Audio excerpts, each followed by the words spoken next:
The Secret of the Ninth Planet by Donald Wollheim. Chapter 1. Special Delivery by Guided Missile. On the morning that the theft of the solar system's sunlight began, Burl Denning woke up in his sleeping bag in the Andes, feeling again the exhilaration of the keen, rarefied mountain air. He glanced at the still sleeping forms of his father and the other members of the Denning expedition, and sat up enjoying the first rays of the early morning. The llamas were already awake, moving restlessly back and forth on their padded feet, waiting for their tender to arise and unleash them. The mules were standing patiently as ever, staring quietly into the distant, misty panorama of the mountains. It was, thought Burl, a dim day, but this he supposed was due to the earliness of the morning. As the sun rose, it would rapidly bring the temperatures up, and its unshielded rays would force them to cover up as they climbed along the high mountain passes. The sky was cloudless as usual. Burl assumed that the dimness was due to volcanic dust or some unseen high cloud far away. And indeed, as the expedition came to life and the day began in earnest, nobody paid any attention to the fact that the sun was not quite so warm as it should have been. The Denning expedition, questing among the untracked and forgotten byways of the lost Inca ruins in the vast, jagged mountains of inland Peru, was not alone in failing to notice the subtle channeling away of the sun's warmth and brilliance.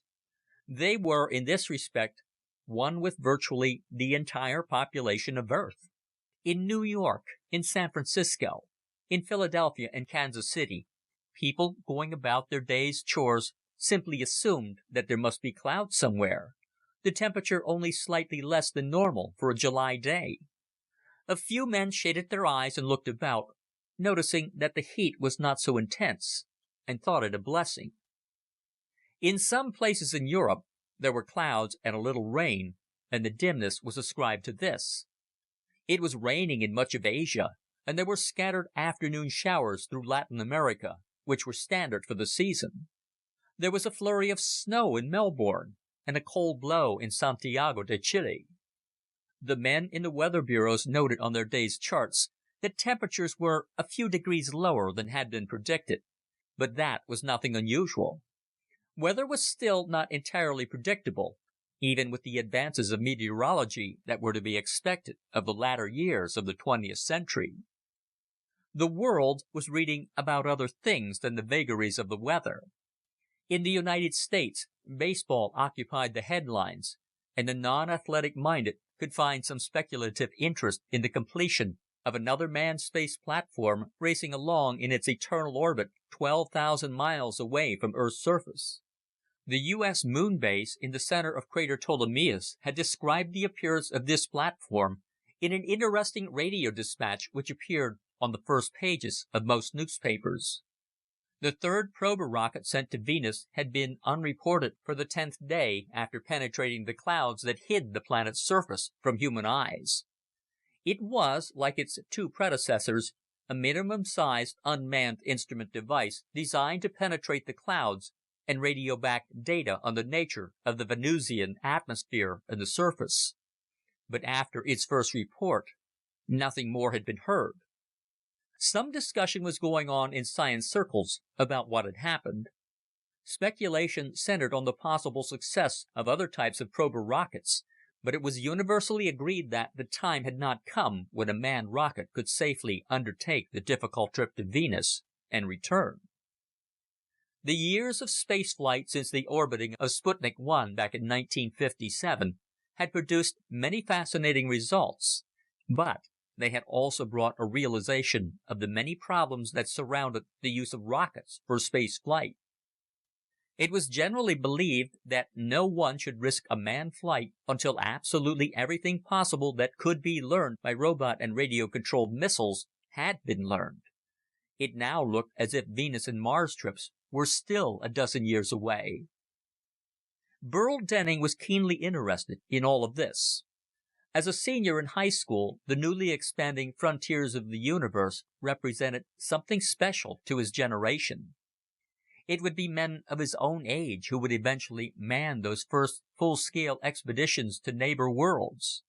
By the time he was out of college with an engineering degree, he might himself hope to be among those adventurers of space.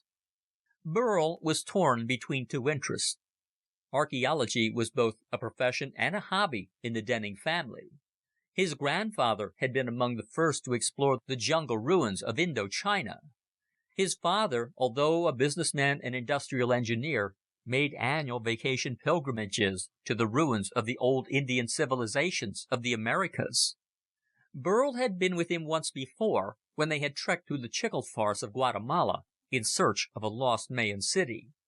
And now they were again on a quest, this time for the long-forgotten treasure of the Incas. Burl was thoroughly familiar with the techniques of tracking down the ancient records of mankind. He got along well with natives and primitive people. He knew the arts of wilderness survival. He knew the delicate techniques of sifting sand and dirt to turn up those priceless bits of pottery and chipped stone that could supply pages of the forgotten epics of human history. However, later in the day, it seemed as if their particular camp had petered out. There were ruins there, a broken-down wall, a dry well, and a bit of eroded bas-relief lying on its side. Burl's father looked at him thoughtfully.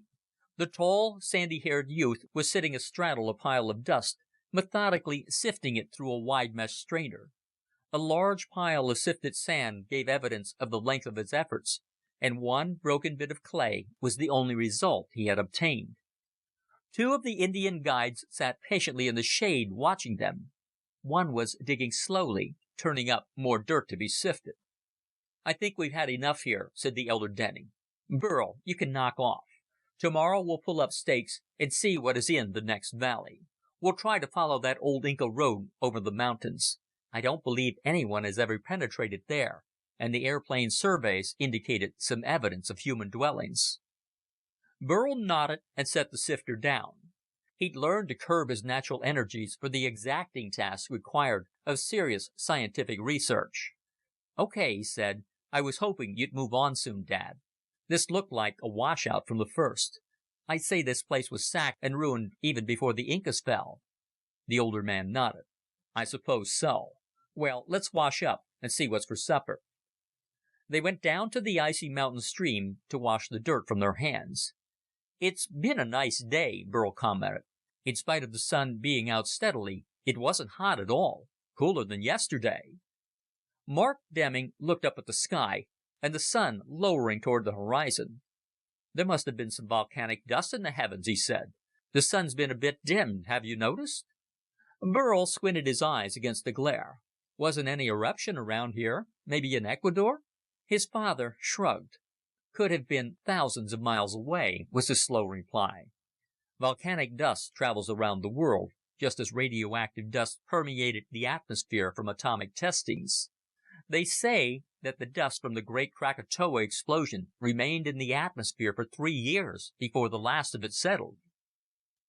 When they had finished supper and the sun was casting its last red rays over the rapidly purpling landscape, Burl got out the expedition radio, set up its antenna, plugged in its compact atomic battery, and tried to get the news from Lima.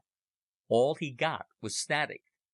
He fiddled with the dials for a long time, twisting the antenna, ranging the wavelengths, but there was static everywhere.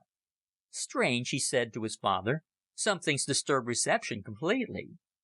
Pedro Gonzalez, their official Peruvian guide, leaned over. "Could be the battery she has broken, eh?" Burl shook his head. "Not this battery," he said. "It's a brand new one, a real keen development. And I already checked the wiring. It's some sort of disturbance that's blocking reception. Maybe we're in a dead zone or something." "Wasn't dead yesterday," said his father. "Maybe that eruption was radioactive." Burl looked up sharply. "I'll check the Geiger counters, Dad. Something's blocking reception, something strong and powerful to interfere with this set."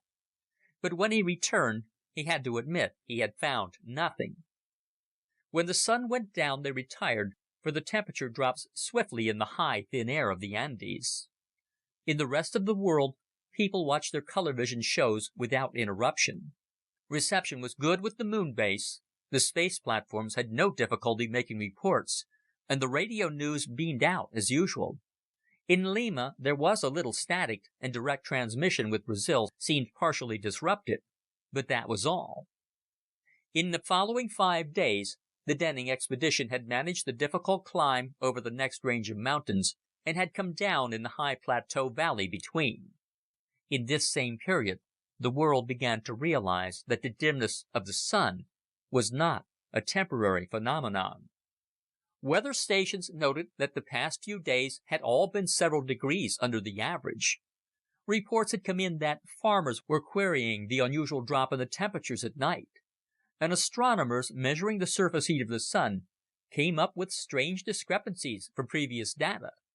One astronomer communicated with another, and a general exchange of advice began. In a short while, a communication was laid on the desk of the President of the United States, who scanned it and had it immediately transmitted to the Secretary General of the United Nations. The Secretary General circulated the report among the scientific bureaus of all member nations, and this led in turn to a meeting of the Security Council. This meeting was held in quiet, without benefit of newspaper reporters or audience. There was no longer any doubt. The radiation of the sun reaching the face of the Earth had decreased. The facts were indisputable. Where a day should have registered in some places at least 90 degrees in the sun, a reading of only 84 degrees was noted. Measures definitely showed that the face of the sun visible to man on Earth had dimmed by just that margin. This might not prove serious at first, but as the scientists called in by the Security Council pointed out, it promised terrible things as the year went on. A difference of 5 or 10 degrees all over the Earth could mean the ruin of certain crops. It could mean an increase in snowfall and frost that could very rapidly destroy the economies and habitability of many places on the Earth's teeming surface. But what, asked the chairman of the council, is causing this decrease in solar energy? This the astronomers could not answer, but they pointed to one factor. The reports from the U.S. moon base did not agree with the observations from Earth. Moon instruments claimed no decrease whatsoever in the amount of sunlight reaching the arid, airless surface of the Earth's only satellite. The cause was somewhere on Earth, and the Security Council requested the careful scanning of the Earth from space platforms and the Moon to determine the center of the trouble. Burl Denning had not found the next valley of much interest either. Evidence of an Inca road over the mountain had petered out. There were signs there had been human dwellings, but they were not Inca, just reminders of the one-time passage of an unknown band of primitives who had grazed their sheep, built temporary tents, and pulled up stakes perhaps 100 years before. So again at night, Burl, his father, and Gonzales took counsel. They were debating which way to proceed next. Mark Denning reasoning that they should go further inland, following tales natives had told. Gonzales urging that they retrack their path and proceed northward toward the regions where Inca ruins abounded. For the past week, Burl had not been able to get radio reception. The static had increased as they had gone eastward over the mountain, but not a word of news or any human voice came through. The moon was rising on the horizon as Burl sat playing with the antenna. Finally, he gave up and switched it off. The discussion had died away, and the three men were quiet. The Indian guides had retired to their own campfire, and one of them had taken out his pipes and was blowing a soft, plaintive tune. Burl stared at the full moon in silence, wondering if he would ever have a chance to walk its surface, or if his own future was to lie in probing mankind's past rather than surveying the grounds of his future. As he watched, he thought he saw a faint light among the brightening stars where none had been before. He squinted, and sure enough, he saw that one tiny white light was swinging more and more toward the center of the sky. He pointed it out to his father and Gonzales. "Too fast to be a celestial object," he said. "Is it one of the space platforms or a Sputnik?" The two men gazed at it in curiosity. Suddenly it seemed to grow brighter and sharper, and to twist toward them in its path. "Look!" gasped Burl, but the others were already on their feet. The light plunged down. There was a sudden outburst of yellow flame that caused the three to duck instinctively and brought the Indians to their feet with yells. The glare brightened until they could see that something was just above them. The fire vanished as swiftly as it came, but a white spot of light remained. "It's a parachute!" Burl shouted. "It's a rocket or something, braking to a stop above us and coming down by parachute." In the pale light of the full moon, they saw that something metallic and glistening hung from the white mushroom of a parachute. There was a clanging sound as it hit the rocky earth with a soft sighing whoosh. The cloth of the parachute settled. They ran across the dry stone of the valley floor, but Burl's long, athletic legs outdistanced the others. He reached it first. It was a cylinder of metal about 3 feet long and a foot in diameter. "It's the nose of a message missile, dropped from a guided missile," Burl announced. "And look!" He dramatically pointed the beam of his flashlight upon its side. There, written in black, heat-resistant paint, were the words, "To the Denning Andes Expedition, from U.S. Air Force Base, California Region. By guided missile post by Moon Base Control. Ptolemaeus Crater. Official. Open without delay." End of Chapter 1. Chapter 2. The Valley of Stolen Sunlight. For a moment, all three were silent with amazement. "From California and Moon Base. For us?" gasped Burl finally. "But why? What can they want of us?" His father frowned. "Only way to find out is to open it and see." He squatted down to study the cylinder closely. Burl pointed a finger at the nose. "Looks like a crack there. Maybe it unscrews. Let's lift it." It was not as heavy as it had appeared, for like all rocket missiles, it was made of the light but tough alloys that were necessary to conserve weight lift costs and fuel reserves. They stood it upright and tried to turn the top. After a little resistance, it unscrewed slowly.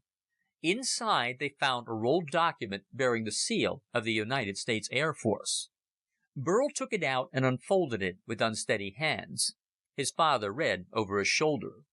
Gonzalez poked at the empty cylinder impatiently. Finally, he burst out, "What does it say? What do they want?" Burl turned to him. "It's unbelievable. It's just so darn surprising. The dimness of the days, the drop in temperature. It wasn't just around here. It was all over the world." Quickly, he went on to tell the Peruvian what they had just learned. The communication was from the U.S. Space Commission, and it had been directed on its flight from California by the moon base because only from the satellite could the exact location of the Dennings be spotted. It seemed that the Dennings were the only scientifically trained personnel close to the point on Earth where the disturbance originated.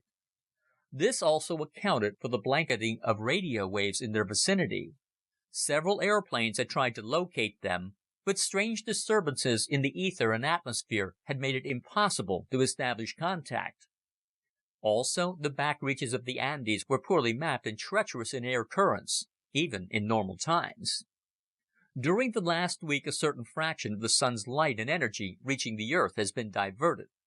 It has been bent or focused in much the same way that a lens bends light rays, and the point to which it has been directed is a spot only 7 miles from here. "Over that last mountain range," said Burl, pointing. Gonzalez followed his finger. "Just over the mountains lies the source of the trouble," said Burl excitedly, "and we're the nearest to it. They might want us to go over there, see what it is, stop it, or report back. It took the telescopes in Moon Base to locate us and to track the center of the trouble." Mark Denning pursed his lips. "We'll have to start tomorrow, and we'll have to go fast. A loss of light and heat, however slight, could have very serious effects on life if continued too long. We can make it by tomorrow night if we start early and leave the Indians and pack animals behind." The other two nodded. Mark looked at them in the half-light of the moon. "You'll have to stay with the equipment, Pedro, otherwise the Indians might abandon it. Burl and I will start out at dawn." Gonzalez agreed, and the three made their way back to the camp. At the first sign of light breaking in the morning horizon, Burl and his father started off. They carried only enough equipment for survival, plus the additional items that might be needed for the emergency ahead. The trek over the mountains was a hard one, the path narrow, steep, sometimes non-existent. There were few signs of Indians or animals, and it was plain that few ever traveled over this range. The air was cold and thin, vegetation sparse and hardy. All around them was the cold blue of the sky, a shade darker than usual, and the gaunt peaks of ancient mountains. The Inca kings may have claimed the land here, but even their hardy legions had never conquered these lonely and hostile sky domains. Panting and weary with hours of climbing, Burl and his father made a quick lunch in a sheltered jumble of rock near the top. Then, shouldering their packs again, they trudged on. At last they reached a point where the view of the other side spread out before them, a breathtakingly clear vision of the little valley below. As they looked down, the air seemed to shimmer and vibrate. Burl rubbed his eyes. "It hurts," he said. His father squinted. "There's a powerful vibrational effect. It may be a very dangerous concentration of the invisible rays of the sun as well as of light." Once Burl had gotten used to the odd visual effect, which was like gazing into the twisting heat rays rising from an overheated oven, he saw that there was a small flat region between the mountains. And in the center of this valley was a large black structure of some sort.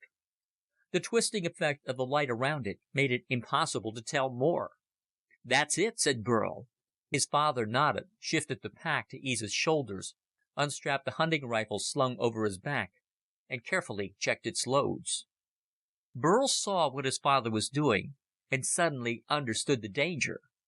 What could be doing a thing like this? What but something not of this Earth? Something of distant space, of a science beyond that of man, and unfriendly besides. Now, for the first time, Burl realized what he had not had time to before. This was an enemy he and his father were facing, an enemy of all mankind, and utterly unknown. He gulped, gripped his rifle, and followed his father down the sliding rocky trail. As they drew nearer the base of the mountain, the effects of the strange vibrations grew more pronounced. Burl avoided looking directly ahead, keeping his eyes on the ground before his feet, yet even so, he could not help noticing how the stones around them seemed to shimmer in the invisible waves. From the base of the valley, the sky now seemed streaked with black and gray rings, as if they were reaching the center of some atmospheric whirlpool. Out of the mountains, after hours of arduous scrambling, they started across the barren, rocky plain. Before them rose a vast circular structure several stories high, ominously black and without any sign of windows or doors. Above the building protruded two great projections ending in huge, shining discs. One of the monstrous cup-like discs was facing the sun, the other pointed in the opposite direction. As the two men came nearer and nearer, the strangeness in the air increased. They felt they were being penetrated through and through with invisible lances, with tiny prickles of heat. "Radiation?" queried Burl softly, afraid of the answer. His father trudged grimly on for a moment and then put down his pack. He took out a Geiger counter and activated it. He shook his head. "No radioactivity," he said. "Whatever this is, it isn't that." They reached the wall of the building. Oddly, here they seemed sheltered from the unusual vibrations. Burl realized that the source was above them, probably the two mighty discs raised high in the sky. The Dennings surveyed the building, but found no entrance. It must have been a quarter of a mile around its walls, but there was no sign of a door or entry. The wall was of a rock-like substance, but it was not like any rock or plastic Burl had ever seen. "We've got to get in," said Burl as they returned to the starting point. "But how?" His father smiled. "This way." He opened his pack and took 2 cans of blasting powder from it. "I thought these would come in handy. Lucky we had some left over from the blasting we did last week." He set both cans at the base of the high wall, wired them together, and ran the wire as far as it reached. When the two men were a safe distance away, Mark sparked off the explosive. There was a thunderous roar. Rocks and dirt showered around them, and bits of black powdery stuff. When the smoke cleared, Burl and his father leaped to their feet, rifles in hand. There was a crack in the side of the wall where the explosive had gone off, and the rip was large enough to get through. Without a word, they charged across the ground, still smoking from the concussion, and squeezed through the mysterious walls of the enigmatic building. The walls were thin but hard, as befit masters of atomic engineering. Inside, they found a roomless building. one single chamber within the frame of the outer walls. A dim bluish light emanated from the curving ceiling. On the uncleared rocky ground which was the floor of the building were a number of huge machines. They were spherical, glassy inventions, many times the height of a man, connected by strings of thick metal bars and rows of smaller globes, none of which was familiar. There was a steady humming noise, and above, the two giant metal masts penetrating the ceiling rotated slowly. Doubtless the great sun-trapping discs were affixed to the top of these masts. There was no living thing in sight. Burl and his father stood silently, half-crouched, with rifles at the ready, but nothing moved to challenge them. There was only the humming of the sun transmitters. Burl called out, but there was no answer. They advanced cautiously, fearing a trap. The place did not have the look of living things about it. "An automatic station," said Mark under his breath. "I think it's strictly automatic." It gradually became evident that Mark was right. Everything was automatic. Whoever had built this structure to divert the rays of the sun had simply set it down, put it in motion, and left. There was no evidence of any provisions for a garrison or a director. They studied the machines but could make nothing of them. They found what looked like controls, but although they pushed and pulled the levers and knobs, the humming did not cease. It seemed as if the controls were either dummies or had to be specially motivated. "What do we do now?" asked Burl, after they had tried pulling all the levers on one particular switchboard without any results. "Do you have enough powder left to blow up the machinery?" His father shook his head. "I had only those 2 cans with me. We could try shooting into the machinery." Leveling his rifle, he fired at a glassy globe perched upon the central sphere. The bullet pinged off it, and they saw that it had failed even to dent the glistening surface. "It won't work," said the elder Denning, after several more shots had produced the same result, and the concussion reverberating from the enclosed walls had nearly deafened them. They continued to hunt for a clue, but found none. Dejected, Burl kicked a loose pebble and watched it rattle against a column near the main control board. A small metallic ball rested on top of the column, apparently unattached. A replacement part, he thought to himself, wandering over to it. It was about the level of his head. With the thought that if he examined it, he might learn something of the nature of the working machines, he reached out with both hands to pick it up. As his hands touched the metallic ball, there was a sudden flash of power. He felt himself grasped by forces beyond his control, paralyzed momentarily like one who has laid hold of an electrically charged wire. He opened his mouth to scream in agony, but he could say nothing. A great force surged through his body, radiating, charging every cell and atom of his being. He felt as if he were being lifted from the floor. Then the globe seemed to dissolve in his hands. It became a glare of light, grew misty, and then vanished. For a moment he stood there on tiptoe, arced with the potent violence of force glowing from within with energies, and then he felt as if the supercharge were dissolving itself, slipping into him, sliding into the ground, then disappearing. He stood before the column swaying, but still conscious and alive. His hands were still raised, but there was no ball between them, neither of metal nor of power. He let them fall to his side and took a step. He was whole, he was sound, he was unharmed. He heard his father's footsteps running to him and murmured weakly, "I'm all right." And he was. He could see no sign of damage. "I must have absorbed an awful lot of that energy, or whatever it was," he said. After resting a moment, he decided to try the useless controls again. Going over to one small board, he idly shoved a lever. This time, he felt resistance. The lever was activated. There was a slight change in the radiance of one globe.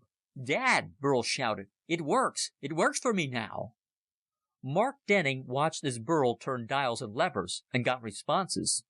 "You must have been charged in a special way," he said excitedly. "That's how they lock their devices. They will only respond to a person carrying that special energy charge, whatever it was. Come on, let's get to the main control before the effect goes away. If it does."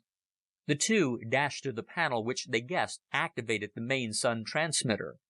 Burl grabbed the instruments and threw them back to what seemed to be the zero positions. The humming rose in intensity, then quieted down, and finally stopped. There was a series of clicks, and one by one the various globes, condensers, and glowing machines died out. Above them came a whirring noise, and Burl looked up to see the masts withdrawing into the building, their discs presumably left flat and directionless. It felt different. Suddenly they knew that the vibrations which had been so heavy in the air about them were gone. There was silence everywhere, the natural silence of an empty, lifeless building in an uninhabited valley. Burl and his father made their way to the break in the wall and climbed through it. Outside, the sun shone brighter than it had before. The sky was the calm, serene blue of a cloudless day. Burl knew that at that same moment, all over the world, the sky was clearer and the sun warmer. But for how long? Behind them, the building still stood, and its inventors were still to be found. End of Chapter 2. Chapter 3. The Secret of AG-17. The Dennings did not have much time to speculate on the mystery of the Sun Stealers. For just as they were discussing what should be their next course of action, the problem was solved for them. There was a roaring in the air, then a humming, and in a matter of a few more seconds, 6 rocket helicopters popped into sight, hovered over the valley on streaming jets, and settled down. "They're U.S. planes," gasped Burl, jumping to his feet and going to meet them. "It must mean that they know we stopped the machines."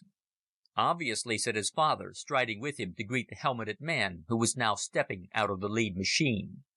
By this time, the last of the squad had landed, and the khaki-clad soldiers in them were already disembarking. I imagine that all over the world the sky turned a little brighter. It must have been apparent at once. The leader of the copter men reached them. He was a tall, bronzed man, wearing the service coveralls and markings of a captain of the Air Force. He stretched out his hand. "You must be the Dennings. I'm Captain Saunders. I've been asked to bring you back with me right away so that we can get a complete report on this affair. How fast can you get ready?" "Why," said Burl, "we're ready right now. As soon as we can dump our packs aboard." "But, gee, you mean go back? Where?" Saunders smiled grimly. "To California. We just left there. I have been given urgent orders to waste no time. So will you oblige?" The two Dennings looked at each other. This was important, all right. They realized that these planes had flown on fast rockets the instant the sky had cleared. Possibly there was still a crisis, one they had not heard of. They did not pause to ask further questions. Mark Denning asked the captain to dispatch one of his copters to the camp beyond the mountains to tell Gonzalez to load up and start back for Lima. This order given, the two Dennings climbed into the rocket copter, and Saunders took the controls.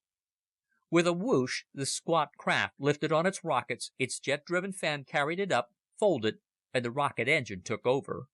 On upward into the stratosphere they hurtled, across the western hemisphere, across the face of jungle and isthmus, across the barren mountains of Mexico, and in a matter of less than half an hour, settled down in the wide green field of a U.S. Air Force base in Southern California. It was all so swift, so sudden, that to Burl it seemed like a dream. There had been so many days in the field, in the peace and quiet of the high mountains of the Andes. There had been the slow hunting around age-worn ruins, the careful, deliberate sifting of tons of soil and sand for tiny shards. Then this, the urgent message, the trek, the weird building, the strange body-filling shock, and the control over the sun-theft globes, followed by the swift transition over thousands of miles. Here he was in his home country, weeks sooner than he had expected, but not to return to his home and school. No, for he felt that somehow an adventure was beginning that could lead anywhere. Perhaps his adventure had actually ended, but he saw now that he would be questioned, probed, and asked to recount his story over and over. Burl and his father were met at the port by a group of officers and escorted rapidly to a room in a large building. Here there were half a dozen men in civilian clothes. One by one, these men were introduced, and as each one was named, Burl wondered more about what was to come. There was a general from Army Intelligence. There was a high member of the State Department. There were 3 noted astronomers, among them the surprisingly young Russell Clyde and the elderly and famous Dr. Merkman. There was an aircraft manufacturer whose name graced 1,000 planes, and an engineer who had contributed to the conquest of the moon. The general, Walton Shrove, asked them to sit down. He was in charge of the affair. It turned out to be a careful questioning of their story. It was not a hounding of questions, as in a police quizzing, or a baiting from newspaper men eager to get a scoop. Rather, their questions were deliberate and intelligent. They drew out the full account of what Burl and his father had seen in that valley, and of what the sun theft globes appeared to be like in operation. They concentrated deeply on the curious experience which had placed in Burl the charge that enabled him to control the machines. "Would you mind," the general asked Burl, "if we subject you to a series of medical and electronic tests to determine whether this charge is still with you?" Burl shook his head. "I'll go along with anything you say." "Very well," the general smiled. "We'll make our purposes clear to you afterward. But we want to get this over as soon as we can." Burl left the room in company with 3 technicians who had come in. They took him to the medical office at the base, and there he was given a complete check. At the electronics lab, electrodes were attached to him, and careful readings were made of the natural electrical resistance of his body and of his apparent physical charge. After an hour of tests, Burl was brought back to the main council room. As he entered, he sensed he had interrupted something important. His father looked at him, and Burl detected in his face a certain curious mingling of pride and parental concern. What, the young man wondered, were they all up to? When he was seated, the company grew silent. The general pursed his lips, looked directly at Burl, and said, "I think the time has come to acquaint you with the problem our world is facing. We may ask you to make a very personal decision, and we think you ought to know what may hang on it." He stopped. Every face at the table was grim. Mark Denning, too, was sober, though Burl detected that he also did not quite know what was to come. "It is apparent that some race of beings, some species from outer space unknown to us, has begun a process of tapping the power and light of the sun for transmission elsewhere. The station on Earth which you shut down was an important one. But it was not the only one. There are others operating in this solar system." He nodded to Merkman. The old astronomer took the cue. "The observatories of the Earth, aided by the lunar observers, have definitely determined that there is still a certain amount of light being shifted from the faces of other planets and diverted. We have detected by telescopic and telethermic measurements that there are areas of sun disturbances on the surfaces of the planets Mercury and Mars. We suspect the existence of one on Venus. We believe that this may prove to be true on other planets as well, but we have no doubt of the first 2. Measurements of the amount of sun power being piped away, and of the effect of the magnetic disturbances used to create and maintain these stations, have shown that they will have a definite effect on the structure of the sun itself. We have not yet completed all our calculations, but preliminary studies indicate that if this type of solar interference is not stopped, it may cause our sun to nova in somewhere between 2 and 3 years' time." He stopped, but the 30-year-old prodigy, Russell Clyde, took up the story. "By nova, we mean that the sun will literally explode. It will flame up, burst to many times its present size. Such an explosion will burn Earth to cinders, render all the planets inside the orbit of Jupiter uninhabitable, scorch their atmospheres, dissolve their waters into steam, and make them lifeless, flaming deserts. We have seen other stars turn nova. We have measured their explosions.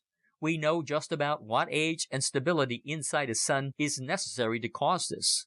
And we fear that the danger of our own sun doing so is great if the sun tapping is not stopped." Everyone at the table was silent. Burl was stunned. Finally, he caught his breath. "But how can we stop it? We can't get to all the planets in time. Our rockets are not ready, and rocket ships would be too slow. Why, it would take 2 years for rocket ships to reach Mars if the expedition were ready now. And I understand it will be another 10 years before Operation Mars is even attempted." General Shrove nodded. "That is correct. Our rocket engineering is not yet advanced enough to allow us to take such emergency action. We are still only just over the doorstep of interplanetary flight, and our enemies, whoever they may be, are obviously far advanced. But as you will see, we are not entirely without hope. Colonel Lockhart, will you tell them about Project AG?" All eyes turned to Lockhart, who was a short, stocky man in civilian clothes. Burl realized that this man had been a colonel at one time, but remembered now that he had taken a post with one of the largest aviation companies after leaving the service. Lockhart turned cold gray eyes directly to Burl. "We have in my company's experimental grounds one virtually untested vessel which may be able to make a flight to Mars, or any other planet in the time allowed. This is the craft we refer to as AG-17, the 17th such experiment and the first to succeed. It is powered by an entirely new method of flight, the force of anti-gravity." Burl hung breathlessly on his next words. "You probably know that work on the scientific negation of gravity has been going on since the early 1950s. It was known shortly after experiments had been conducted on atomic and subatomic particles that grounds had at last been found by means of which a counteraction to gravity might be set up. Early subatomic studies showed that such a force was not only theoretically possible, but that certain subparticles actually displayed such tendencies. On the basis of these first discoveries, work has been going on in the development of negative gravitational drive for at least 20 years. As early as 1956, there were not less than 14 such projects underway in virtually all the leading aircraft industries of the United States, not to mention the rest of the world. In the last few years, at the direction of the Air Force, these projects have been consolidated, placed under one roof, and brought to its present status, which is, we believe, the one of final triumph." He glanced at General Shrove, who returned the glance unsmilingly. "After the successful testing of several models, a full-size craft has been built which utilizes the new method of space drive. One such craft has been built, and only one. This ship, if it works, is at this time the only means by which humanity can hope to make the trips to the other places in the solar system from which the Sun Stealers are working. It is with this one vessel only that we can put their sun-tapped stations out of commission. But I emphasize again the experimental nature of this ship. What its capacities are, and how well it will work, is still a matter of planning book conjecture. We can prepare the ship to take off in 1 week's time. I do not think, judging from what Merckman and Clyde have said, that we can afford to wait any longer. Another such ship cannot be built in less than a year." General Shrove spoke then. "It is already arranged that this AG-17 spaceship is going to go. A volunteer crew has been selected. Several of them are in this room." He nodded briefly to Clyde and to Lockhart. "But although these volunteers are among the best men in their fields, there isn't one of them who couldn't be replaced by someone equally skilled in the same field. But there is one person on Earth right now who may just possibly be unique. This person may hold, by virtue of an experience not shared by any other human being, a special key that will render easier the task that this spaceship must fulfill." He turned to Burl, who sat tingling with suspense. "You, Burl Denning, are apparently still carrying some sort of electronic or sub-electronic charge which is attuned to the controls of the Sun-Tap station. We feel that you should be along in this expedition. It will be long and dangerous. It will involve landings on worlds no man has ever visited or expected to visit for hundreds of years. There is an enemy in the sky who will certainly try to stop our single ship. To be bluntly honest, the voyagers on this ship face such dangers as explorers have not faced since the days of Magellan and Cook. Its chances of return are probably remote. But with the permission of your father, which he has already given, I would like to ask that you volunteer to join its crew." Burl felt dizzy, his heart thumping painfully within his chest. He took a deep breath, and then carefully, trying to keep his voice from quivering, he said, "Yes, I'll go." End of Chapter 3. Chapter 4. The Hidden Skyport. Around the table there was a concerted sigh. Burl, his ears still throbbing from his sudden excitement, realized each of them had been holding his breath. General Shrove smiled and glanced at the elder Denning, who sat expressionless. It is not an easy thing for him, Burl thought. At that moment, Burl knew that he had come of age. This moment of decision, coming truly and literally like a bolt out of the blue, had thrust him into man's estate before his time. He would show that he was able to carry this burden. Shrove now spoke to Lockhart. "Colonel, we are holding you to your schedule. According to it, you can take off in 5 more days. Will you need any more time because of this addition to your crew?" The stocky air veteran shook his head. "Not at all. We'll be loaded and ready on the hour I set. I'll take Denning in hand and brief him on what he may need to know. Actually, we may even be able to get him a home leave. After all, his duties won't begin until actual planetfalls are made." They rose from their seats. Burl stood up, uncertain as to procedure, but Lockhart came over to him and took his arm. "Burl, we're going to have to give you a rundown on the ship and the plans. We've no time to waste if you want to get a chance to say goodbye to your folks later on." "I understand," said Burl. He turned and waved to his father, who was in conversation with the general. "I'll see you at home in a few days, Dad," he called, then followed Lockhart out. Outside the building, they were joined by several other members of the conference, and immediately ringed about by a squad of Air Force men wearing sidearms. Burl realized that they were to be thus guarded everywhere they went. Obviously, the possibility that the builders of the sun traps might have agents operating on Earth had occurred to the officers. Russell Clyde, the young astronomer, was among their group. He walked over to Burl and shoved out a hand. "Glad to have you with us, Burl. This is going to be quite a trip."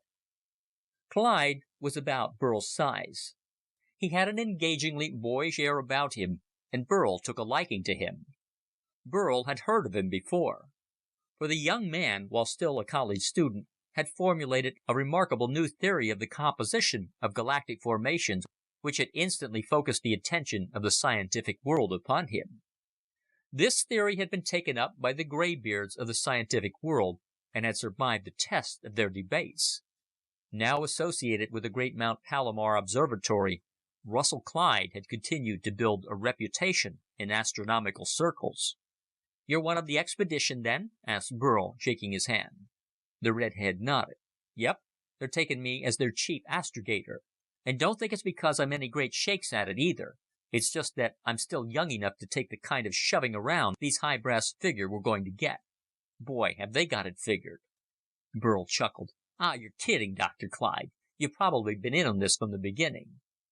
The other shook his head vigorously. "Nope. It was going to be Merkman's baby, but when they realize they have a fight on their hands, they always look for young blood. And say, cut out this doctor stuff. Call me Russ. We're going to share quarters, you know." "How do you know that?" asked a tall, rather sharp-figured man who had overheard them. "The colonel will assign quarters." "I say he will, and you can bet on that," snapped Russell Clyde. He waved a hand in introduction. "This is Harvey Caton, one of our electronics wizards." Caton nodded, but before he could continue the discussion, Lockhart rounded them all up and packed them into a couple of station wagons, guards and all, and they were off. The next days were hectic ones.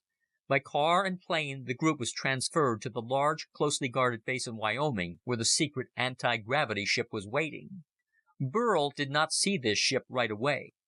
First, he was introduced to all the other members of the crew and given a mass of papers to study which outlined the basic means of the new space drive and which detailed the opinions and suggestions of various experts as to methods of procedure and courses of action.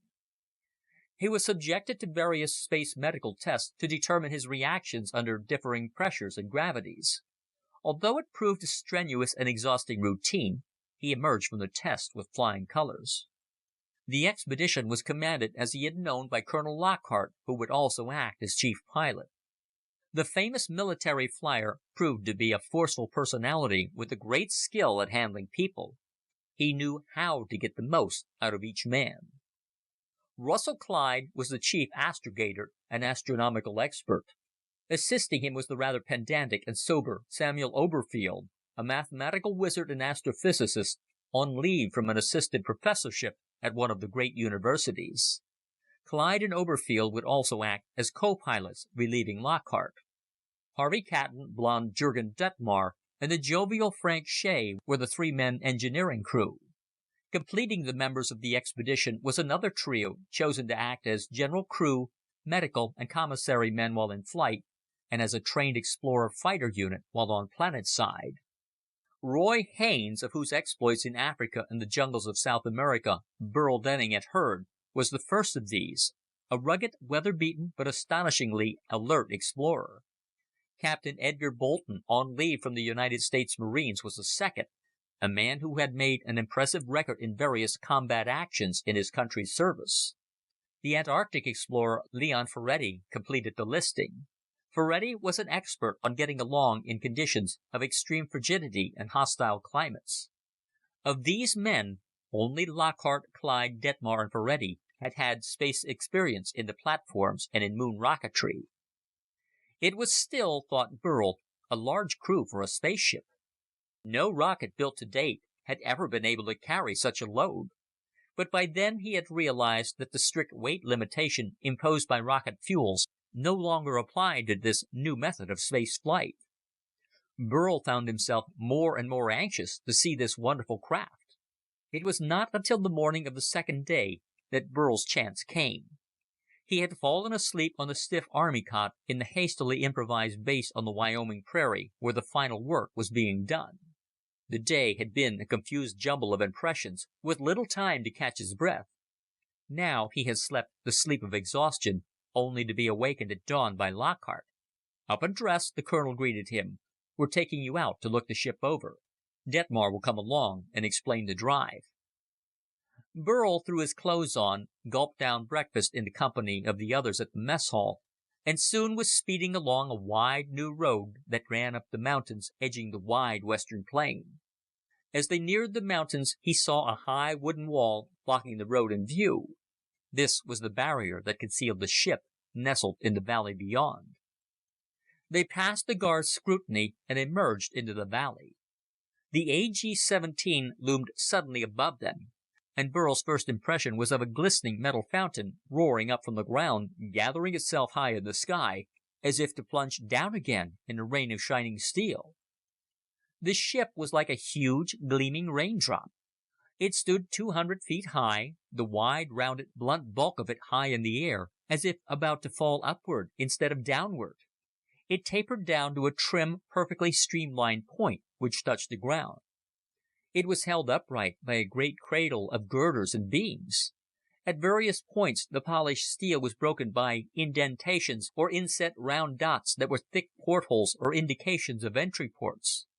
Around its equator, girding the widest section, was a ring of portholes, and there were scattered rings of similar portholes below this. As the three men drew near the tail, the great bulk loomed overhead, and Burl felt as if its weight were bearing down on him as they walked beneath. 2 men were suspended from the scaffolding above.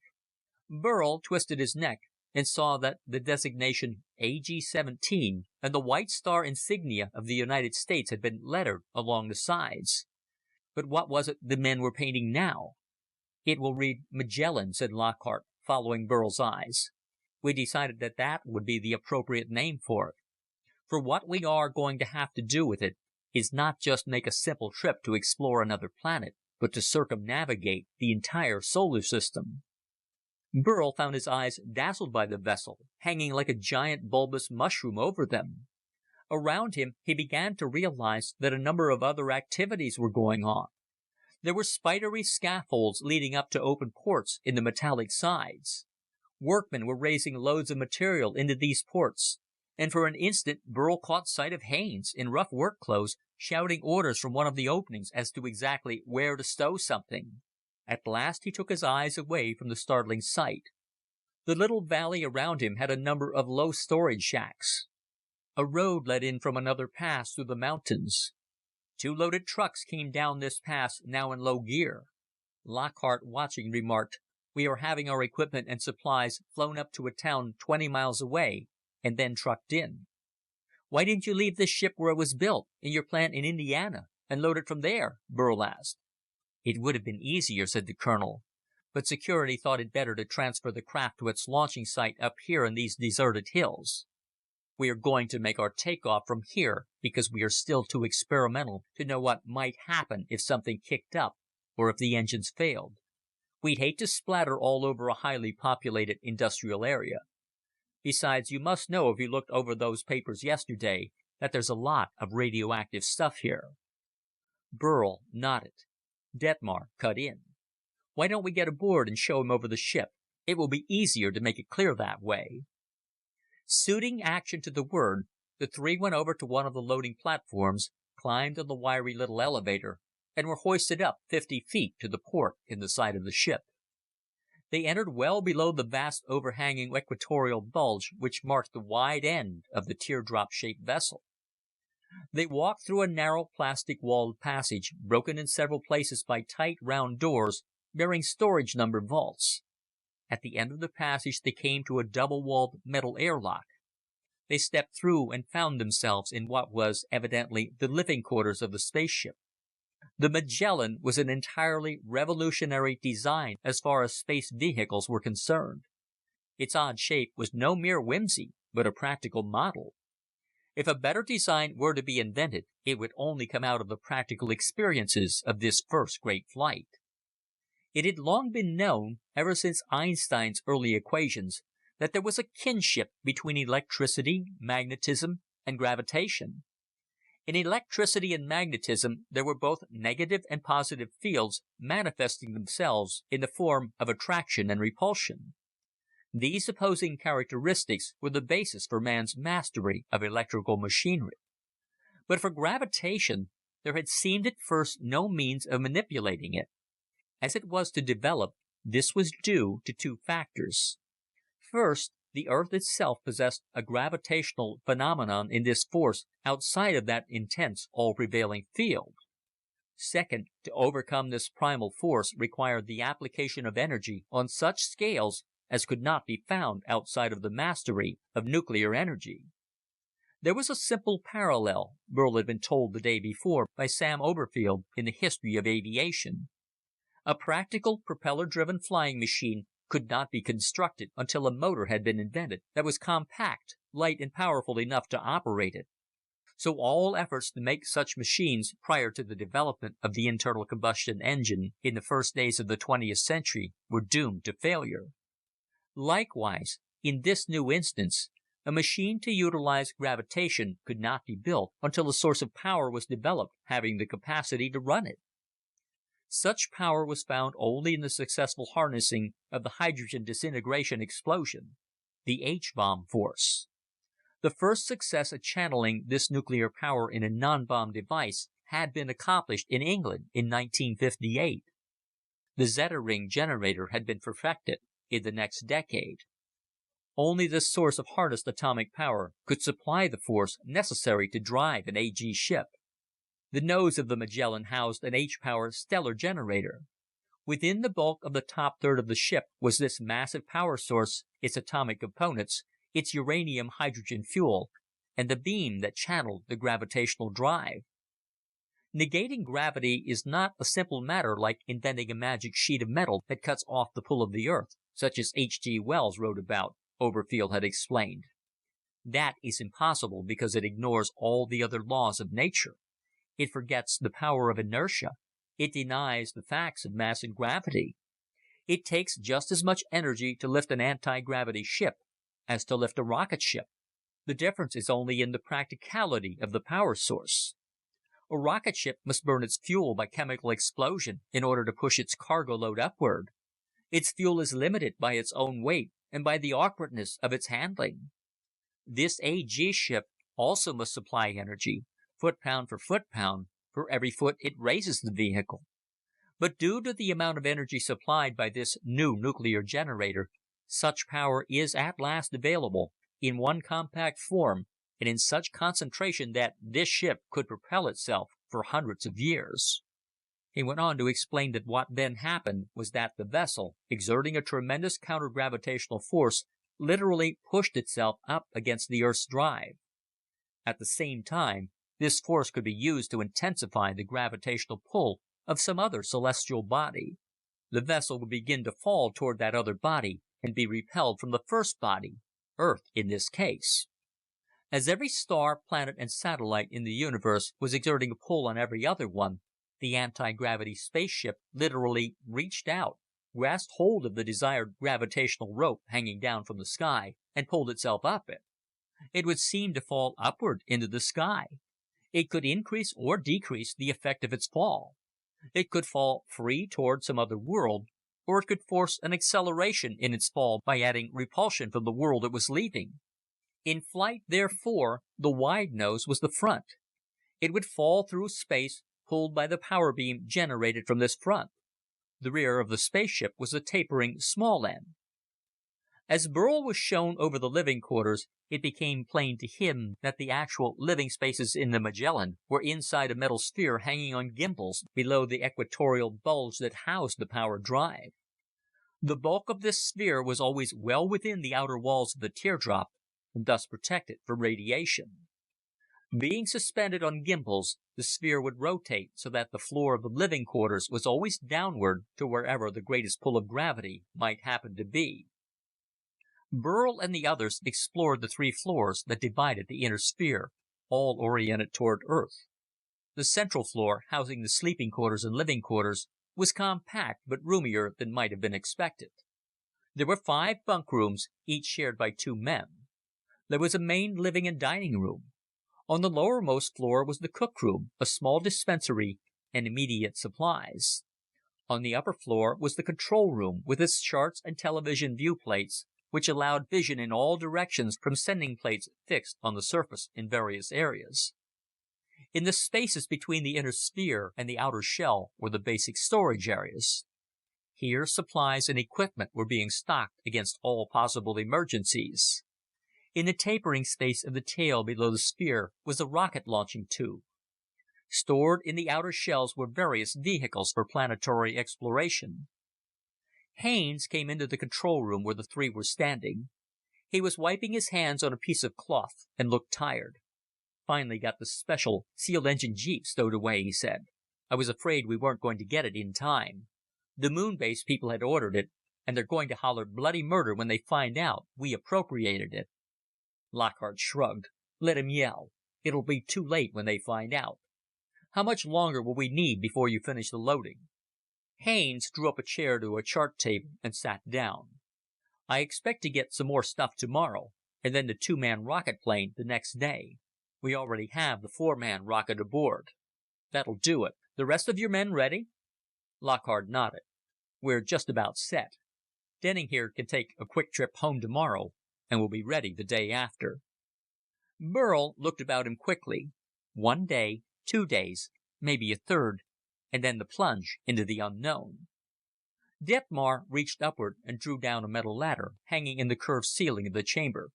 I'm going to take a look in the engine room, he said. Want to come along? He asked Burl. Before the young man could say yes, Lockhart shook his head. No, I don't want him to. I don't want anyone going up there who doesn't have to. That stuff is shielded, but you can never be sure. Burl was disappointed, for he had wanted to see the nuclear generators. But Detmar shook his head, smiled, and pushed aside a round trapdoor in the ceiling. Burl could see that it connected with a similar door a foot higher. Detmar pushed it open and ascended into the forbidden sphere of the Zeta rings.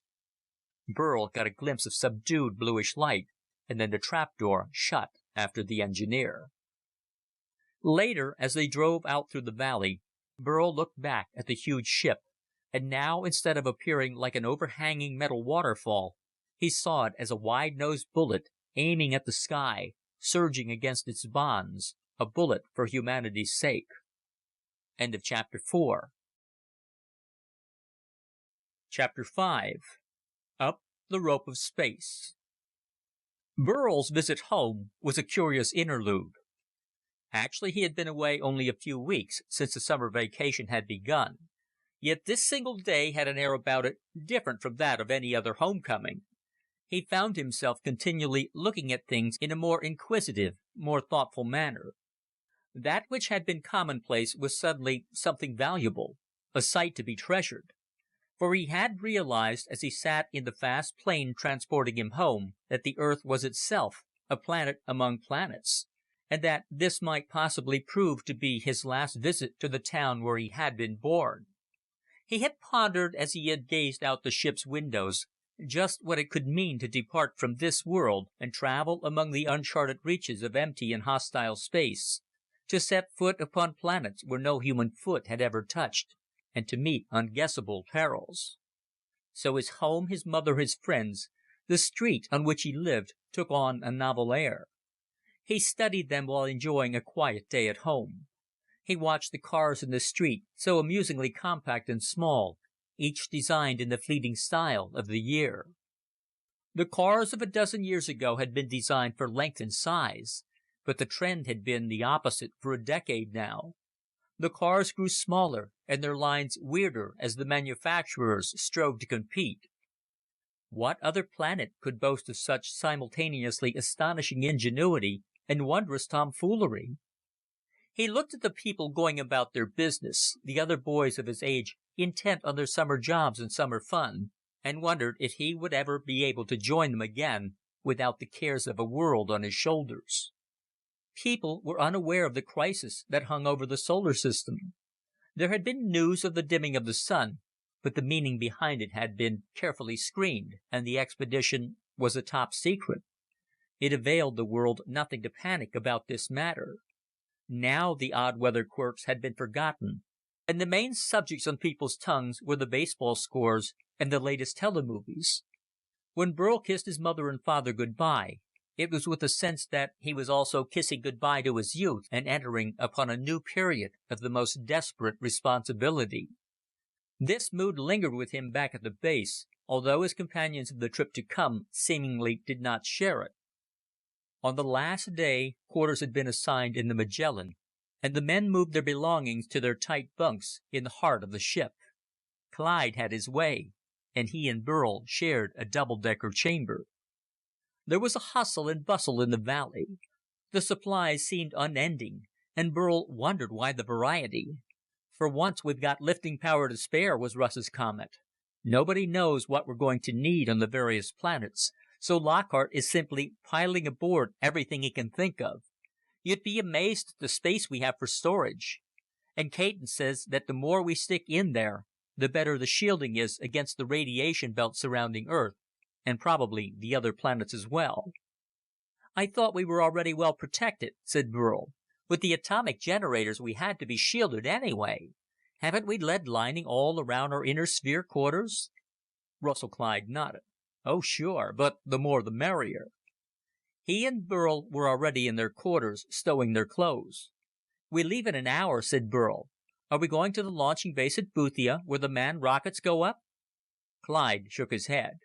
"Lockhart talked it over with us yesterday, and we decided to take off from right here." By us, Burl knew the operational group was meant, which consisted of the colonel, the two astronomers, Caton as head of the engineering section, and Haines. To tell you the truth, nobody knows how easily this ship will handle. We're shielded well enough so that a short passage through the radiation belt 300 miles up, and for the next 1,500 miles shouldn't have any effect on us at all. The rockets, which can't be shielded because of the weight limitations, have to go up at Boothia, because there, at the North Magnetic Pole, there's a hole in the radiation. Boothia Peninsula was a barren spot far up in the Arctic zone on Canada's frozen eastern coast. On it was constructed the world's major spaceport, a lonely outpost from which rockets departed for the equally lonely moon bases. Burl had read about it and had looked forward to seeing it, but realized that the flight of the Magellan marked still another change in the fast-altering history of the conquest of space. The hour passed quickly. The little valley was cleared of visitors. The crew was called to take off post, Lockhart at the controls, Clyde and Oberfield at the charts, Detmar watching the energy output. The rest of the crew had been strapped into their bunks.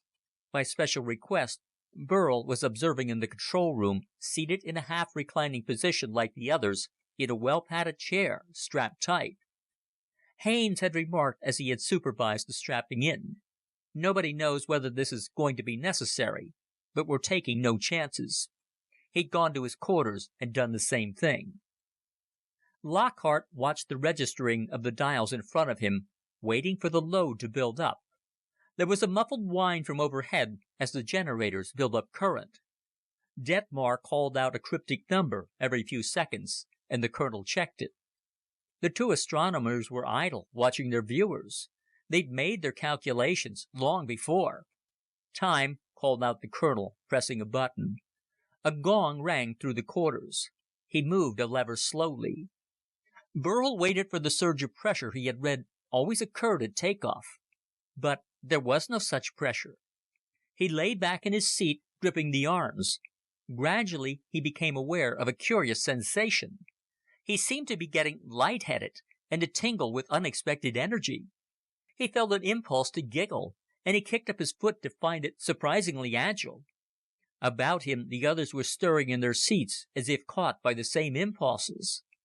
Now he felt loose against his bonds, and he became a little dizzy. There was a pounding in his head as blood surged within him. His heart began to beat heavily. "We're losing weight," muttered Clyde from his chair, and Burl knew the ship was tensing to take off. The great generators were beginning to push against Earth's gravity, and as their force moved upward to match Earth's, the weight of everything in their sway decreased accordingly. Lockhart's first move was simply that, to reduce the pull of Earth to zero. In a few moments, that point was accomplished. A state of weightlessness was obtained within the Magellan. Those watching outside from bunkers in the surrounding mountains saw the huge teardrop shiver and begin to rise slowly above its cradle of girders. It floated gently upward, moving slowly off as the force of Earth's centrifugal drive began to manifest itself against the metal bubble's great mass. Everyone on the crew had experienced zero gravity, either in the same test Burl had undergone or on actual satellite flights, and thus far no one was too uncomfortable. The entire structure of the ship quivered, and Burl realized that the inner sphere which housed their airspace was hanging free on its gimbals. Lockhart rang a second gong, then turned a new control. The pitch of the generators, faintly audible to them, changed, took on a new keening. The ship seemed suddenly to jump as if something had grasped it. The feeling of weightlessness vanished momentarily, then there was a moment of dizziness and a sudden sensation of being upside down. For a shocking instant, Burl felt himself hanging head downward from a floor which had surprisingly turned into a ceiling. He opened his mouth to shout, for he thought he was about to plunge onto the hard metal of the ceiling which now hung below him so precipitously. Then there was a whirling sensation, a sideways twisting that swung him about against the straps. As it came, the room seemed to shift. The curved base of the control room, which had been so suddenly a floor, became in a moment a wall, lopsided and eerie. Then it shifted again, and startlingly, Burl sagged back into his cushioned seat as the hemispherical room again resumed its normal aspect. Lockhart bent over the controls, cautiously moving a lever, bit by bit. Clyde was bent over his viewer, calling out slight corrections. Now, at last, Burl felt the pressure he had expected. His weight grew steadily greater, back to normal, then increased. He found himself concentrating on his breathing, forcing his lungs up against the increasing weight of his ribs. "Hold up," his buzzing eardrums heard someone say, possibly Oberfield. "We don't need to accelerate more than 1 g. Take it easy." The weight lessened instantly. Then the pressure was off. Everything seemed normal. Lockhart sat back and began to unloosen his straps. The others followed suit. In one viewer, Burl glimpsed the black of outer space, and in another, the wide grayish-green bowl of the Earth spreading out below. In a third, he saw the blazing disk of the sun. "Did everything go all right?" he asked quietly of Clyde. The redhead looked up at him and smiled. "Better than we might have expected for a first flight," he said. "We're latching onto the sun's grip now. We're falling toward the sun. Not just falling, but pulling ourselves faster toward it, so that we can keep up a normal gravity pressure. We're soon going to be going faster than any rocket has ever gone. The living space sphere rotated itself as soon as we started that. That's what made everything seem upside down that time, and why everything has come back to normal." Burl nodded. "But that means that in relation to Earth, We are ourselves upside down right now." "Of course," said Clyde. "But in space, everything is strictly relative. We are no longer on Earth. We are a separate body in space, falling through space toward the Sun." "Why the Sun?" asked Burl. "I thought our first objective was to be the planet Venus." "It was too hard to get a fix on Venus from so near the Earth. Instead, we latched onto the Sun to pull us inward. When we are nearer to Venus' orbit, we'll reverse and pull in on Venus," was the astronomer's answer. "Isn't that rather risky?" asked Burl, remembering some of the quick briefings he had been given. "That's a departure from your plans." Lockhart looked up quickly. "Yes, you're right," he admitted. "But on a trip like this, we've got to learn to improvise and do it fast. We made that decision at takeoff." For an instant, Burl felt a chill. He realized then what all the other men on the ship had known all along. That in this flight they were all amateurs, that everything they did was to be improvisation in one way or another, that they must always run the risk of a terrible mistake. Had latching onto the Sun been the first such error? End of Chapter 5. Chapter 6. Sunward Ho. Gradually, the ship settled down to routine. There was, as Burl discovered, nothing very much to do for most of the crew on such a space flight. The course was charted in advance, a pattern laid out that would carry the ship falling towards its objective, falling in a narrow, curving orbit. A certain amount of time would pass during which the ship would traverse a specific section of this plotted route at a certain rate of speed or acceleration. Then, at a specified moment, the speed would be checked, the attraction of the Sun reversed, and the ship would attempt to brake itself and to halt its fall toward the great Sun. At such a time as its fall came to a stop, it should, if the calculations had been correct, be crossing the orbit of the planet Venus in the same place and about the same moment that Venus itself would be. In that way, the ship would arrive at the planet. Now, all these calculations had been made, and once made, set into motion on the control panels of the ship. The interval of many days between actually left little to do except for making astronomical observations, checking on the performance of the stellarators, setting a watch against the damage caused by meteors and micrometeors, and following the ordinary procedures of meals and sleep periods. The men set up an Earth time schedule of 24 hours, divided the crew into 3 8-hour shifts, and conducted themselves accordingly. Burl did not find time weighing on his hands. Despite the limited space available to the 10 men, there was always something to learn and something to think about. When Russell Clyde was off duty, he spent much time with Burl at the widescreen viewers that showed the black depths of interplanetary space surrounding them. The Earth dwindled to a brilliant green disk, while ahead of them the narrow crescent of approaching Venus could be seen, growing gradually. Ruddy Mars was sharp but tiny, a point of russet beyond the green of Earth. And the stars! Never had Burl seen so many stars. A firmament ablaze with brilliant little points of light, the millions of suns of the galaxy and the galaxy beyond ours. On the other side, the side toward which they fell, the Sun was a blinding sphere of white light, its huge coronal flames wavering fearfully around its orb. Seen to one side, surprisingly close to the Sun, was a tiny half-moon. "That's Mercury," said Russ, pointing it out. "The smallest planet and the closest to the Sun. After we leave Venus, we'll have to visit it. We know there's a sun-tapped station there, and because it's so close to the Sun, its orbit ranges between 28 million miles and under 44 million miles, the station must be a most important and large one."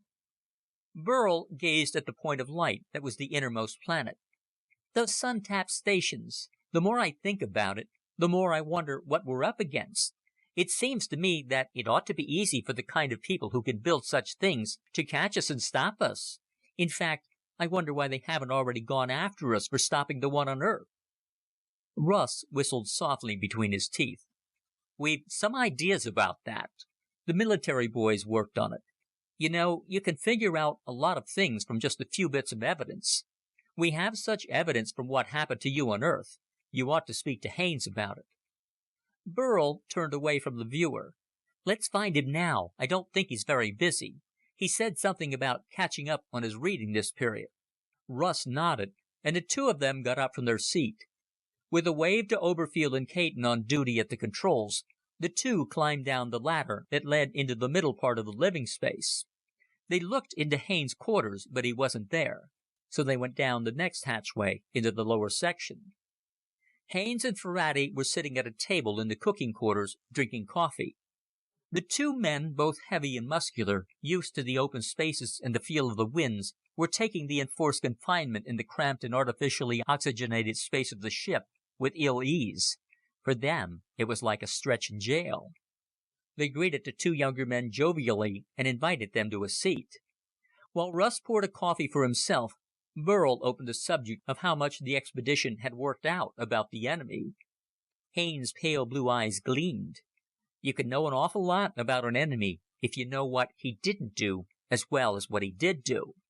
If you figure out what you yourself should have done under the same circumstances, and know he didn't do it, why, that gives you some valuable hints as to his deficiencies. As we see it, we've got a fighting chance of spoiling his game. Certainly of spoiling it long enough to allow Earth several more years to get a fleet of ships like this into operation and give him plenty of trouble. Suddenly, Burl felt more cheerful. At the back of his mind there had been a carefully concealed point of cold terror. He remembered the clean efficiency of the Sun-Tap station, the evidence of a science far beyond that of Earth. He pressed the point. Just what do we really know? Haines leaned back and rubbed his hands together. There were several things that gave their weaknesses away. When we put it all together, we decided that the enemy represents some sort of limited advanced force or scouting group of a civilization still too far away to count in the immediate future. We decided that the enemy isn't too aware of our present abilities, that his intelligence service is poor as far as modern Earth is concerned. We figured he won't be able to act with any speed to repair the damages we make. Tell them how we worked that out, said Ferrati, who had begun to grow again the short black beard that Burl remembered he had worn on his famous expeditions. Well, said Haines, drawing the word out to build up suspense, did you know that the station in the Andes, the one you cracked open, was built at least 30 years ago and never put into operation in all that time? Burl was surprised. Why, I hadn't thought of it, but it could have been. That valley was so isolated and deserted, probably nobody would ever have spotted it. Right, Haines added. And our investigation team studied the remains, the foundations, the layout, and we're sure it's been there at least 3 decades. That's one clue. The second clue was the relative flimsiness of the walls. The builders hadn't expected us to be able to blow them up. They were some sort of quick construction. A plastic, strong, but not able to hold up against blasting powder, let alone real heavy bombs or A-bombs. Now, why was that? And the third clue, why didn't they have a repair system available, or at least some sort of automatic anti-aircraft defense? Burl looked at Ferrati. The latter was watching him shrewdly to see if he could figure it out. The builders didn't expect an air attack, said Burl slowly, because of the air disturbances. They did not know we have a moon base that could spot their location. Hence, they figured out that our civilization would remain as it was 30 years ago. We wouldn't have been able to spot the location at that time because it required outer space observation. It might have taken us several years of tramping around to locate it. And the lack of a strong permanent construction? After all, a concrete and steel enforced embankment which any military force on Earth could have put there would have balked your dynamite attack, probed Haines. That means they didn't have the time or the means to make such a construction. They must have had a single ship with the kind of equipment that could lay out a quick base in the shortest time, said Burl. Right, snapped Haines. The Sun-Tap must have been built by a relatively small team which probably came in a single explorer ship. The ship was equipped with automatic factory machinery that could turn out an adequate base for an uninhabited planet, an airless moon, and so on, but they didn't have the stuff for a fortified base, and they didn't have the manpower to build it. Another indication of that is the 30-year delay, added Ferrati. Obviously, they arrived in this solar system from somewhere outside it. We figure that way because otherwise they would have been prepared to do the job on all the planets in the same trip and start operations at once. They must have made some observations of this solar system from a point in space at least as far away as another star. That means not less than 4.5 light years away, Proxima Centauri being the nearest star after our sun, and 4.5 light years from us. Their observations were imperfect. They found more planets and problems than they had supposed, so they had to make a second trip to get enough supplies to finish their sun-tap base constructions. It took them 30 years between the first stations and the ones that completed the job. And that, too, suggests that only one ship was originally involved here.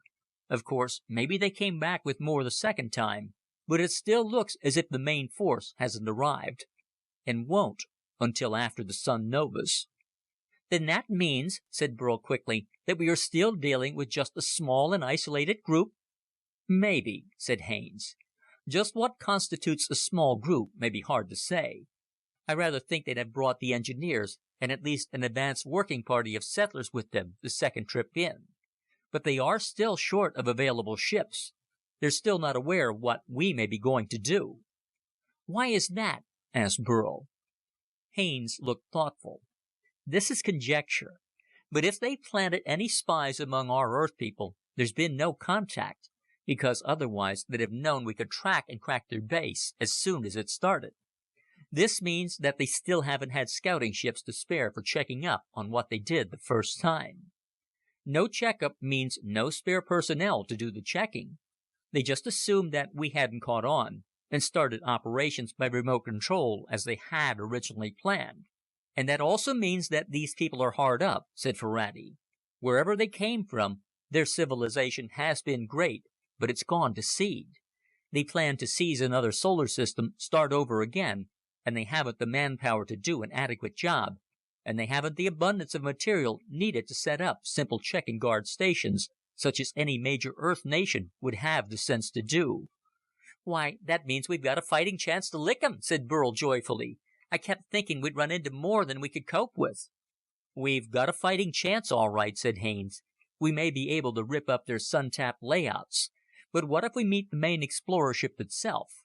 Anybody who can cross interstellar space and warp the power of the sun can probably outshoot, outrun, and outfight us. Let's hope we don't meet them until we've done our work."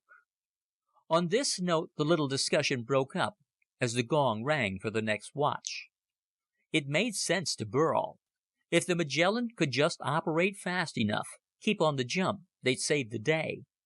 But, and he realized that nobody had mentioned it aloud, it also followed that the enemy, however small its group, was still in the solar system somewhere, and would certainly be starting to take action very soon now. The time came when the ship was to start slowing, to prepare itself for the meeting with Venus. Burl saw the hour and minute approach, and watched Lockhart take the controls and set the new readings. The steady hum of the generators, a vibration that had become a constant feature of the ship, altered, and for everyone it was a relief. Their minds had become attuned to the steady pitch. One didn't realize how annoying a nuisance it was until it stopped. As the stellar generators let down on the drag on the sun, the gravity within the ship lessened. In a few moments there was a condition of zero, and those who had forgotten to strap themselves down found that they were floating about in the air, most of them giddy. There was a shift in the pitch, and the generators applied repulsion against the pull of the sun.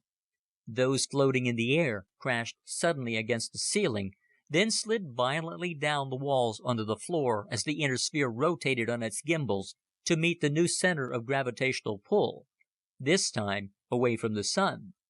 The viewers flickered off and then on again as their connecting surfaces inside and outside the sphere's double layer of walls slid apart and matched up again. For an instant, as he saw the viewers blank out, Burl thought of what might happen if the sphere didn't rotate all the way. They would find themselves blind. Now the ship proceeded on its charted orbit, slowing to meet Venus. Several hours went by, one meal, and Burl had returned to his bunk, his rest period having arrived. Russ remained at the controls on duty, checking astronomically the new speed and deceleration. Burl tossed restlessly, the light out in the little cabin. Something was bothering him, and after a while he realized that Clyde should have come off duty before this. He glanced at the clock and calculated that Russ was 2 hours overdue. What was wrong? He slipped out of his bunk and climbed into his pants. Ascending into the control room, he saw Lockhart, the 2 astronomers, and the entire engineering crew gathered over the controls in worried concentration. He peered over their shoulders, but the dials meant little to him, since he did not know what they should have said. "What's happened?" he asked Russ. Russ took him aside. "We're not going to make our connection with Venus," he said. "Our generators didn't operate exactly as we had hoped. We haven't been able to slow down enough. The pull of the sun is stronger than the power we can raise to stop it at our present speed. We're going to shoot past Venus orbit way ahead of the planet, and we're still heading sunward at a faster rate than we figured on." "You mean we're falling into the sun?" gasped Burl. "As things stand right now," said the youthful astrogator, "that's just what is happening." End of chapter 6.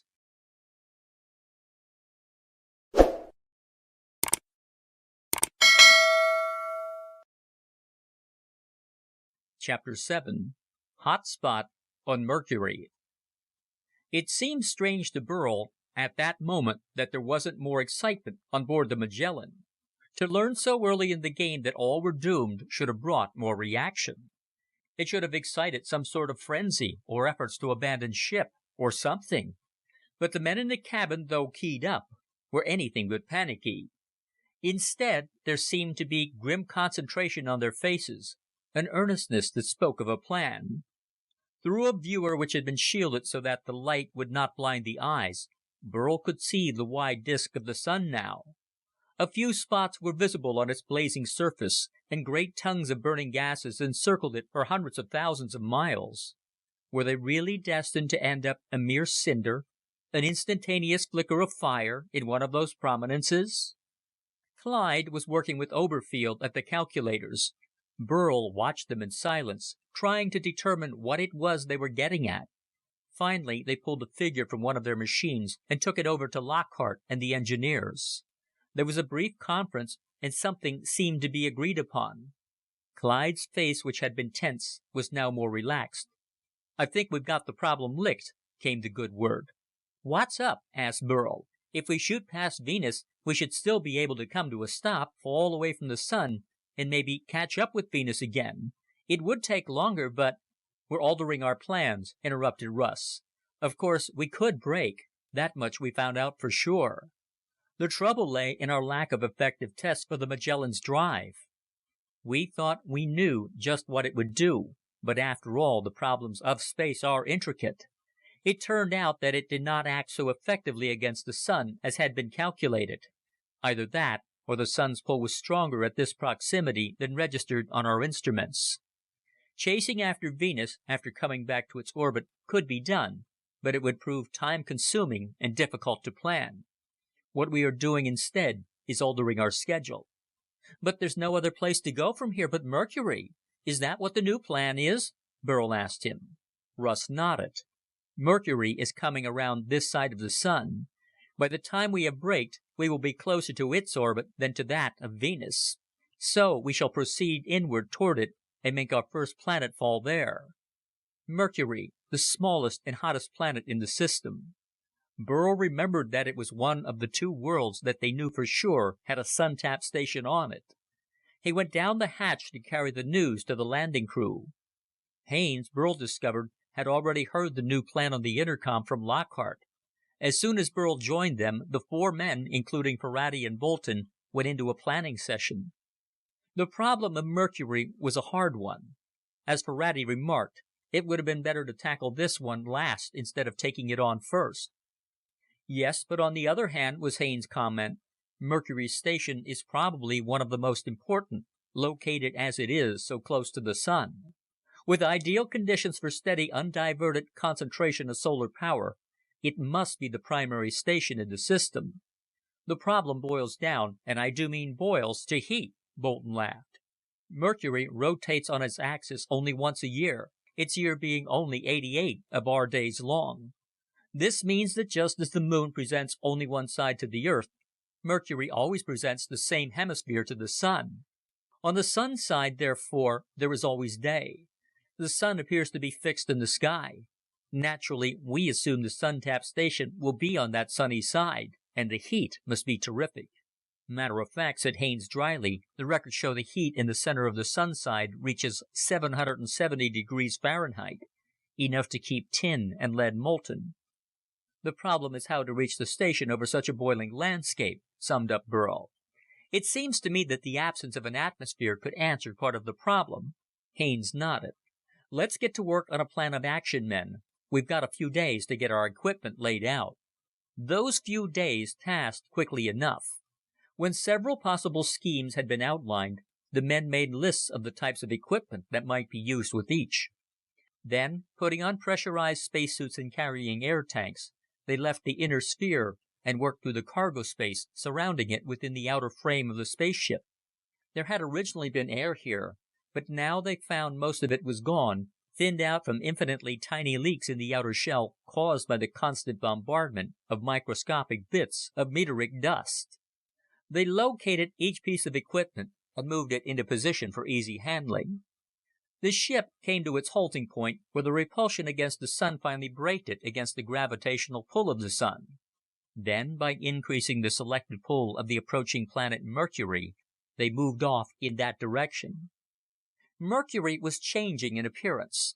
As they neared it from the outer side, its lighted half swung away from their view, and what they saw was a constantly narrowing crescent, growing larger even as it narrowed.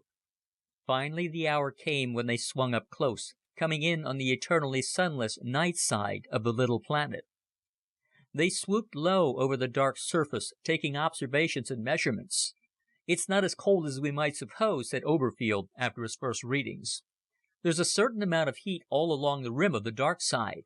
Radiation, I suppose, as well as the fact that there's a certain amount of wobbling done by the planet." Burl was studying the surface. "Seems to me that much of the dark side has a gleam to it. Something reflects the stars. I see little glints of light, shifting and blinking." "I can guess what that is," said Russ. "It must be covered, at least in the central portions, with a sea of frozen gases. What atmosphere Mercury had long ago must have congealed there." The ship moved along toward the twilight edge, then began circling the planet along that intermediate belt where the sun could be seen peeking over the horizon in eternal dawn. There was a cluster of men at the radiation counter looking for evidence of the sun-tapped station. Finally, after passing over a chain of darkened mountains eerily lighted at the peaks by the sun, there came a yell. Distortion had been detected. Once on it, they swung the ship outward into space again and moved along further over the sunlit side. Burl stared into the telescopic viewers as they probed the surface. He saw an ugly and terrifying world. The planet, which had a diameter of only 3,100 miles compared to Earth's 7,900, was virtually without an atmosphere. Its surface was baked hard, brilliantly white, covered with long, deep cracks that cut hundreds of miles into the shriveled and burned surface. There were areas of dark mountain ranges, bare and jagged, whose metallic surfaces imparted a darker shade to the pervading glare. And there were patches here and there on the surface that gleamed balefully, probably spots of molten material. Haines, standing next to him, was muttering, "It can't be too far in. It can't. How could they build it?" Then Burl found what they were looking for. A huge canyon tore raggedly across the plain. There was a jumble of mountains, a chain edging in from the twilight zone. And in a corner about 200 miles out into the hot side, at a narrow ledge where the mountains came down and the canyon came together, there was a circular structure. They could see, as soon as the telescopic sight had been adjusted, that it was a large station. It was encircled by a featureless wall. It had no roof. Rising en masse above it was a whole forest of gleaming disks pointing at the sun low in the sky. On the tops of the mountain peaks, a half-mile from the station, was another series of masts. These were aimed away from the sun into the dark, airless sky and toward the other planets. "The accumulators and the transmitters," said Burl. "We'll have to get them both." "Getting the transmitters will be easy," said Haines. After we shut off the station, we'll just bomb the mountain mass out of action." Burl choked. "Why, it never occurred to me. But why can't we bomb the station from the air?" "One atomic bomb should finish it off." He almost added, "and you wouldn't have needed me after all," but squashed the thought. He wouldn't have given up coming along for anything, he now realized. "There's a distortion, as there was at the Andes station, that would make it hard to hit.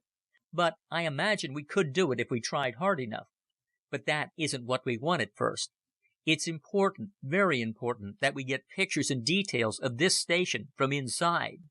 We can't just break up the enemy installations. We've got to learn from them. We must find out how they do it, and how we can use it." This was Lockhart speaking. "You better start the job," he added to Haines. "Are you ready?" Haines nodded reluctantly. "Yep," and turning to the three who would accompany him, he ordered, "Let's go." The four explorers gathered near the exit port. They had put on spacesuits and strapped on various items of equipment, weapons, and work tools. They passed through the airlock into the cargo section of the ship. Communicating through the helmet radios, Haines directed each what to do, and also directed Lockhart where to bring the ship for the landing. Burl heard Lockhart's voice warn them that he did not want to hold the ship too long over the sunny hot side. "We've already noticed a buildup of heat from the solar radiation on the skin. And the heat radiating from Mercury is accumulating too fast. We can't get rid of it if both sides of this ship are going to be heated up. As soon as you make your landing, I'm taking the ship back to the cold side." "Uh-huh," came Haines' voice. "We don't want to hang around here any too long either." Then the four, as prearranged, unlimbered the work rocket they had picked. There were several sizes of small exploration craft. They had at first thought of the tractor, an enclosed airtight truck on tractor wheels, which could crawl up to the station while the men inside it were protected by air conditioning. But a quick survey showed that it would overheat too fast and might easily bog down in one of the many soft spots. So they took the four-man rocket-propelled cargo plane instead. The ship was airtight and pressurized. They had taken every precaution. The four piled in with their supplies. Then, as the Magellan swooped momentarily lower, the escape hatch opened, and, with Ferretti at the controls, the rocket plane shot out with a roar of its exhaust. They raced low over the burning landscape, and before them the wide, dark, forbidding canyon cut its way through the plain. It was into this canyon that the rocket plunged. The precipitous rocky sides rose above them, and suddenly they were in darkness. Immediately the plane's cooling system became more effective, as Ferrati guided the rocket through the shadowy depths away from the blazing sunbeams. Burl saw, by means of the radar, that the bottom of the heat crack was many miles down. They raced along the crevice until they reached the mountain chain. Here, Ferrati abruptly raised the nose of the plane, and they shot upward, popping out of the shadow into the sunlight. Before them loomed the hard, unbroken walls of the sun-tap station. The rocket plane came to a stop 100 feet away. As soon as it had halted, Burl and Ferrati leaped out, with white sheets thrown over their suits to afford some extra protection from the sun's rays. Between them they carried a long, awkward affair of poles and plastic. Burl's feet touched the ground. Through the cushioned leather of his thick boots, he felt the heat just as if he had stepped on a hot stove. He moved quickly, and as they had rehearsed, he and the explorer slapped the rig together and set up a gleaming plastic skin sunbreak to shield the rocket plane.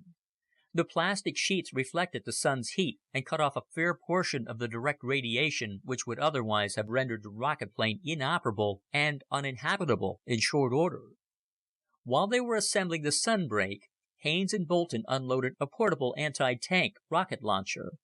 With no wasted motion, Bolton aimed the launcher at the wall, and Haines thrust a long, wicked-looking rocket projectile into the tube. There was a flash of soundless fire and a line of dissipating white smoke. Nothing could be heard in the airlessness. Burl felt the shock through the ground as the shell hit. A chunk of the wall ripped apart and collapsed. As quickly as he saw it, Burl acted. Haines' voice rang in his ear, but already Burl was in action. Back into the rocket plane, out again with an umbrella. He made a flying leap toward the sun-tap station. He felt terrifically strong in the slight gravity, and the leap carried him 30 feet forward. As he slid through the space above the surface, he opened the umbrella. Its outer side had been painted white and partly shielded him from the direct heat. He made the station in 5 leaps and climbed through the broken wall. Bolton followed him with another umbrella and a pack under his arm. Inside the station, it was cool. The walls had been high enough to create shade within.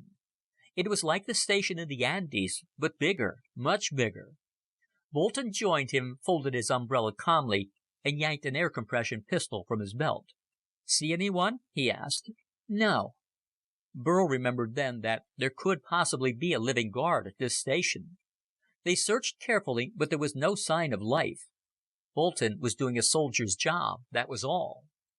While Bolton set up his photographic equipment, Burl made his way around the shining globes and strange tubes that were the nerve center of the station. He finally found the same type of control panel that he had found in the Andes station. He hesitated before it, wondering if, after all, this, the original charge, would work. He hoped that there might be another charger globe available, but saw none. It would be up to him. He put a gloved hand on the control. Perhaps he worried the charge would not conduct through the insulated, cooled material of his suits. He pushed the levers and knew then that it did. The pulsing of the spheres halted. There was a sharp dip in the faint vibration he had been feeling at his feet. He shoved the levers all the way, and suddenly the station went dead. Above him, one of the great discs atop its mast snapped and burst apart under what must have become an impossible concentration of power without a channel for outlet. "Sun-tapped station Mercury is dead," Burl said quietly into his helmet phone. At that very instant, a distant globe, perched on a pedestal against the wall away from the rest of the equipment, flared a brilliant red. End of Chapter 7. Chapter 8. The Veil of Venus. In an artificially constructed chamber somewhere in the solar system, an intelligent being sat before a bank of instruments that was designed to bring to his attention various factors concerning the things that mattered to his species. This being had been on duty for the average length of time such a duty entailed, and had been paying little conscious attention to the routine, for there had been nothing to report for some time. The drop in channeling from Planet 3 that had occurred some time ago had thus far not caused too much concern. It was assumed by the other intelligent beings involved that the matter was possibly a weather condition, a volcanic discharge, or quite simply that the planet was in unfavorable orbit. Not all the stations ever worked simultaneously. There were always some behind the sun, or blocked in some other manner. But the main channels were at work, and the different lines and shifts continued to build up satisfactorily. But now something occurred that focused the attention of the watcher more closely on his instruments. A facet of his panel had flashed a color at the lowest end of his visible spectrum.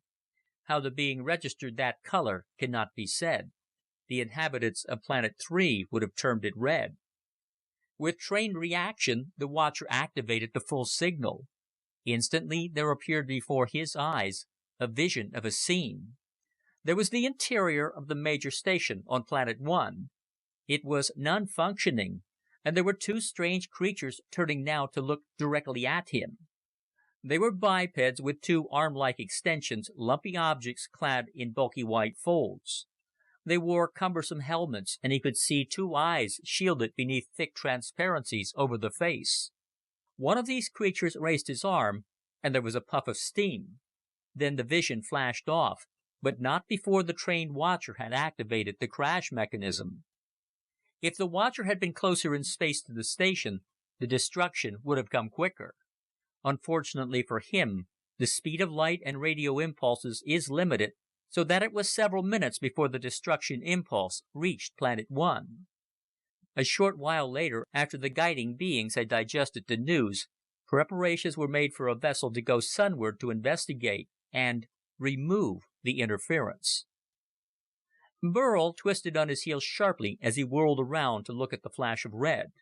Bolton drew his hand weapon, aimed and fired. There was a jet of steam as the compressed air blasted the dart from the gun. The glowing globe was pierced. There was a small explosion, and then the globe and its pedestal vanished. "What was that?" cried Burl. Bolton holstered his gun. A signal of some kind, a warning probably. My guess is that it was an alarm tipping off the remote control masters of this place that it was out of commission. Help me with the photo stuff. I think we'd better get out of here quick. Without wasting more time, the two men snapped the scene as fast as the shutters would click. Then they picked up the cameras, grabbed their umbrellas, and ran for the break in the wall. Just as they made their first flying leaps toward the shielded rocket plane, the globes within the sun-tapped station started to go off. One after another, like a chain reaction, they blew up, and within seconds the interior of the walled station was a turmoil of falling metals, beams, wires, and sharp, transparent shards. Haines and Ferrati were ready for takeoff, and puffs of smoke were coming from the exhaust. Without bothering to take down the plastic sun shield, Burl and Bolton tumbled into the cabin. Before the door was even closed, Haines lifted the ship and headed for the dark depths of the canyon. The inside of the plane was perilously hot. The shield had been a temporary protection, but even the ground radiated heat like an oven. They had to seek the cold of the sunless canyon to allow some of the heat to escape. To have flown directly to the Magellan without cooling the plane would have been disastrous. The Magellan emerged from the cold side to meet them. From the heights of space, they saw that they would not need to bomb the mountain relayer mast, for the same alarm that had triggered the station had shattered them. After the Magellan had scuttled back to the cold side, there was a council of war in the control room. Burl and Bolton described very carefully what had happened. This must have been their primary station, said Russ thoughtfully. No matter what they seek to channel from the sun on other planets, it is from here that the first and strongest diversion of solar energy must have been coming. This station may have been the last constructed, the final link put into place, and for that reason they installed an alarm. Ah, said Lockhart, even if they did, would it necessarily have destroyed the station? After all, they would normally have figured on repairing whatever went wrong. It seems to me, said Burl, that the red flash itself didn't start the destruction. There was a delay, must have been several minutes before it started. Could it be that what was alerted was a watcher? Where? Said Bolton. There was no place for a watcher to be in that station. We saw no sign of it. Maybe deep underground, suggested the engineer, Caton. They might have living quarters a few miles underneath. Highly unlikely, said Russ Clyde. It would still be too hot. And remember, these people plan to incinerate Mercury and the inner planets. They must be from the edge of the system. The delay may be a valuable clue to that. It would take time for a remote control station on another planet to see what was happening and take steps. If you can figure out exactly how many minutes and seconds elapsed between the flashing of the red bulb and the blow-up, we could work out the approximate distance. But unfortunately, the time could not be judged that accurately. Neither Burl nor Burton had had time to look at his watch. They hung over the cold side of Mercury for several hours more while the two astronomers figured their next move. When the orbits had been determined, the Magellan turned its massive wide nose away from the sun toward a gleaming white disk that dominated the dark skies of outer space. With full power on, they pushed away from the littlest planet and began the long fall towards the sun's second planet, that which some had considered to be Earth's veiled twin, Venus. There was a matter of 30 million miles to cross, and the crossing would be made fighting the pull of the sun all the way. Caton and his men had spent the wait on Mercury working on the great generators in the powerhouse nose. They recalibrated the output and corrected it from the records kept during the flight inward. Now they were confident of its ability to drive the ship away from the sun. Coming in, they had not been sure what their AG drive would do and could do. Going outward, they knew just what to expect. They did not travel blindly outward, for that would have been both a crude waste of power and inaccurate.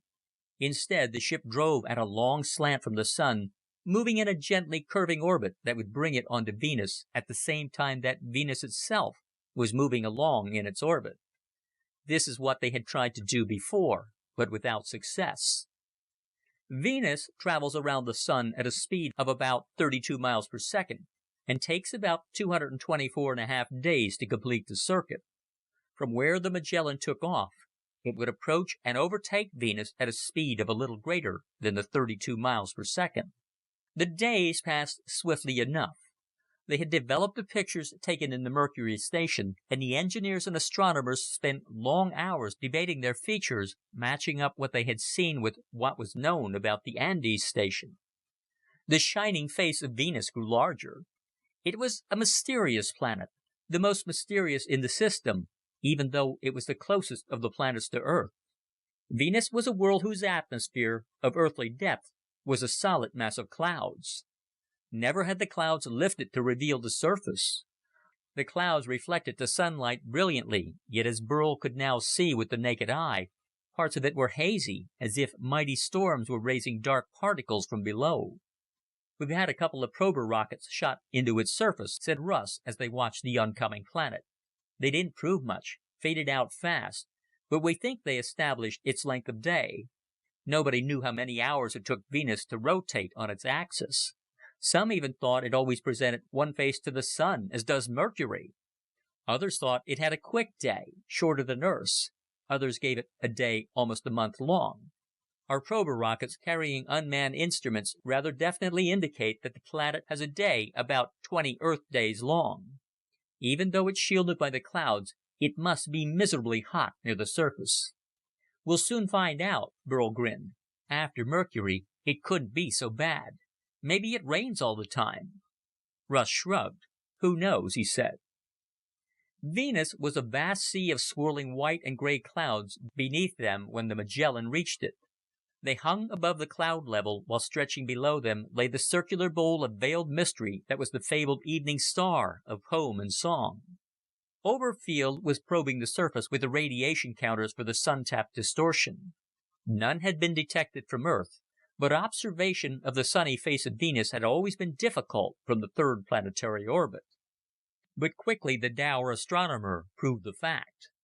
A calculation of the planet's albedo, its rate of reflected sunlight, showed that in one large central section there was a dimming out. Somewhere in that spot, the light was being diverted. Lockhart brought the Magellan down gradually, closer, closer, and finally sank it into the soupy atmosphere of Venus. Now, from every viewplate, nothing reflected but a glare of white mist. But the ship was not operating blind. Radar pierced the clouds, and from the wide screens the crew could see that they had not yet touched the surface. "Watch out for mountains," whispered Russ, hanging over Lockhart's shoulder. Their progress was slow but steady. The cloud bank around them did not clear, but still glowed gray. After a descent of nearly 2 hours, there was a flicker on the radar. It registered no features, no mountains, nothing but a seemingly flat plain. Above and around them, the white clouds still blanketed everything. But now Burl thought he saw a pale glow. Gradually the white faded away into wisps and shreds, and in a flash the ship broke out of the clouds. They hung beneath a grayish-white sky. Below them, scarcely a half-mile of visibility in misty thin air, they saw the surface of Venus. They were over water. An ocean stretched below them as far as the eye could see, with neither a rock nor an island. Venus was a water world. End of Chapter 8. Chapter 9. The Ocean Primeval. The Magellan hung in the air while the men studied the surface of this world that had so long been a mystery. The air was not the clean air of Earth. Rather, it was the kind that precedes the coming of a fog, thick, heavy with moisture, the horizons fading into gray. Below them lay a mottled expanse of water, reflecting the gray sky and verging almost to a deep brown. The water was still, occasionally stirred by a slight wave.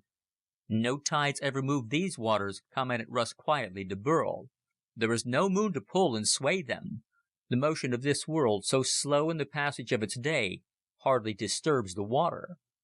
"It looks shallow to me," said Burl. "The darker sections look as if the bottom must be close." "I imagine it is. We'll take soundings," Russ answered. "I have a feeling the whole world may be like this. One vast, shallow, swampy sea. See the scum floating on it?" "See it? Now that you mention it, there's hardly a part that hasn't something on it," was Burl's reply. "There are patches of muck all over it, like floating oil, and even drifting masses of weeds." It was true. The water showed on its surface a strange filth unlike anything one would expect on the surface of a terrestrial sea. There were wide areas of brownish-gray slime and little floating blobs of green. Shining flecks of yellow, like bright oil drops, seemed to flow through and between the masses of scum. At the radar, Haines began to call out figures. As Russ had guessed, it was a shallow sea. In places, the bottom was only a dozen feet beneath. For a while, all the men of the crew were quiet, watching the silent waters beneath them. "Unclean. The whole place looks unclean," Lockhart said finally. "We've got work to do. Let's find the sun tap station." The rest of the crew came to action. The spaceship began to move slowly, while Oberfield and Caton probed for the lines of force which would lead to the station. Now a long, low bank appeared, a ridge of mud protruding above the water. Here and there stretched other low mud bars, and once a ridge of rock. "I've seen no animals or birds," said Burl. "Do you suppose there are any?" Russ pursed his lips. "I don't think so. From the look of this world, life probably isn't developed that far. You won't find animals until there is dry land, and I'd guess now that there's no place on all Venus where there is much dry land. There may be fish or fish life, but even that's questionable. Consider the long, long day, the absence of violent, unshielded sun rays, the steady, damp warmth, the quiet, barely moving waters, the heavy amounts of carbon dioxide in the air." He paused and went over to Lockhart's chart table to pick up a paper. "Oberfield worked out the atmosphere. It is very heavy in carbon dioxide, very low in free oxygen. There's water vapor down here, but the clouds have kept it below. It didn't show up in the outer atmosphere at all." "There's the sun tap base," said Burl, and added as an afterthought, "I think." This one did not look at all like the other stations he had seen. There was indeed a ringed wall station, but the wall was low and slanted outward. It stood on the end of a wide mud bank, and near it veins of rock glistened as if wet. The interior machinery was a neat, compact mass of crystalline globes and levers. But the masts and shining discs which had characterized the stations on Mercury and Earth were missing. Instead, there floated upon the surface of the water, for a mile around, great shining bowls like huge saucers gently rocking in the faint wavelets. Thin, flexible, shining lines of metal connected this surface layout with the station. "With no direct sun to aim at, this station seems to be directed toward a non-focused system of light diversion," Lockhart announced. "The wrecking crew, please get under way." "I'm going down with you," Russ joined in. "I've gotten permission to take some observations from the surface." "Good," said Burl, and hurried with him down to the central floor. They disembarked in two parties. Haines and Ferrati used the two-man rocket plane and would make a wide encirclement of the vicinity, mapping and finally blowing up the accumulator disk floating on the surface. Burl, Russ, and Bolton took a helicopter. The helicopter, under the control of the Marine captain, dropped out of the cargo port of the Magellan. Steadied by the regular whirl of its great blades and driven by tiny rocket jets in the tip of each wing, the whirlybird swung down like a huge mosquito hovering over a swamp patch. It moved over the water and finally hung directly over the mud bank. Maneuvering so that the helicopter was directly in the protected circle of the walls, Burl and Russ dropped a rope ladder and swung down hand over hand to be the first human beings to set foot on Venus. They were lightly dressed, for the temperature was hot, around 110 degrees, and it was humid. No breezes blew here. They wore shorts and shirts and high-laced leather boots. Each carried 2 small tanks of oxygen on his back. A leather mouth nozzle strapped across the shoulders guaranteed a steady flow of breathable air. In their belts were strapped knives and army pistols. Russ carried recording equipment, and Burl a hatchet. They dropped off the swaying ladder inside the station. The ground was hard-packed, as if the builders had beaten it down and smoothed it off. The globes were familiar to Burl. He had studied the pictures of the 2 he had already visited, and he realized that they followed the same general system. Where the mast towers would have been, there were leads running through the plastic walls out across the sea. He wondered briefly why the walls were curved outward. As the helicopter moved away, The metal weight on the end of the dangling ladder brushed the top of the wall. There was a crackling noise, and a spark jumped between them. "The wall is electrically charged," said Burl. "I wonder why." Russ shook his head. "From the looks of it, to keep off something. Perhaps some kind of native life. But what? I'm sure there's nothing of a highly organized physical structure here." Burl found the controls of the station, but before touching them he remembered the alarm on Mercury. "I'd better try to smash the alarm first," he called out to Russ. Finally, Burl located an isolated globe perched on a post which resembled the one he had briefly glimpsed on Mercury. He ran his hands over it, feeling a mild vibration within. Then, at its base, he found the levers. He moved them, and the vibration died out. "I think I've turned it off," he announced, "but stand by with a gun, just in case." Russ drew his pistol, and Burl switched off the main controls of the Sun tap. A globe or two burst. There was a sort of settling down in the station. Apparently, they felt the heat intensify, and knew that the sky was shining more brilliantly than before. The diversion of the Sun was over for Venus. The alarm globe remained quiet, but Burl took his hatchet and smashed it. Russ was carefully photographing the station, measuring the distances, and tracing the lines. Overhead, the wide blades of the helicopter flapped around and around, accompanied by little hissing puffs of rocket smoke. They could see Bolton looking down at them from the tiny cabin. Russ was scooping up bits of soil to bring back for analysis when he saw what seemed to be a wet patch on top of the wall. As he watched, it spread until it reached the bottom. In a remarkably short time, a whole section of wall was gleaming wet. A patch of damp oiliness spread over the floor. "This I've got to get a sample of," said the rusty-haired astronomer. He reached for a sampling bottle in his pocket, and at the same time the patch of wetness spread to his shoes. As Russ stepped forward, there was a sucking sound, and he lifted a thick gummy mass that was stuck to his sole. He shook his foot, set it down, and lifted the other, but it too was embedded in thick slime. The stuff now was running up his ankle. "Hey!" he called out, and swung one foot vigorously to free it.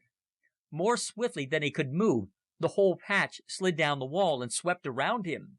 It was moving up his legs as if trying to envelop him. "It's alive!" he shouted, and grabbed for the knife in his belt. In vain he tried to slash out. "It's like a giant amoeba that engulfs its food. Get it off me!" But the knife was ineffective. He fired his pistol, but the thing was just a vast wide puddle of slime, without brain, heart, or organ that could be harmed. The soles of Russ's boots were already half eaten away, and his socks were going fast. Some of it was touching the skin of his knees. He screamed as the stuff burned him. Burl had joined the attack with his knife, but leaped back when that proved useless. His mind raced for a way to help. Above them, Bolton was swinging the helicopter down so Russ could hoist himself out of harm's way, but time would not permit it. In another instant, the mass would have Russ. Burl grabbed at the straps crossing his shoulder and swung the 2 oxygen tanks from his back. He snatched one from its leather holster and pointed its nozzle at the mass of slime. He turned the stream of oxygen on, and then, taking his pistol, held its muzzle in the jet of oxygen and fired it. The roar of the gun was matched by the roar of a stream of fire that shot from the tank. Wherever the burning jet of oxygen touched, the mass shriveled and blackened. Yards and yards of amoeba seemed to writhe, hump up in agony, and pull away. There was a ring of burned white along the ground, a sickening smell in the air, but the thing was dead. Russell Clyde grabbed the ladder as it swung toward him and climbed up. The soles of his boots were gone, and the sides were strings of raw, half-eaten leather. His legs and knees bore ugly patches of red where the slime had touched. "Well done," called Bolton to Burl from the cabin. "Come on up before something else comes along." Burl grabbed the ladder. He took 2 steps on the swinging rope as the helicopter started to climb, and suddenly he felt himself losing strength.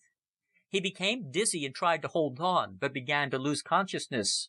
Dimly he heard Bolton yell at him, "The oxygen! The other tank! Turn it on!" The second tank was still dangling from his chest. Fighting for consciousness, Burl twisted the nozzle. There was a hiss, and he felt air blow against him. Miraculously, his senses cleared, and holding the oxygen tank tight against him, He climbed up the ladder and into the safety of the helicopter. End of Chapter 9. Chapter 10. The Dying Planet. Russell Clyde was confined to his bunk during the next 4 days, his feet wrapped in bandages and ointment. Fortunately, the digestive juices of the Venusian amoeba had only just begun their attack upon the skin after eating through the footwear. Except for some painful blisters and rawness, his condition was not serious. The little stateroom was cramped, containing as it did 2 bunks, one above the other, like the cabin of a liner. What with a couple of built-in lockers for clothes, and a bolted-down chair and a reading lamp, it was not a place to spend any more time than necessary.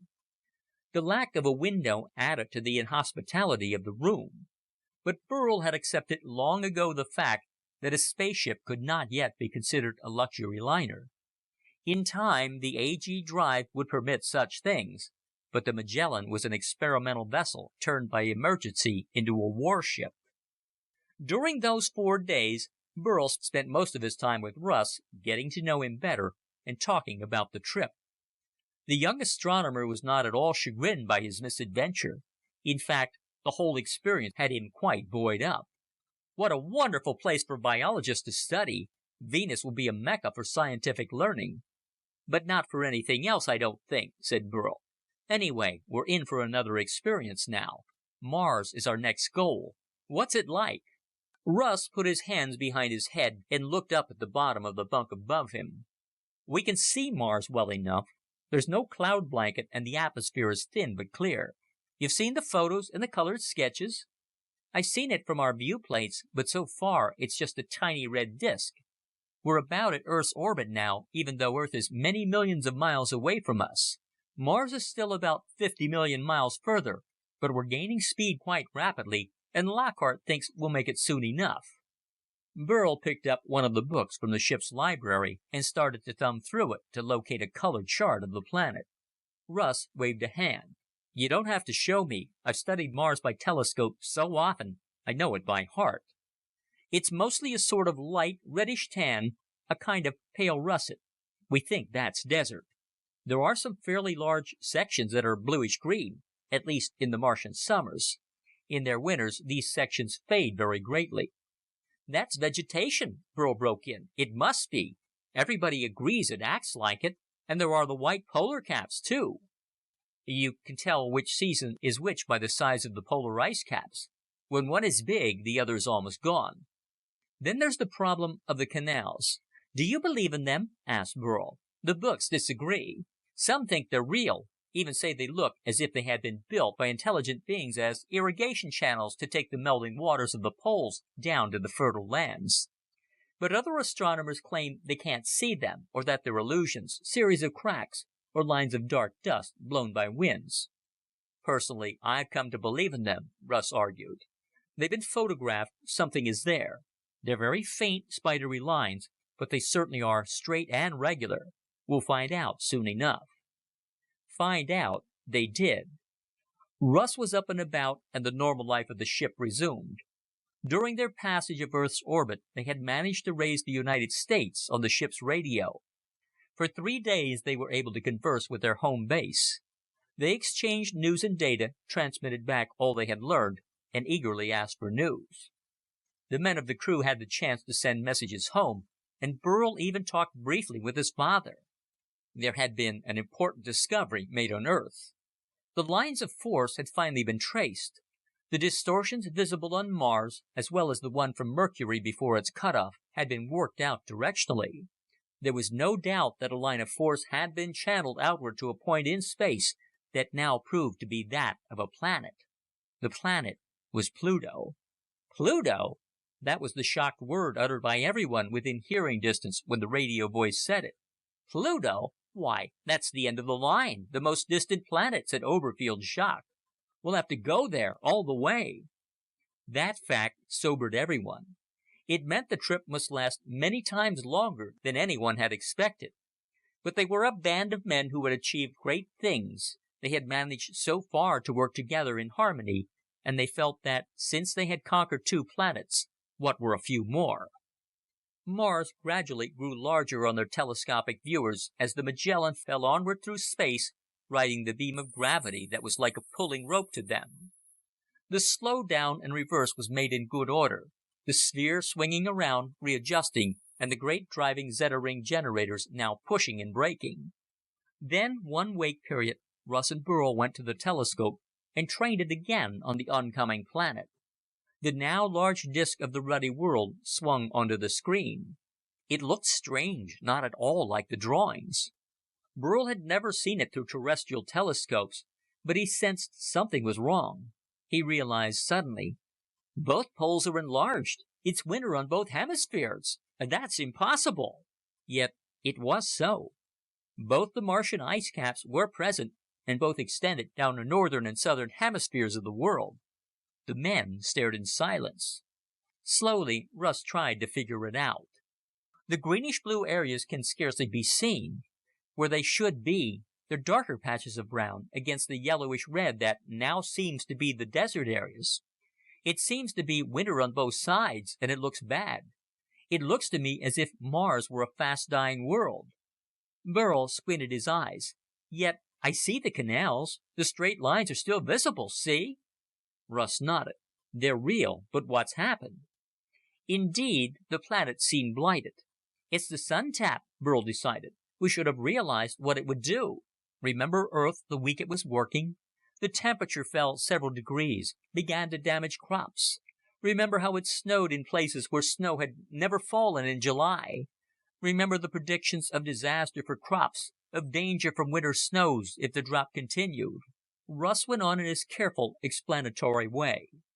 And for Mars, it has continued.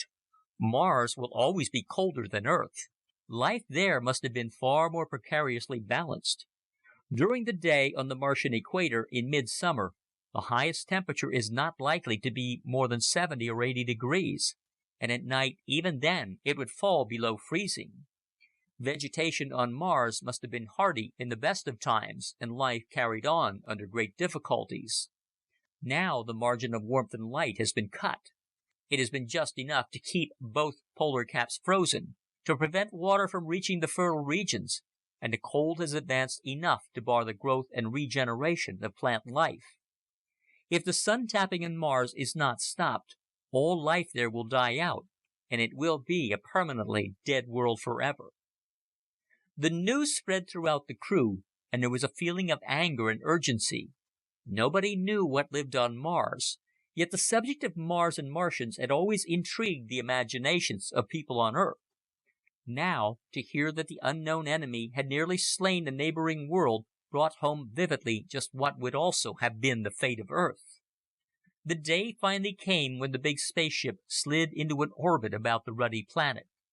It circled just outside the atmospheric level while the men aboard studied the surface for its secrets. Mars was indeed inhabited. This fact was borne home by the canals and the very evident artificial nature of their construction. They could see clearly through their telescopes that there was an intricate global network of pipelines, pumping stations, and irrigation viaducts from pole to pole. They also saw that at the intersections of the canals were dark sections crisscrossed with thin blobs of gray and black which proved under the telescopes to be clusters of buildings. There were cities on Mars, linked by the waterways. They saw no aircraft. They detected no railroad lines or roadways beyond the canalways themselves. The many regions of darker, better ground, intersected by the canals which no longer fulfilled their purposes, were covered with thick vegetation. Forests of dying, wintry stalks. Only a flicker of dark green here and there showed where some faint irrigation still got through. They saw also that there were lines of white which had not been visible before. Snow was gathering in low spots, and the planet was freezing up. The lines of solar distortion were strong, and they traced them to their point of concentration. The point was not some isolated spot far in a desert, away from Martian investigation. To the amazement of the men, the location of the sun-tapped station was actually within a Martian city. "Do you suppose," Lockhart queried the others, "that the Martians themselves are the builders of this setup? That this is their project? That they are the criminals and not the victims?" There was no answer. The evidence was apparent, but it made no sense. If the Martians had created this thing, it was destroying them. And yet, if they had not created it, why did they, so clearly a race that had attained a high level of engineering ability, tolerate its continual existence? As the ship descended, they saw the city emerged. It consisted of hundreds of gray mounds, buildings laid out in the form of neat, hemispherical structures like skyscraper igloos with rows of circular windows. Each building was like the next, and they fitted together in a series of great circles radiating outward from the meeting spot of the canals.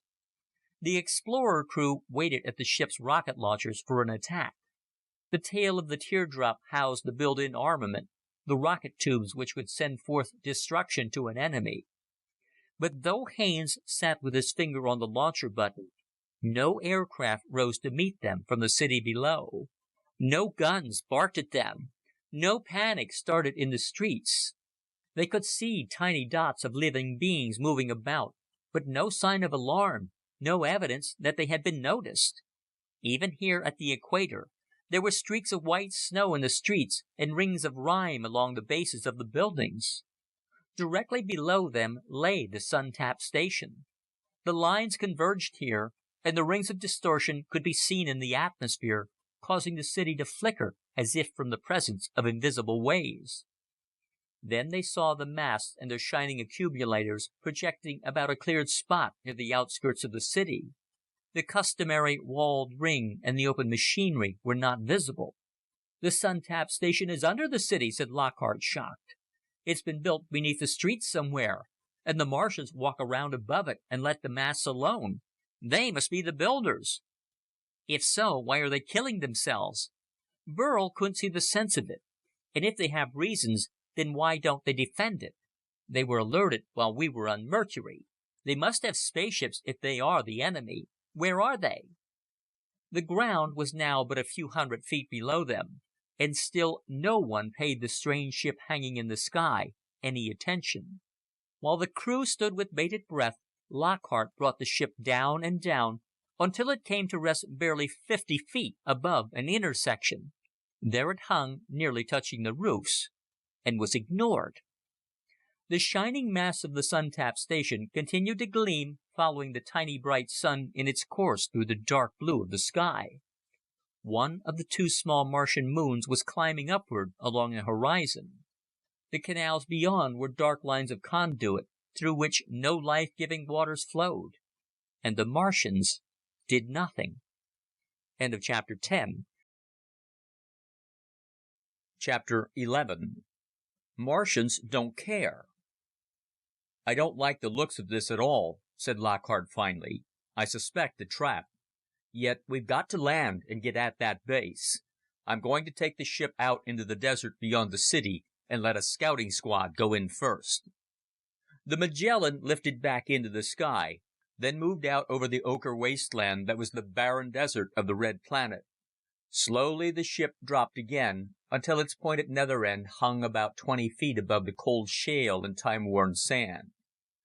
Captain Bolton and Ferrati were selected to do the initial survey. Burl and Haines helped them climb through the packed spaces of the outer hold.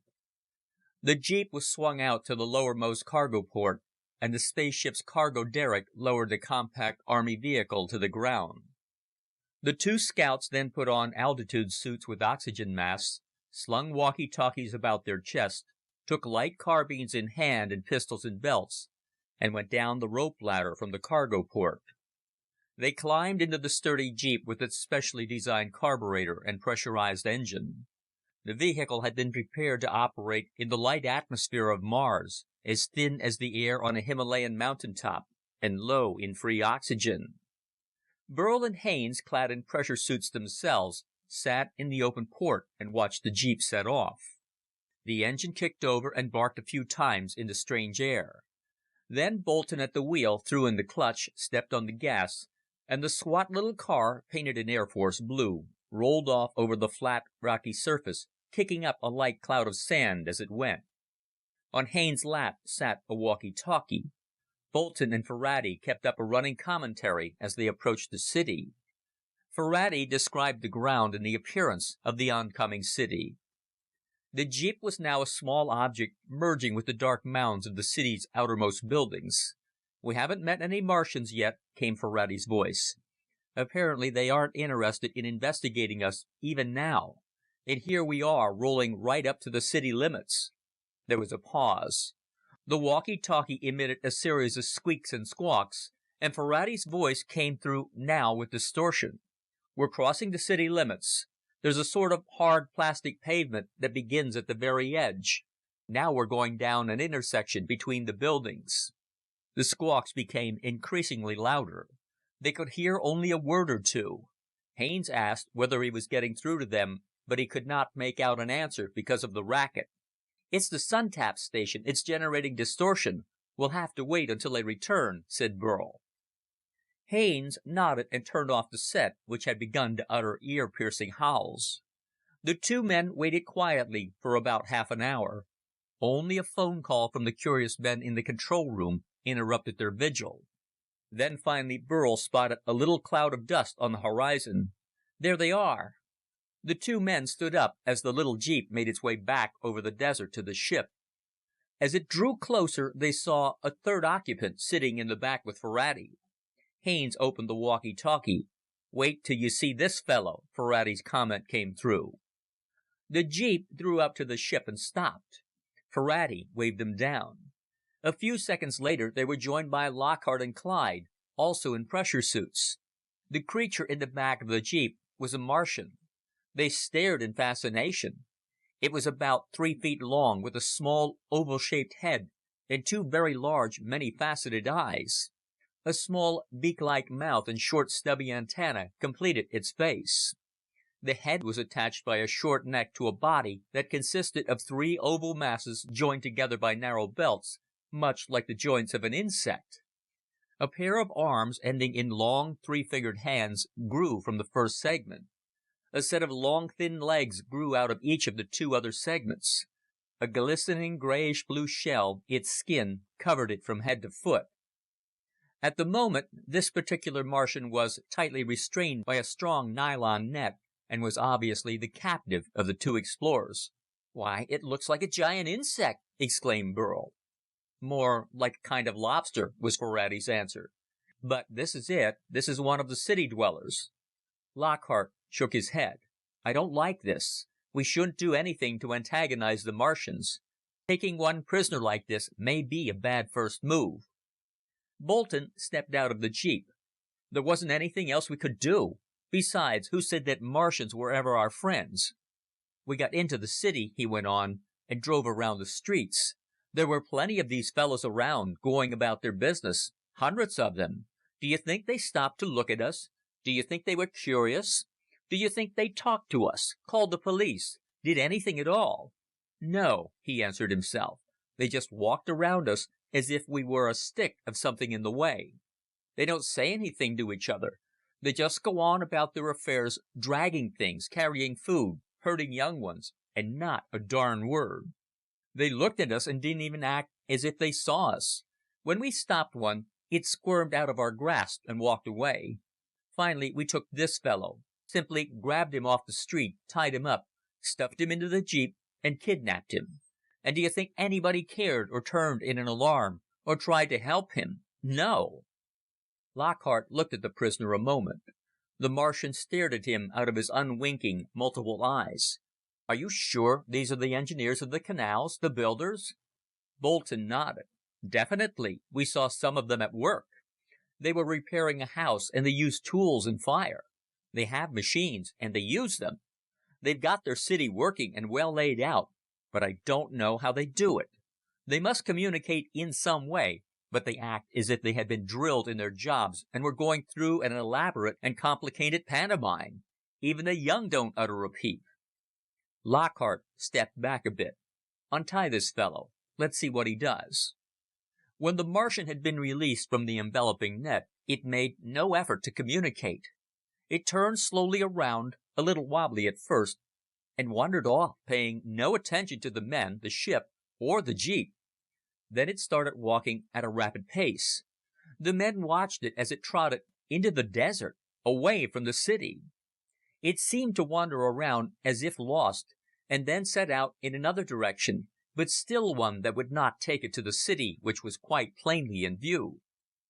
The Martian disappeared from view behind a series of small hummocks, still bound for nowhere.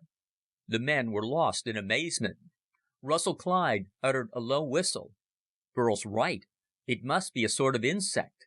This whole civilization seems to be insect-like, if you ask me, said Burl. It's like a huge ant-hill or a big beehive. It seems complicated, and the creatures go through complex activities, and all the time, it's something they were born with. Ferrati nodded. Now that you mention it, that's exactly what the city was like. Nobody gave orders. Everybody just did what they were supposed to do. Nobody was curious about us because it wasn't their business. And individually, they don't have intelligence, Clyde added. That one, the one you took away from his work, plainly is lost. He doesn't know how to go about getting back. He has no curiosity about us. He may not even have much of a brain. Individual ants have no brain, only a sort of central nerve center. Collectively, they perform wonders. Individually, they are quite helpless. Lockhart interrupted the discussion. Well then, let's get on with it. Obviously, the Suntap builders placed their station in this city because it was a safe spot, protected by the Martians themselves, and because the Martians would never think to interfere with them. So you men can go back, take your stuff, dig out the station, and put it out of commission. Get going. Haines and Burl climbed into the jeep with Bolton and Ferrati. Russell Clyde insisted on joining them, and Lockhart gave his consent. Off they went, rumbling over the sand toward the city of instinct. Burl was excited and curious about the Martians. They presented a strange mixture of contradictions. How, he asked Russ, could they have built a worldwide network of canals, set up pumping stations, laid out plantations, mastered hydraulic and power engineering, if they are mere creatures of instinct? Surely there must be brainy ones somewhere. A thinker species? Not necessarily, said Russ. Remember, these creatures are operating without opposition. They are really the highest type of life here. The need to conserve water and continue their hive life forced them to learn a practical kind of engineering. Nobody knows how the ants and bees formed their complex societies. There are none among them with any larger brains than the rest, and they do not talk. But somehow, ants and bees communicate, and somehow they act as a mass. Figure it on a worldwide scale, driven by the threat of their world drying up, and these creatures build up a mechanical civilization to meet it. But it also accounts for why they have never flown, not through the air and not through space, why they haven't attempted radio communication with Earth, and why they don't understand what the Suntap station is doing to them. Their world is being killed, and they literally haven't the brains to understand it. They reached the city. All about was a silent hustle and bustle of enigmatic, shining shelled creatures. Superficially, it looked like an intelligent civilization. There were wheeled carts driven by some sort of steam generator. Steam-driven engines ran factories. The Martians made way for the jeep with unconcern. Never had they seen creatures as large as themselves that were not of their kind on hive business. Hence, none such could exist.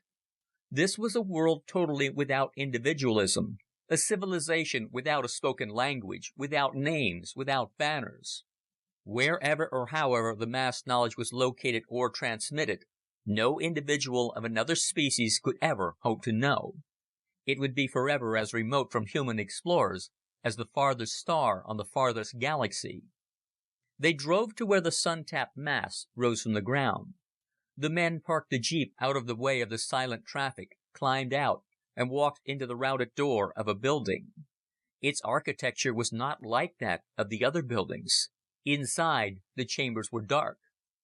"These creatures have no lights," remarked Bolton. "They must use their feelers indoors." "Ah, but look," said Burl, reaching out a hand to a little globe set on a pole in the floor. He touched it, and the globe lighted up. "The Suntap builders needed light, and put in their own fixtures here. I recognize their style."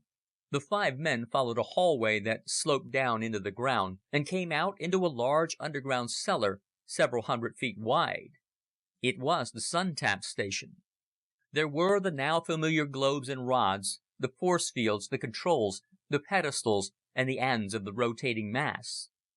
They made their recordings, and Burl got ready to turn off the station. Ferrati and Haines uncrated a small tactical atomic bomb they had carried with them, one of the smallest perfected by the Army during the past half-dozen years. They laid it down in the center of the equipment and set the timer for a half-hour away. Bolton found the alarm globe and prepared to blow it up. Then Burl took the control panel and switched off the station. They heard the thud of a crumbling mast. Burl fired a shot into the alarm globe, which had begun to turn red. It smashed. "All right, men," snapped Haines. "Let's go." As they moved toward the exit, Bolton hesitated. "Hey," he said, "there's one globe still in action." The others turned in time to see Bolton stride over to a very small globe which was glowing pale yellow against the wall near the doorway. The Marine captain drew his pistol, aimed, and fired. The globe burst, but as it did so, a level bolt of yellow light shot back along the path of the bullet. For a split second, Bolton was outlined in yellow fire. There was a flash like lightning. Each man reached for his weapons, but the underground station remained dark and dead. Their flashlights turned on Bolton. The stocky Marine was lying on the ground. They ran to him. "He's alive!" cried Haines, as he saw that Bolton was still breathing, his breath whistling back and forth through the oxygen mask. Quickly, Haines examined him. "His heart's all right. He's just been knocked unconscious." Ferrati and Haines picked up the captain by his arms and legs. Though he would have been heavy on Earth, his weight on Mars was very slight, and each man knew he was capable of carrying great loads with his Earth-attuned muscles. Then, in single file, they left the cellar and came out of the doorway of the building. As they emerged, they were stopped short. Surrounding them was a tremendous and growing crowd of Martians. A solid wall of shell-like faces stared at them, and a small forest of short antennae waved and flickered in great agitation. As they pushed their way with great difficulty toward the jeep, the crowd began to sway as if in anger. Now, for the first time, they heard the creatures make a noise, a sort of humming and buzzing like angered bees. "They see us now," muttered Haines. "I don't like it." "The Sun-Tap builders did it," said Burl. "They must have booby-trapped the place against intruders. The globe that got Bolton must have set off some sort of vibration that enrages these creatures, and it looks as if we're the victims." As they reached their jeep, the encircling mass of Martians moved forward. The humming rose to a higher pitch, and then the mob, with the berserk ferocity of a swarm of bees, lunged toward them. End of Chapter 11. Chapter 12. At Rope's End. With Bolton lying across the back seat, the four men acted simultaneously. Thinking only of self-defense, they drew their pistols and fired point-blank into the monsters attacking them. As the men emptied their guns, the Martians in front stumbled, fell, rolled over, or began to run aimlessly as the heavy slugs tore through them. They were not easy to kill, which was to be expected of creatures without much of a central consciousness, but on the other hand, once struck or injured, they seemed to lose contact with their fellows and to act wholly without direction. They plunged wildly into each other, and before the men in the jeep had finished their barrage, the clearing was a milling, confused mob. Body clashed against body, legs scrambled under legs, and the angry buzz was now lost amid the clattering and banging of shell against shell. Haines slid into the front seat behind the steering wheel, stepped on the gas, and drove toward a momentary gap in the mob. The jeep tore through, raced around the corner, and headed down an empty street. Crouching in the back, Burl, Russ, and Ferrati hastily reloaded. "We can't let ourselves get stopped or even hole up. That A-bomb's going to go off in about 20 minutes, and we'd better be back at the ship before then," cried Russ. As they bumped along, they noticed that the Martians who came within 50 feet of their jeep suddenly stopped whatever they were doing and turned toward them, hostile. They were like a stick drawn along among bees. As they traveled, they left fury in their wake. "It must be Bolton," Russ yelled to Burl above the roar of their passage. "He must be charged with the irritating vibration." Burl nodded as he looked back. The Martians had started after them on foot and could lope fast when they wanted to. "They've got some sort of organized action going," he called to Haines. "I think it's steam carts." "The mass mind caught on fast," said Russ. "And look, they're warned in advance now." They were nearing the edge of the city, and looming before them, blocking their right-of-way, were two steam carts, big ones carrying a large number of Martians. They were holding metallic rods and instruments in their hand members. Ferrati opened a chest built against the back of the seat and took out a light machine gun. Climbing into the front next to Haines, he kneeled down behind the windshield, raised the gun, and blazed away. The steam carts suddenly swerved, one after the other, ran wildly into the side of a building, and turned over. The jeep roared past them, raced across the last 100 feet of city paving, and out onto the desert. Haines had to slow down to navigate safely the uneven layers of barren soil, rock, and sand. Burl holstered his gun and reached across for one of the abandoned walkie-talkies. In the excitement of their exit, none had noticed the change in the Martian scenery. But now it occurred to Burl that the day was distinctly lighter, and he fancied the sun, small though it was, felt warmer. The sun tap demolished, this was to be expected, and by the same token, radio communication should now be practical. Sure enough, he got Lockhart's voice at once. Hastily, he warned the commander of what had happened. As they drew nearer the Magellan, the great spaceship lowered toward the ground and let down its grapples and ladders. Burl saw that there was no time to be lost. A stream of Martians and steam carts was pouring out of the city on their trail. They reached the spaceship and slammed to a halt. The men leaped out. Burl and Russ lifted Bolton's unconscious body from the jeep, and between them managed to hoist him awkwardly up the dangling rope ladder. The others hooked grapples onto the jeep, and when it was secure, leaped for safety themselves. As the first of the Martian steam carts was almost on them, the Magellan lifted into the air. It rose high above the surface and swung off into the desert. The Martians drew to a halt. Burl, looking down from the doorway of the cargo hatch, could see them milling aimlessly around. None, he noticed, ever glanced up. Air flight, apparently, was an inconceivable phenomenon to them. After the jeep had been pulled into the cargo hold and secured, the outer ports were sealed. When everyone was safely in the inner sphere, the Magellan crew drew away from Mars and started on the next lap of its long mission. Bolton was carefully examined. Nothing could be made of his condition. He seemed to bear no physical hurt, although he slept on.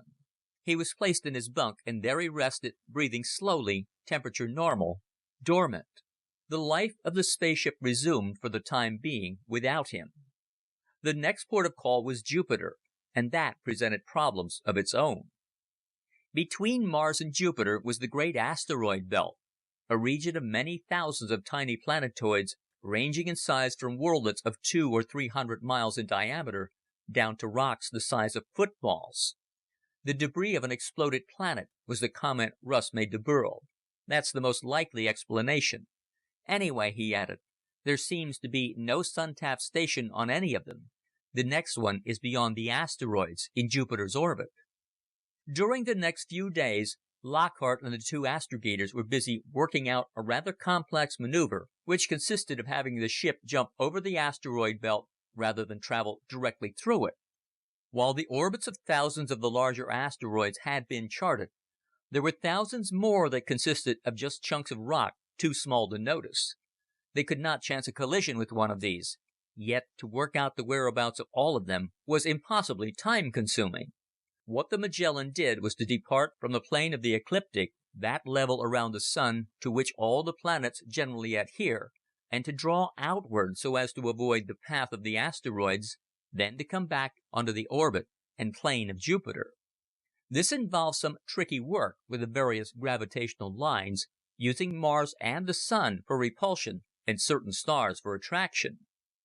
There would be quite a number of gravity shifts, and during this period no one could be quite sure what his weight would be from one moment to another.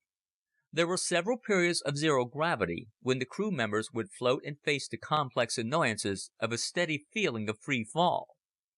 Burl, after a couple of such sessions, got the hang of it rather comfortably. Lockhart looked at him oddly and smiled. Glad to know it. I may have a task for you soon then. Others found the weightless conditions not so bearable. One of the engineering crew, Detmar, had to be hospitalized. What he had resembled severe seasickness. Oberfield also experienced a moment of acute upset. Bolton's condition did not change.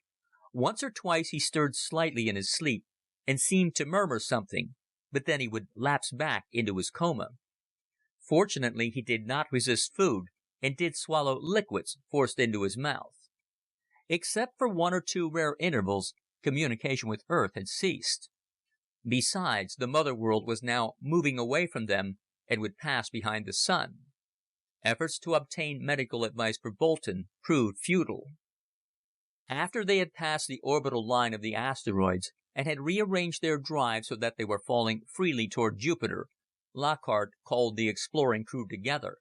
"I've got a job for you men," he announced. Haines, Ferrati, and Burl gathered about the control room board to listen.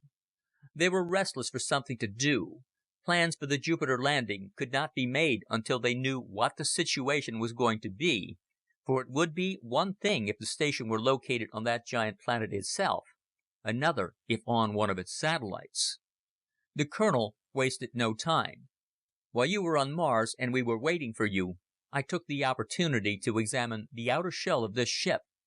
You know, of course, that we are constantly being bombarded by cosmic dust, the micrometeorites that always prove troublesome to the Earth's satellites and space platforms. The ship has been fortunate in that it has not been struck by any meteoric matter of size, but we have been peppered heavily by dust particles. As a result, the outer shell of our ship is pitted in some spots, and in several places worn perhaps dangerously thin. I don't mean to imply that there are going to be any holes very soon, but I think that there are some parts which we should reinforce or patch." When he stopped for breath, Burl broke in. "You mean you want us to work on the outer shell?" Lockhart nodded. "Someone has to do it, and during flights you men are the deck crew. So it's going to be your baby. I am going to keep the ship on free fall for the next several periods, and this should make it simpler for you to go outside in spacesuits and do the job." The next hour saw all three hard at work. Dressed in heavy, sealed, warm outer space outfits, wearing metal bowl-like helmets with sealed glass fronts, and drawing oxygen from tanks strapped on their backs, the three men left the inner sphere and emerged on the outer surface of the Magellan. Burl found it a weird and awesome experience. There was no gravitational drag, so that even as he stepped through the exit port, the scene shifted until he seemed to be standing on metal ground, looking upward at thousands and tens of thousands of silent white stars. Nothing moved except, of course, the space-suited bodies of the two men, already half out of sight and looking not quite human. There was no sound save that of his own breath and the faint hum of the radiophone tucked in his helmet. He was firmly attached to the ship by a long nylon rope which he hooked to rings set on the outer shell. He made his way toward the wide, rounded nose of the ship. In one hand he carried a bucket of a liquid plastic resembling tar in thickness and consistency. With a brush in the other hand he would stop, held to the surface by magnetic soles, and smear the plastic protective surfacing over the little pits and pockmarks that now marred the surface of the once spotless ship. The work was not hard, and shortly became a routine which he found did not require much concentration. It was dip and smear in a steady, rhythmic motion. Haines was working out of sight on a more complex repair job which involved welding a sheet of metal over a badly beaten and sprung section. Ferrati was on the opposite side of the ship. As he worked, Burl watched the stars, and every now and then was rewarded by the sight of a moving spark of light, an asteroid or meteor. He could see mighty Jupiter ahead, a wide disk of white and yellow, faintly belted with gray and pale blue bands. The famous red spot was not visible. 4 of the planet's 12 attendant satellites strung out alongside it, and he recognized them as the big ones discovered by Galileo with his first telescope: Io, Europa, Ganymede, and Callisto. The other 8 were tiny and probably would not be visible until they were right on top of Jupiter, though he supposed that Russell Clyde could probably pick them out now by telescopic sightings. Burl could hear in his radio the sound of someone whistling softly, and supposed it was Ferrati. There was a short cut-in as Lockhart called a time shift on the general intercom. A brief exchange followed between Caton in the Zeta Ring generator of the ship's nose and the colonel, with the information that Caton was coming down into the living section. Then, after a brief period of silence, Burl heard a series of odd noises on his phones. Something went bump, and the sound faded. He was now on the nose of the ship itself, the wide, mushrooming surface beneath his feet, and Jupiter high over his head. Bending over, about to smear a dab of plastic on a tiny pitted mark, he suddenly felt himself gripped and pulled. Caught by surprise, he jerked upward, the brush flying from his hand and sailing into the sky. His shoes clung momentarily to the surface, but their magnetic grip was too weak, and they loosened. He kicked out wildly, falling away into the emptiness of outer space, a space which had a moment ago been a sky and had suddenly turned into a bottomless pit. He fell backward, seized momentarily by terror. He was brought up short by his rope. It held, and he grabbed it and hung on. Something had changed. Somebody had altered the ship's drive. The ship was no longer on free fall. It was on gravity drive, and going backward. Not driving toward Jupiter under added acceleration, but fighting to reduce its fall, to stop its drive, to fly away from Jupiter. In his earphones there was a jumble of sounds. He heard Ferrati yelling and realized that he too must be falling away from the ship, saved only by a rope. And the voice of Haines plastered flat against the surface, the ship driving upward against him. Vague noises emanated from the control room. Evidently no one was at the commander's mic. He called into it, adding his voice to those of his comrades. After several agonizing minutes, a voice came over the radio. It was Russell Clyde's, and it was excited and angry. "Hold on out there as long as you can. Lockhart's been knocked unconscious. We're trying to get into the engine room and take back control." Perplexed, Burl shouted, "Who's in the engine room? Take control from whom?" There was another pause as he heard sounds of pounding, as if someone were trying to hammer open a metal panel. Then Russ's voice came on again. "It's Bolton. He came to suddenly, sneaked up here, knocked out the commander, and climbed up into the Zeta Ring chamber. Caton was down below, and Bolton's locked the trapdoor and is running the drive. He's reversed our route away from Jupiter and into outer space. Bolton's apparently gone crazy, and we can't get in to stop him." Burl, suspended over an abyss, clung to the end of the taut, thin nylon rope as the ship pulled him helplessly along into the uncharted depths of infinity, with a madman at the controls. End of Chapter 12. Chapter 13. The Pole of Callisto. Burl surveyed his position. Judging from the apparent weight of his body, Bolton was decelerating the ship at a little less than 1 gravity. The nylon cord was hooked into a bolt near the center of the ship. It would be possible for Burl to climb up it and reach a firmer grip on the outside shell. There was no time to lose. An increase in the ship's speed might increase his weight several times over. He began to climb back, reeling in the rope, pulling himself up hand over hand, just as he had done many times in the gymnasium of his high school back home. Halfway up, Clyde's voice came on his helmet phones. "Will all members of the crew report their present positions to me? Haines?" He called each man's name, beginning with the 3 outside. Haines and Ferrati were clinging to the surface on the far, now forward, end of the ship. The rest of the crew was somewhere in the living sphere. Lockhart was still unconscious. Burl could hear the faint sounds of a discussion in the control room, and also thumps as Caton and Shea continued to try to break open the entry to the generator chambers. Then Russ spoke again. "Burl, it looks as if you're elected. You seem to be the only one in the right place. There's a hatchway into the nose of the ship from the outside. It's just below the central circle. Can you see it? How close are you to it?" Burl was almost at the surface now. The circular inset ring that marked the hatchway entry point was a few feet from where his rope was hooked. He described it to Russ. "Can you reach it without losing your grip? If you can, do you think you can open it?" came the radio voice quickly. Burl reached the surface and grasped the hook. He studied the circular panel carefully. "I can reach it all right. There's a holder hook alongside it. But what will I do when I get there?" Open it, Rusk ordered brusquely. It unscrews from either side. There's a short lock space between the outer shell and the inner shielding of the generator chamber. Get inside and seal the door after you.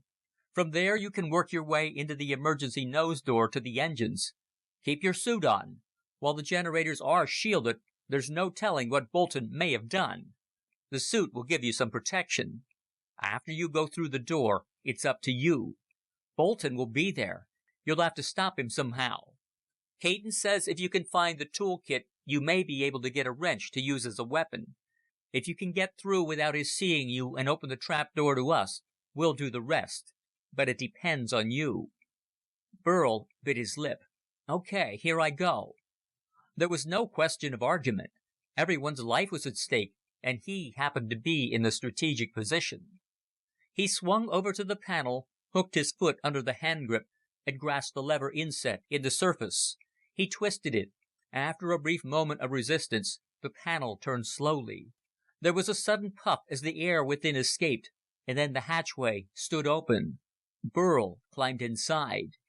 He caught at the open plug, pulled it back, and screwed it tightly from the inside. Now he was in a dark, narrow space. He could feel the flow of air automatically being pumped back in, and heard the humming of the generators through his suit. Working his way along the inner wall in darkness, he finally felt the edge of the metal door that opened into the Zeta Ring chamber itself. He leaned against it, listening, but there was no sound. He turned the handle and threw his shoulder against the door. It gave, then swung open. He stepped cautiously into the engine room. It was large and circular, fitting neatly within the nose of the ship. The wide tubes of the AG generator ring ran around the outside. The reactors were heavy blocks of ceiling-high metal, shielded and showing only the dials that registered their output. Other machines, the rod storage units and the condensers, were all carefully hidden behind clean metal shielding. The panel that controlled the engines was unattended in the center of the room. Standing by one of the shielded reactors was Bolton, his back to Burl. He was hammering at the reactor with a bar, evidently trying to tear away the shielding to get at the guts. Stealthily, the boy made his way to the locker where the tools were kept. Just as he opened it, his hand slipped. The door of the locker clanged against the wall. The burly Marine captain whirled, saw Burl, and gave a yell of rage. Burl grabbed a wrench and swung it threateningly. Bolton drew back. His face was pale with an odd expression on it, as if he did not recognize Burl or understand what Burl said. Burl tried to reason with him, but the glaring eyes were those of a total stranger, or, as it seemed then, an alien beast. Bolton cried in anger, dropped his bar, and charged Burl with his hands outstretched. Burl swung the wrench, but the strength of the older man tore it from his grasp, hurling it away.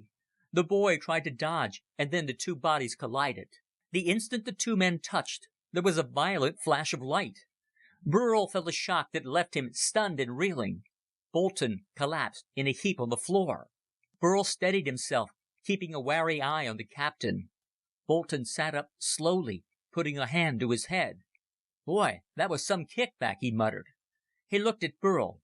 "Give me a hand up. We've got to get back to the jeep and scram out of here fast. The A-bomb's already set." Burl was startled.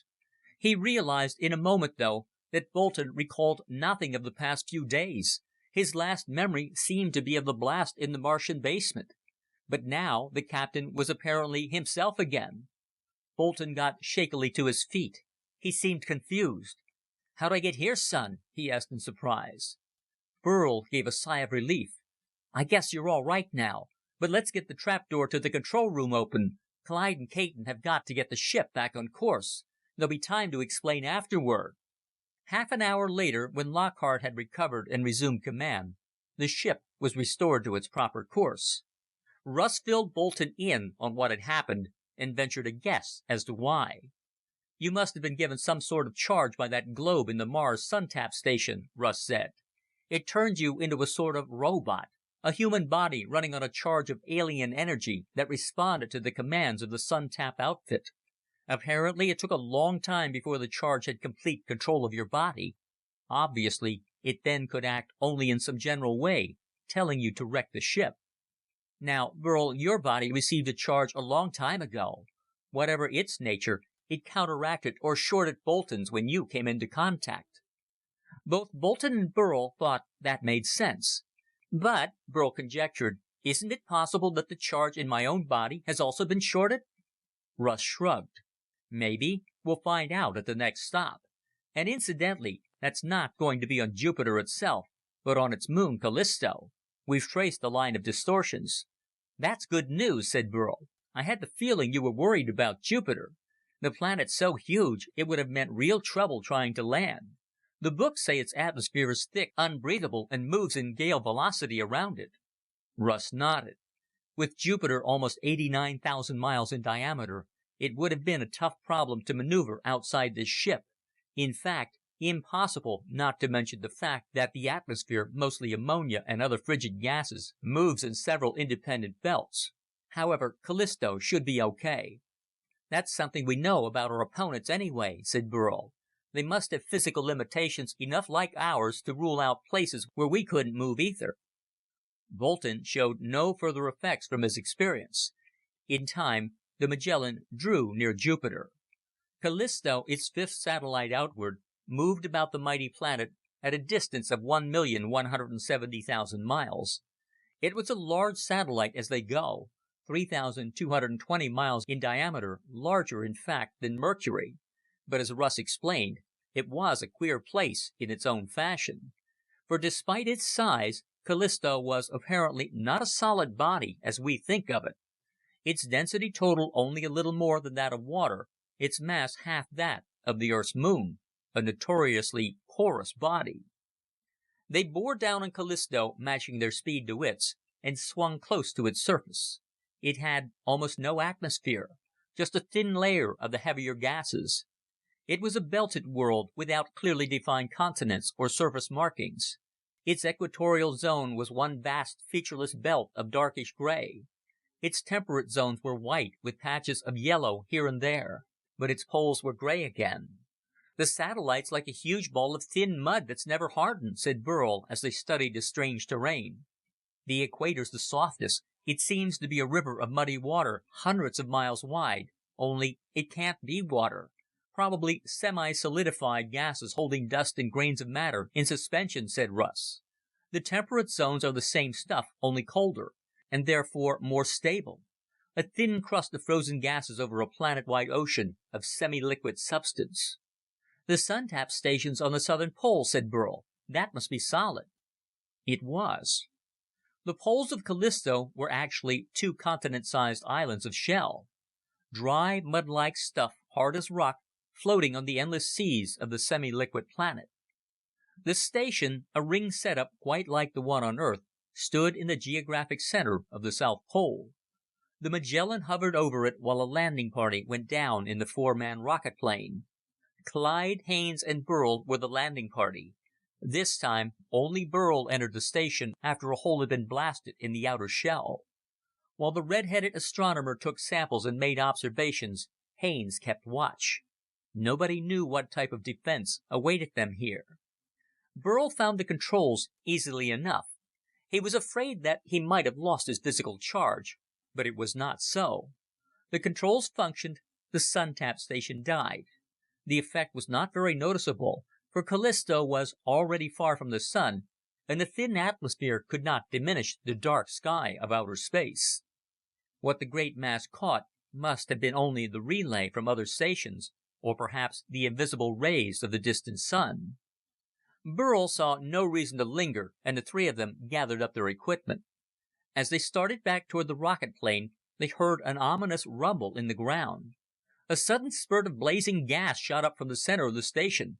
"Duck!" yelled Haines, and they fell flat on the ground. Burl held his hands protectively over his head as an explosion shook the building. There was no rain of rocks. Whatever the blast, Callisto's gravity was too weak to attract the debris that flew high above the station. "It was an atomic explosion!" Haines shouted into his helmet mic. "They mined the station! Run for it!" They raced for the rocket plane. As they ran, Burl felt the ground quiver beneath him, and huge cracks began to spread, rippling through the hard ground. They reached the plane and piled in. Russ took off just as the surface cracked open in 1,000 places like an ice sheet breaking in an Arctic thaw. As they rocketed back to the Magellan, the whole polar cap, an area hundreds of miles around the sun-tapped station, split apart. Great spurts of liquid magma, the liquid gas dust from the heart of the planet, shot up like fountains. Parts of the shell-like polar continent were disappearing beneath this new ocean. Their little atomic bomb shattered the thin crust. The whole polar island will probably sink, said Russ. It was a clever trap. They knew what would happen. Saturn next, said Burl. What'll they have set up there? They reached the Magellan, loaded the rocket plane aboard, and pulled out, setting their course for the ring planet. But even as they did so, something was coming from Saturn to meet them. End of chapter 13.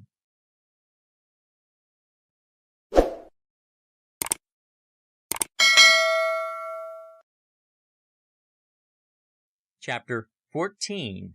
Rockets Away. The next lap of their journey was uneventful. Saturn, the next outward planet from the Sun, and the second largest, would present the same problem as Jupiter. This world, famous for its mysterious rings, was about 71,000 miles in diameter and had a large family of satellites, 9 in all. The sun-tapped station would be in one of these, Burl thought. Saturn was almost as far out from Jupiter as Jupiter itself had been from the Sun. This meant that the trip would be as long for the Magellan as the distance they had already traveled to get to Jupiter. Fortunately, the AG drive was a remarkable thing. It was possible to accelerate to fantastic speeds. In theory, probably right up to the speed of light. And so, where great distances were concerned, the ship simply rushed its fall through on Saturn's line of gravitation. Bolton had fully recovered and showed no lingering signs of the strange electronic charge. Because of the limited size of the crew, Lockhart put the Marine captain back on full duty. He would participate in future landings as if nothing had ever happened. At the same time, Lockhart cautioned Haines, Burl, and Ferrati to keep their eyes on him. It was always possible that the foe's weapon had made some more lasting mark. Haines had his group make a new inventory of their weapons. Burl, working with them in a spacesuit in the partially protected region of the cargo hull, was surprised at the variety. There was a second rocket plane, a 2-man outfit. In addition, they had a large store of offensive weapons, including a small but formidable supply of automatic explosives. Haines gave Burl and Ferrati, who were new to military weapons, brief introductory lessons on their use. Burl saw just what a hand-sized tactical atomic shell looked like and how it worked. He learned how to operate the heavy-caliber rocket gun which hurled this tiniest of atomic bombs. And so the time passed, and the amazing disk of Saturn began to grow in their viewplates. It was banded, much like Jupiter, and its brilliant rings surrounded it with the mystic halo that set it apart from all the other worlds of the Sun's family. Burl was watching Saturn through the largest of the nose viewplates when he thought that he saw a black dot crossing its face. He had located the known moons of Saturn, and this was not one of them. Excited, he called Russell Clyde. Could it be a 10th satellite? He asked, pointing out the tiny dot. Russ squinted his eyes. Then, calculating mentally, he shook his head. I don't think so. It looks to me more like something that's in space between us and Saturn. In fact, it must be fairly close to us for us to see it at all. He turned to Lockhart, who was at the control panel with Oberfield. You better have a look. Could be a giant meteor coming in our direction. We're moving mighty fast, commented Oberfield. It should have passed us already if it were a meteor. Instead, it seems to be maintaining the same distance, neither growing larger nor smaller. Acts very odd for a natural body. Said Lockhart. This calls for caution. He quickly went back to the controls, pressed the general alarm button, then called into the intercom. All hands to emergency stations. Haines and party, please prepare defensive positions. This means me, gulped Burl, and scooted down the central hatch, almost colliding with Caton and Shea on their way to the engine room. He met Haines, and with neat dispatch, all four slipped into spacesuits. Then out through the cargo hold to post by escape hatches. Burl and Haines, at the main entry point, unlimbered the long rocket launcher that had been set up in the passageway. Haines placed 3 shells of differing strength in position. They heard through their helmet phones that the mysterious dot was drawing closer. Haines set up one of the launching racks, which was equipped with a telescopic sighter, and peered through the eyepiece. Apparently he caught it, for he grunted, then motioned to Burl to take a look. It was no natural object. It was the shape of a dumbbell, 2 spheres joined together by a short middle bar. One sphere was a deep golden color, the other a bluish silver, the connecting rod a coppery metal. "The pattern of spheres certainly suggests the Sun Tappers to me," said Burl. Haines murmured his agreement. Lockhart's voice came on the phones. "We've decided it's one of the Sun Tapper ships. We're not going to wait to make sure. Before we left Earth, I can now inform you, I received a directive from the President to regard the builders of these Sun Tap stations as active enemies. My orders are that we are not to attempt to undertake peaceful contact, but are to treat them on sight as armed foes in the field. To do otherwise is to risk Earth's last active defense, this ship. I don't think I have to argue this further, considering our recent experiences." His voice hesitated, then rang out firmly. "Haines, you can commence firing at will." Haines clicked his tongue and reached for one of the shells. "Okay, Burl, aim at her direct. This one's got a proximity nose that'll beam at her and drive itself wherever she ducks." He slid the rocket shell into the launcher, Burl sighted, and then Haines pressed the trigger. There was a whoosh of fire and a flare from the launcher's nose. A minute spark winged into the darkness toward the spot, still many miles away, where the strange ship hung. They watched with bated breath. Suddenly, there was a flash of light from the other ship, a vivid lightning bolt which leaped out and flared up briefly in space. Then, darkness again. "They fired a burst of energy at us. It hit the rocket shell instead," said Haines. "Well, now we know. They used bolts of pure energy, something like the one they fired at Bolton."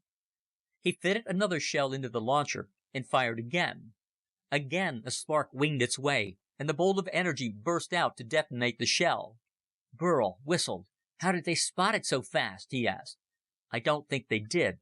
They're firing at us. The rocket shell only happened to be between," snapped Haines. "Ferrati," he called into his mic, "fire a shrapnel shell at them when I say the word. Advise me when ready." Ferrati's voice snapped back. "Right you are, sir. Here it is now. 1 minute. Okay, on target." While Ferrati and Bolton were readying their shot from the lower cargo port near the tail of the ship, Haines and Burl had been fitting the largest of their shells into their own launcher. They aimed it carefully at the frontmost sphere of the enemy. "Ferrati, fire!" cried Haines, and then slowly counted to 5 and pressed the stud of his own launcher. There was a momentary flicker as Ferrati's rocket shell raced forth below. Then, after a definite time lapse, the exhaust of Haines' heavy shell appeared. "The shrapnel shell is segmented and doesn't have a proximity guide," Haines explained. "As soon as it's on its way, the nose comes apart into a dozen small shells, each with a standard explosive charge. The shell we used has an atomic bomb warhead and is on proximity guide. It'll chase that ship to the ends of the system if they don't blast it first." He paused. There was another bolt of raw energy from the dumbbell-shaped craft, and this time a series of flares in the space between. The shrapnel charges had been touched off. Burl held his breath. "I figure it takes them a while to recharge their guns," said Haines. "Our own blockbuster should get there before they fire again." Then suddenly there came a sharper flare of brilliant light. For an instant, Burl was blinded by the glare. When he recovered, he peered avidly through the telescopic sighter. He saw the ship, but where there had been a golden sphere, there was now only a shattered fragment of twisted metal. The enemy ship changed before his eyes. The remaining silvery sphere glowed brighter and took on a golden hue. Then it seemed as if the ship were growing smaller. He realized finally that it was retreating. Burl gave an involuntary shout, and in his earphones he heard the same shouts of triumph from every voice in the ship. Although it might have been possible to pursue the battered enemy ship, the Magellan did not try. They were still on course for Saturn, and were not going to deviate. They reached Saturn after several more days. Matching their great speed with that of the ringed world in its orbit took time, and then they began their survey. As they had suspected, The sun-tapped station was on one of the moons. The moon was called Iapetus, the third largest of Saturn's family. It was about 800 miles in diameter, and the next to the farthest satellite from Saturn. Russ was disappointed that they hadn't picked Titan, the biggest moon of all. Titan was over 2,000 miles wide and appeared to have an atmosphere of methane. The view of Saturn was awesome, even from Iapetus' orbit 2 million miles away. Burl knew it would be a sight unparalleled in the system.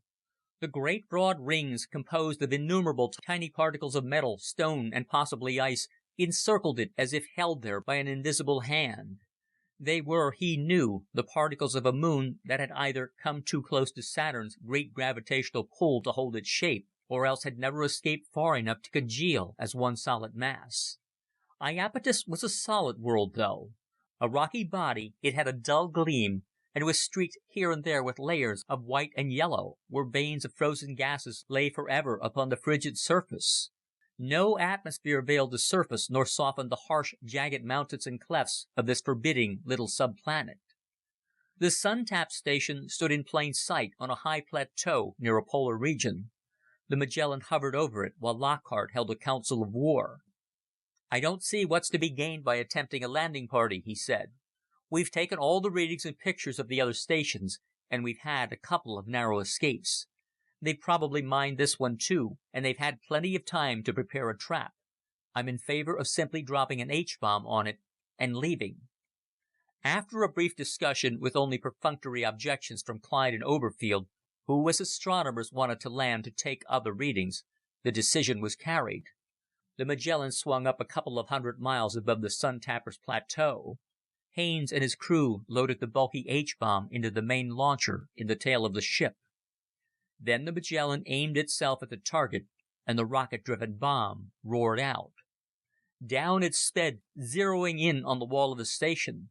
There was a blinding flash, a glare as brilliant as that of the sun itself, as it hit square on the mark. This time, Burl watched through carefully shielded view screens. The scene was obscured by a wide-flung cloud of white, tens of thousands of cubic feet of satellite rock turned instantaneously into dust particles. As the dust cleared away, they saw only a gaping crater where the plateau had been, a volcanic hole miles wide and glowing red, from which spread vast, deep cracks throughout the entire visible hemisphere of the moon. The men on the Magellan were awed and silent. The thought occurred to each of them, beyond his capacity to deny it. What if this had happened on Earth? "Of course," said Ferrati slowly, "low gravity of Iapetus accounts for the greater extent of the disaster. If this had been Bikini or—" But under the glares of the rest of the crew, his sentence trailed off weakly. Lockhart turned away from the viewer. "Mr. Oberfield," he said, unexpectedly formal and official, "you may chart our course for Uranus." "Aye, aye, sir," said that usually dour personage, with alacrity. With forced smiles, the rest of the crew drifted away to their duties. The Magellan pulled away from Saturn, heading out again toward the limits of the solar system. But it was several days before everyone had quite managed to dismiss the vision of the H-bomb from his mind. End of chapter 14. Chapter 15. Ice Cold on Oberon. Nevertheless, from that point on, a different spirit seemed to animate everyone aboard the Magellan. There was the feeling that they had closed with the enemy and found themselves not wanting. There was the feeling that they possessed powers not inferior to those of their unknown enemies. The thought had been haunting them all along that they were in the position of a backward people facing an advanced invader. Something like the problem of the Aztecs when faced with the gunpowder and armor of the conquistadors. Now they knew that though the Sun-Tapper's weapons were different, and indeed advanced beyond earthly technology, they themselves were not without resources equally deadly to the foe. After the memory of the H-bomb's powers had been finally absorbed, the crew's activities began to indicate that the ship was coming into the crucial phase of its journey. Haines and Bolton were going over the list of military supplies with sharp, calculating eyes and slight grins at the thought of retribution to come. Ferrati was overhauling the rocket planes and land-traveling devices, making them ship-shape.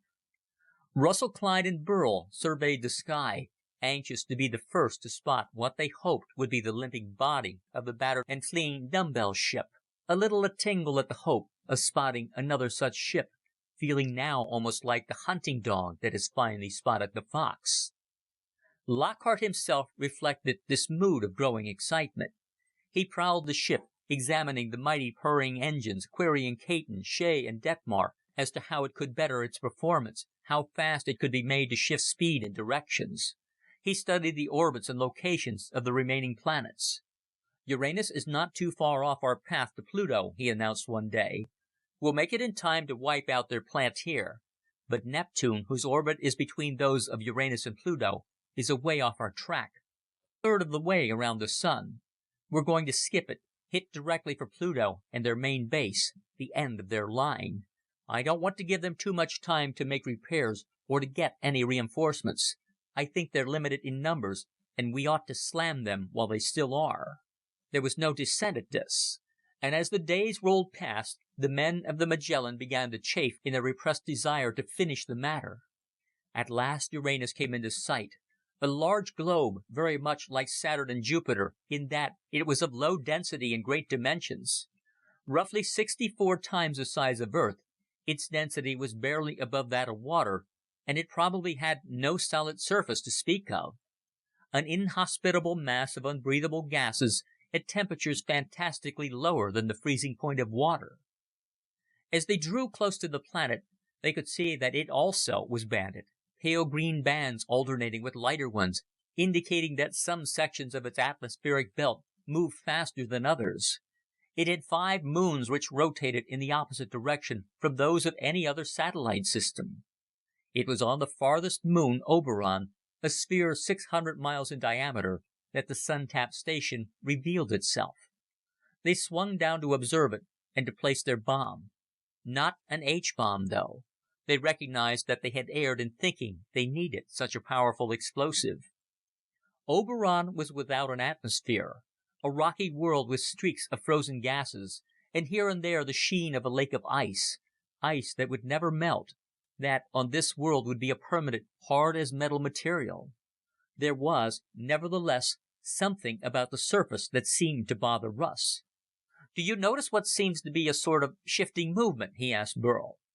Burl looked, and sure enough, he saw that in places there seemed a flickering of lights. "Yes," he said, "I see it. What do you suppose it is?"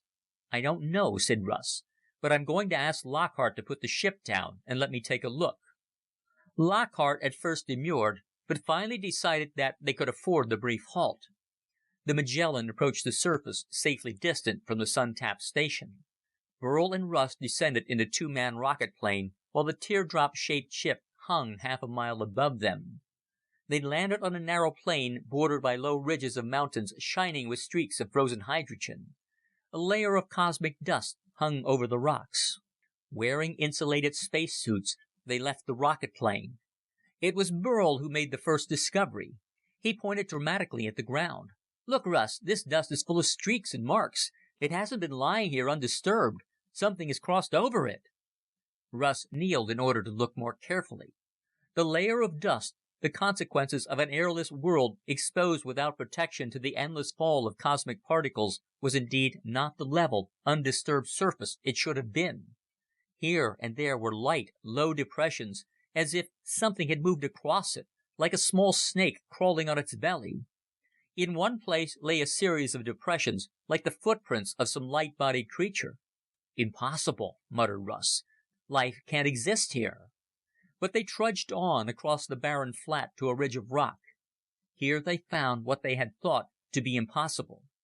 Clustered along the side of the ridge, in the faint light of the distant and tiny sun, was a series of thin blue stalks, about half a foot in height. On each stalk was a flat, scalloped top, like a little umbrella. It was sometimes bright blue and sometimes violet. As they drew nearer, these little stalks began to sway and turned their tops toward them. "They look like plants," said Burl. "Plants made of something glassy and plastic." As Russ studied the strange growth, something moved across the dusty track behind them. It was long and thin and wiggly, with a ridge of tiny crystalline hairs along its back. It was like a snake, perhaps, but one made of some unbelievably delicate glasswork. It slid among the plants and wrapped itself around one. The growth suddenly snapped and then was absorbed by the creature. Russ shook his head in amazement. "This is a great discovery," he said incredulously. "This is life. It's life of a chemical type utterly different from the protoplasm of Earth and Mars and Venus. It's life designed to exist among liquid gases and frozen air. Life which can't have anything in common with protoplasm. Apparently it couldn't exist even on Saturn's moons. They were too hot for it." Russ was carried away with the possibilities. "This hints at great things, Burl. Out near Pluto, where the system is even colder, there may be other forms of this frigoplasmic life, if I may coin a word. This means a whole new science." They returned to the ship with their astonishing news. The Magellan slowly skimmed over the surface of Oberon. They found whole forests of this glassy, frigid vegetation, but not much evidence of any animal life larger than the creature the two explorers had seen. Over the sun-tapped station, a ringed layout like the others, whose cluster of mass caught the emanations of the distant sun on the one hand and directed them outward to the still unseen planet Pluto on the other, the ship halted. It drew up 50 miles, pointed its tail, and blasted forth a rocket-driven tactical atomic bomb. The blast on Oberon was tiny compared to the one which had devastated Iapetus, but it still left a deep indentation in the surface for future space flyers to see. They left it and the Uranian orbit behind them and headed outward once again. Behind them now lay the worlds of the Sun's family, while far off to one side lay the tiny light of Neptune. Ahead, between them and the vast gulf of interstellar space, lay only the dark, mysterious ninth planet, the enigmatic world named after the lord of the underworld, Pluto. The Magellan plunged on in constant acceleration, moving outward to the farthest limit of the solar system. They had traveled almost 1,800,000,000 miles from the Sun, and yet they still had 2 billion miles more to go. This was the longest stretch, and during it they would reach speeds greater than any they had touched before. They shot outward faster and faster, eating up the infinite emptiness of space, driving the vast stretch that divided Pluto from its neighbors. The Sun, already small, dwindled steadily. It was still the brightest star in their sky. Of all the stars, it alone retained a disc-like shape, and the faint flicker of its coronal flames could occasionally be made out, but it no longer dominated the heavens. To find the Sun, they now had to look for it as they would look for any other star. As for Earth, it could not be seen. So close to the tiny Sun it lay that only their sharpest telescopes could bring it out. Even Jupiter showed up only as a thin, tiny crescent near the solar point of light. "Pluto's a mysterious world," said Burl, as he and Russ scanned the heavens for a first glimpse of it. "The accounts in your astronomy books give very little real information on it, but what they give is strange. They say it's the only planet beyond Mars that is a small, solid world like the inner ones. It seems to be the same size as Earth, not at all like the big outer worlds. And they say it seems to be the same mass as Earth, a solid world whose surface gravity would be the same as our own planet's." Russ nodded. "It's an odd one, all right. There's now even some belief that it's not a true planet, but one that was once a satellite of Neptune. Its orbit is peculiar. It apparently may cut into that of Neptune. In fact, everything hits at Pluto not being a true child of our Sun. It may be a world captured from afar, a lonely wanderer cast off from some other star, captured by the Sun after millions of years of drifting lightless through space." Beyond them in their vision lay only the stars of outer space, the void that did not belong to our system. And then finally they found Pluto, a tiny point of light shining among the blazing stars. They saw the disk dimly reflected in the light of the faraway Sun. Even as they were taking their first long look at the dark planet, the general alarm rang. They had caught up with the fleeing wreck of the Sun Tapper's scout cruiser. End of chapter 15. Chapter 16. In orbit around Pluto. There was a mad rush to action stations. Detmar, Ferrati, and Oberfield, who had been in their bunks, dashed to their posts while others tried to pass them in both directions. Haines and Burl hastily climbed into their spacesuits, while Ferrati and Bolton manned the inner defensive controls. Burl pulled the tight-fitting harness of his insulated spacesuit over him. The shape of the Sun-Tapper ship came into focus on the tiny screen of the airlock viewer. It was approaching them at a frighteningly rapid pace. He could see the broken framework of one of its two globes, the one on which they had scored their hit. The other globe and the connecting passages were strikingly clear. Tiny circles of windows were visible in the passage section, which undoubtedly housed the operators of the vessel. For a fleeting instant, he realized that as yet none of the Earthlings had any inkling of what these creatures looked like. While he knew that the scene was telescopic, the ship was undoubtedly approaching them fast, or rather, they were catching up to it at a perilous pace. Whether the wrecked enemy had slowed down more than they had as it approached his Plutonian base, or whether some other surprise lay ahead, they had no idea. Burl felt a jarring impact as Lockhart cut the Magellan's drive. There was an instant of weightlessness, and then their weight reversed as the AG drive strove to slow down the ship. Within the airlock, they were outside the living space of the sphere, suspended beneath the drive chamber. Burl could see the walls of the inner sphere whirl past him, a foot away, as the living quarters rotated to shift with the gravitational change. And at that very moment, while all those inside were temporarily helpless, disaster struck. Burl had just finished adjusting his airtight helmet, and Haines was already on his way forward to the outer shell port and the rocket guns, when there was a flash of lightning from the crippled enemy spaceship. The foe was still capable of fighting, and it had fired first, alarmingly close. Within what seemed a split second after Burl's eyes had registered the flash on the little viewplate, the Magellan received the full force of the mighty electronic discharge. To Burl, it seemed as if a thunderclap had sounded in his ears, and as if he had been plunged into a bath of white flames. The walls of the passage sparked brilliantly, blinding light filled the air, and Burl's body vibrated as it would to an electric shock. He reeled wildly, catching at the walls and almost falling. In a few seconds his senses recovered, although his body was still humming from the blow, and his ears were ringing. The viewplate had gone black, the lights in the airlock corridor were dark, and when he tried to gain his feet, he realized that the ship now had no gravity. It was falling free without power. Haines was slumped in the end of the corridor, with the port nearly opened. Burl pushed his way over to him and helped the groggy explorer to his feet. There was no sound, and Burl suddenly remembered that he hadn't taken the time to switch on his helmet phone. He did so and was relieved to hear Haines' voice asking if he was all right. "I'm okay," Burl called. "Let's get this port open. Maybe we can hit back at least once." Together they turned the bolts and pushed the thick outer shell door open. Without the aid of telescopic sights, they could see the shape of the Sun-Tapper vessel plainly, outlined against the curtain of distant stars.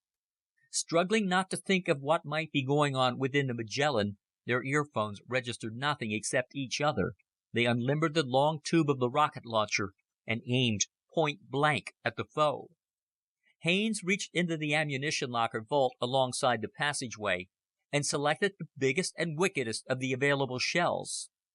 He twisted the dial in the warhead and, while Burl held the aim, shoved in the rocket shell. With a press of the button, the missile roared out of the tube, racing in an arc of fire directly toward the faint vision of the other ship. They watched with bated breath, counting the seconds, hoping not to see another blast of electrical fire. But apparently the foe had exhausted its limited resources, for the thin spidery line of rocket sparks reached out farther and farther, until it seemed to touch the surface of the golden globe. There was a great flare in the sky now, an outpouring of fire and hot metal. When it cleared away, the sky was empty. Haines wearily drew the outer port shut. "Now, let's see if we're goners too," he said quietly. They sealed the outer shell and made their way along the dark passage. Even as they were unlocking the toggles of the inner hatch, the corridor lights started to flicker. They would light up dimly and then flicker out, light up again, flare for an instant, then die down. Someone was alive within the ship. They got the hatch open. In the central section of the living sphere, the lights were also dim, and in a few places they were completely out. They emerged and closed the hatch behind them. Only after Haines had tested the inner atmosphere and found it still pressurized did they open their helmets and climb stiffly out of the spacesuits, wincing at bruises they had sustained but had not noticed until then.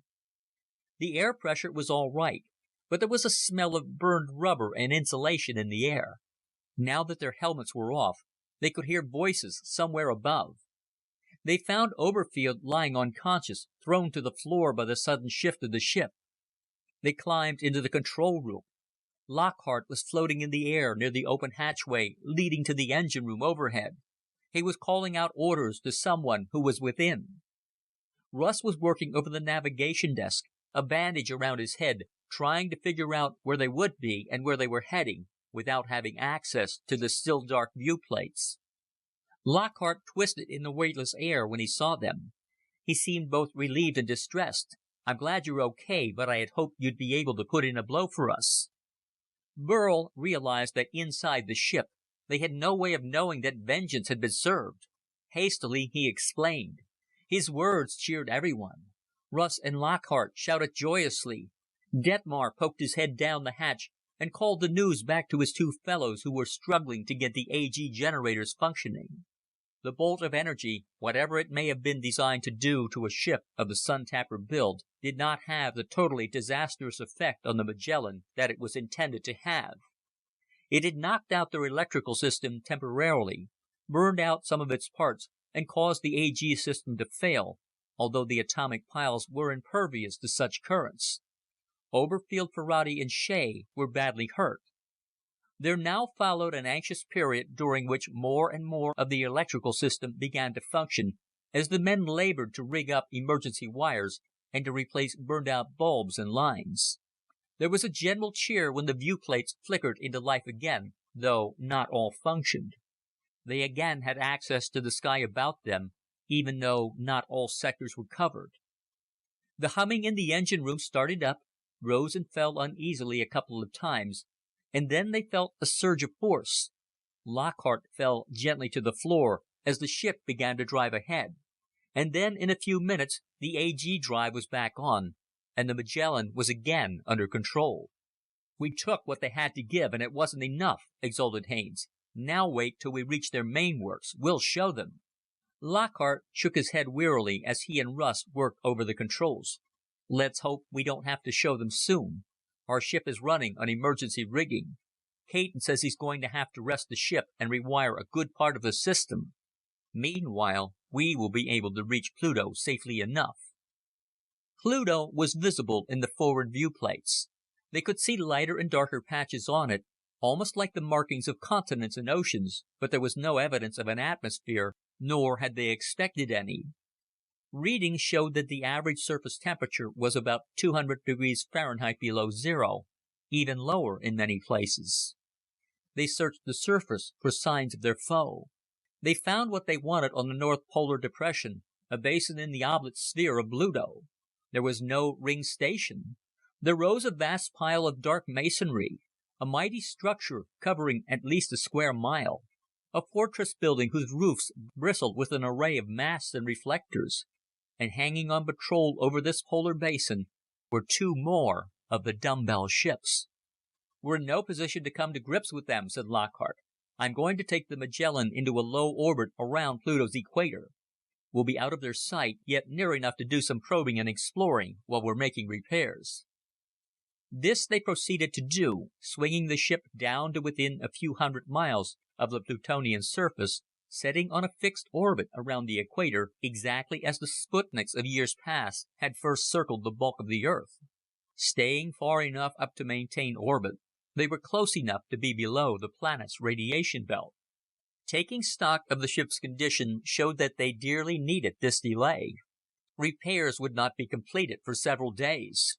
Practically everyone had been bruised or shaken up. Oberfield had a fractured skull and was in serious condition. Ferrati had broken his leg and pelvis. Shea had a couple of cracked ribs. The men were given emergency medical treatment and confined to quarters. The Magellan quietly circled Pluto once every hour and a half, and the ship tried to resume its normal life. Russ studied the surface beneath them, Haines and Burl at his elbow. Then, after conferring, the three approached Lockhart. "We want permission to make a landing," Russ said. "If we take the four-man rocket plane, we can make the ground safely. We've got to reconnoiter before we can figure out how to put this master sun-tap station out of business." Lockhart agreed. "I was planning as much. Now that we're here, we can't delay just because we're injured. Go ahead." The three got ready quickly. They donned their spacesuits, loaded the larger rocket plane with equipment, arms, and plenty of extra fuel. Just before they left, Lockhart gave them a word of caution. "Do not attempt to communicate with the Magellan by radio. If Pluto is the Sun Tapper's whole world, you may find yourselves surrounded by enemies and overheard. Don't reveal our existence or position. If you have to talk to us, do not expect a reply unless it's an absolute emergency." Burl strapped himself into his seat within the rocket plane and glanced through the thick window. Below them was a world the size of Earth, a world which, if it had air and warmth, could most nearly be Earth's twin of all the planets in the system. This rocket plane had touched on the hot surface of Mercury, the first planet. In a little while, it would set down on the frigid surface of the last planet. They had come a long way. End of chapter 16. Chapter 17. Stronghold of the Lost Planet. With a jolt that shoved the three men back in their seats, the rocket plane pushed out the cargo hatch and slid into the dark space on its own power. Behind them, the metallic surface of the Magellan gleamed briefly and then swung away on its orbit. Riding the red fire of their rockets, they headed on a long, low dive for the mysterious surface below. Pluto was a vast hemisphere, half lighted in the faint, dim glow of the tiny sun, half in the total darkness of outer space. Here and there wound a silent, frozen river of glistening white. They passed over a gulf of some frigid sea of liquid gases, from which islands of sub-zero rock projected, and moved inland over a continent of lifeless grays and blacks. Haines gently drew the ship lower and lower, and at last the rocket plane bumped to the ground. It rolled a few yards and stopped. The three men crowded to the door, tightened their faceplates, and forced open the exit. There was a rush of air as the ship exhausted its atmosphere. Then, one by one, they stepped onto the bleak surface of the sun's farthest planet. "I feel peculiar," whispered Burl. "This planet reminds me of something." "I have the feeling I've been here before," Russ said slowly. Burl felt an odd chill. "Yes, that's it." Haines grumbled. "I know what you mean. I can make a guess. We've never really been the right weight since we left Earth. Even under acceleration, there were differences one way or the other. But I feel now exactly as I did on Earth. That's what gives you the odd sensation of return." The two younger men realized Haines was right. For the first time since they had left their home world, they were on a planet whose gravity was normal to them. It felt good, and yet it felt, in these fearful surroundings, disconcerting. Above them was the familiar black, unyielding sky of outer space. No breath of air moved. Yet somehow the scene resembled Earth. "It's like a black and white photo of a terrestrial landscape," said Burl. There was a field, some hills, a tiny frozen creek, and the dark shapes of rounded mountains in the distance. All without color, except for the cold, faint glow of the star that was the sun. A thin layer of cosmic dust lay over the surface, such as would be found on any airless world. Russ scooped beneath it and came up with a hard chip. He squeezed it between his gauntleted fingers. It cracked and broke into powder. He whistled softly. "You know what this feels and looks like?" he said as they came close to the frozen creek on the little hillside.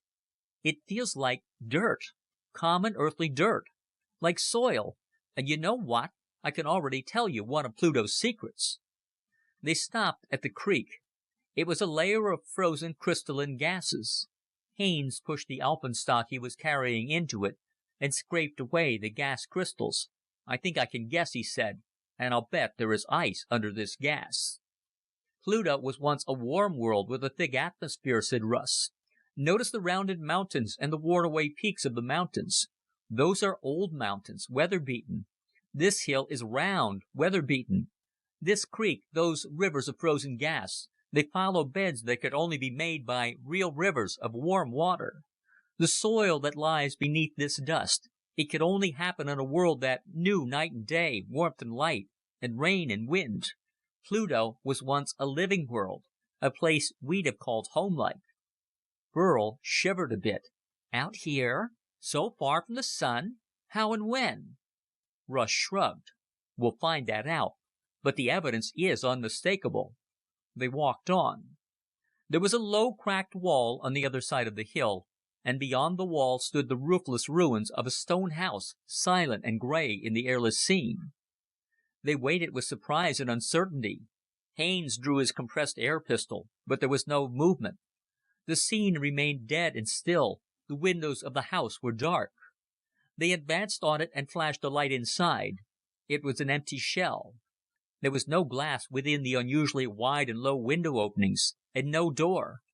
"They went in and out the windows," commented Burl, ducking through one of the openings. "And they weren't built like us." "No," said Russ. "There's no reason to suppose the inhabitants would have been built like human beings." Indeed, there was nothing to see, and they left. Beyond, they found a straight depression in the ground filled with flat swirls of cosmic dust. "This looks like a road," said Haines. They returned to the rocket plane in order to follow the dead roadway more easily. Passing between the low, dark cliffs of Rocky Mountains, they came to a plain marked by thousands of columns of rock, pieces of crumbling walls, and many straight depressions that must have been streets. It was the remains of a world that had died. They found, as they traveled northward and made intermittent landings, that there had been many cities. Now all lay in ruins. There had been great roadways, now covered with the debris of outer space. There had been mighty forests, now miles of petrified black stumps. It was a gloomy sight. In their landings they had found inscriptions on walls and bas reliefs carved on mountains. They knew from these what the Plutonians had looked like, and they had a suspicion of what had happened. The Plutonians had been vaguely like men and vaguely like spiders. They had stood upright on 4 thin, widespread legs and had 2 short arms. Their bodies were wide and squat, and they seemed to have been mammalian and probably warm-blooded. They breathed air out of flat, thin nostrils, and their heads joined their bodies without necks. 2 oval eyes were set below a jutting bald brow. They had worn clothes, they had driven vehicles, they had flown planes.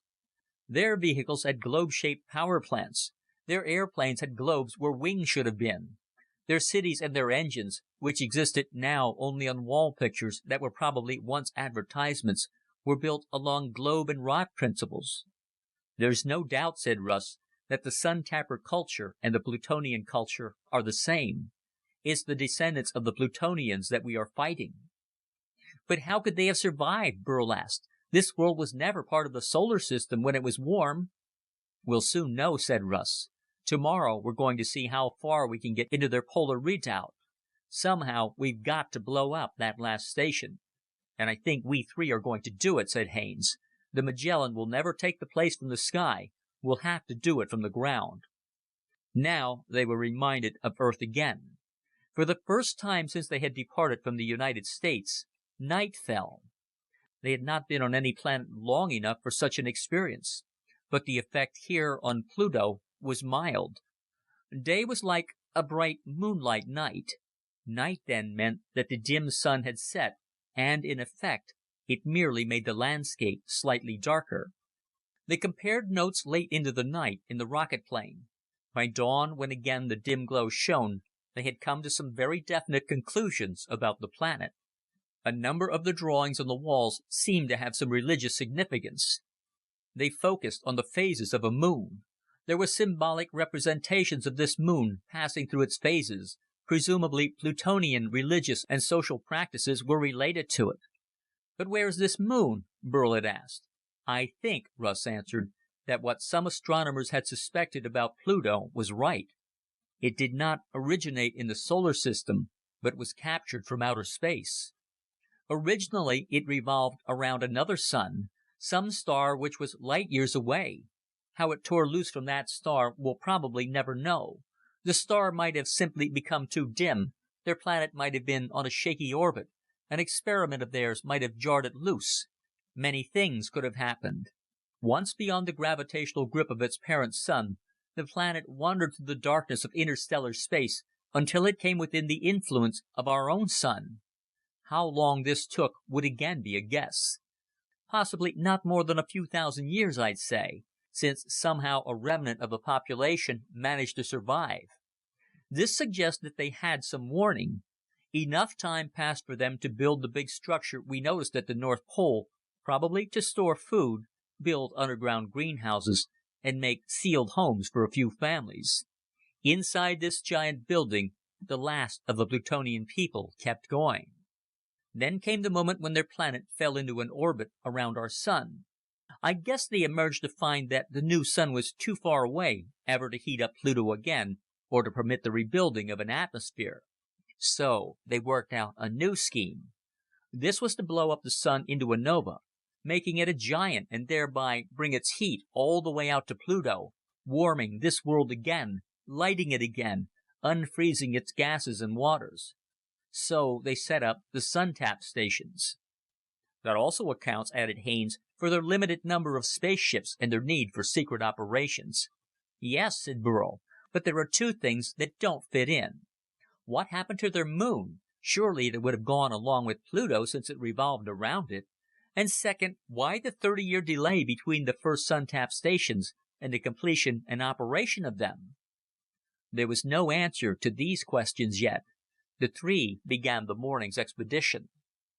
As they neared the pole, they stayed close to the surface, for any moment they expected to see the dumbbell ships that patrolled the sky above it. At last they set down the rocket plane on the edge of the polar plateau and got out.